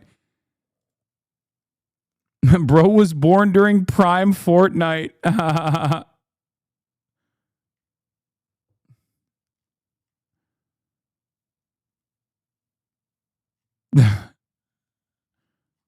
Where are the parents? Probably fucking listening to Heil Hitler on repeat. I don't know. I don't know where the parents are. Dude, it's crazy that like you can be an 8-year-old. You can be an 8-year-old and adults, like whole ass racist adults will be like, this kid's speaking the truth. Yeah, this guy is next up. CIA is sleeping soundly. It's over. CIA is on autopilot too. Anyway, love you guys. I will see you tomorrow. Tomorrow, the thing is gonna happen. Okay. Jacket potatoes, Phineas, me, you. It's gonna fucking happen later in the night. So get excited for that. No lies, no memes, okay? I know half day today, 8 hours and 18 minutes.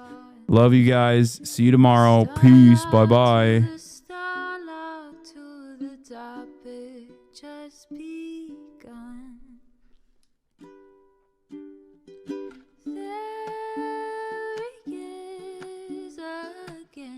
Hasan is streaming. Hasan is streaming. There he is again. Hasan is streaming. Hasan is streaming. Reviewing the P.O. box. Uncle Uger's face. Sudden discord at your prop. Great names take on breaks. Tiny Bernie Sanders, LGBTQ Air Force. The whole left at your fingertips. Anne at your door. H3 crowded debate, the Young Turks online show. 3 full fucking years of this, plenty more to go. 90-day fiance, talks of champagne bourgeoisie. A Trump rally live reaction, a mass riot at DC. There he is again, Hasan is streaming. Hasan is streaming. There he is again, Hasan is streaming. Hasan is streaming. Reading live stream fair comments, Austin show chat advice. And all the ways the right-wing pipeline can suck you in online. JCS react, Lord frame gets broken, cover blown. A full-blown mass pandemic monster streaming at your home. Total radicalization coming out to find. The system you were taught to trust in was broken the whole time. All these daily streams, whether big or whether small, have helped me and so many find the meaning through it all.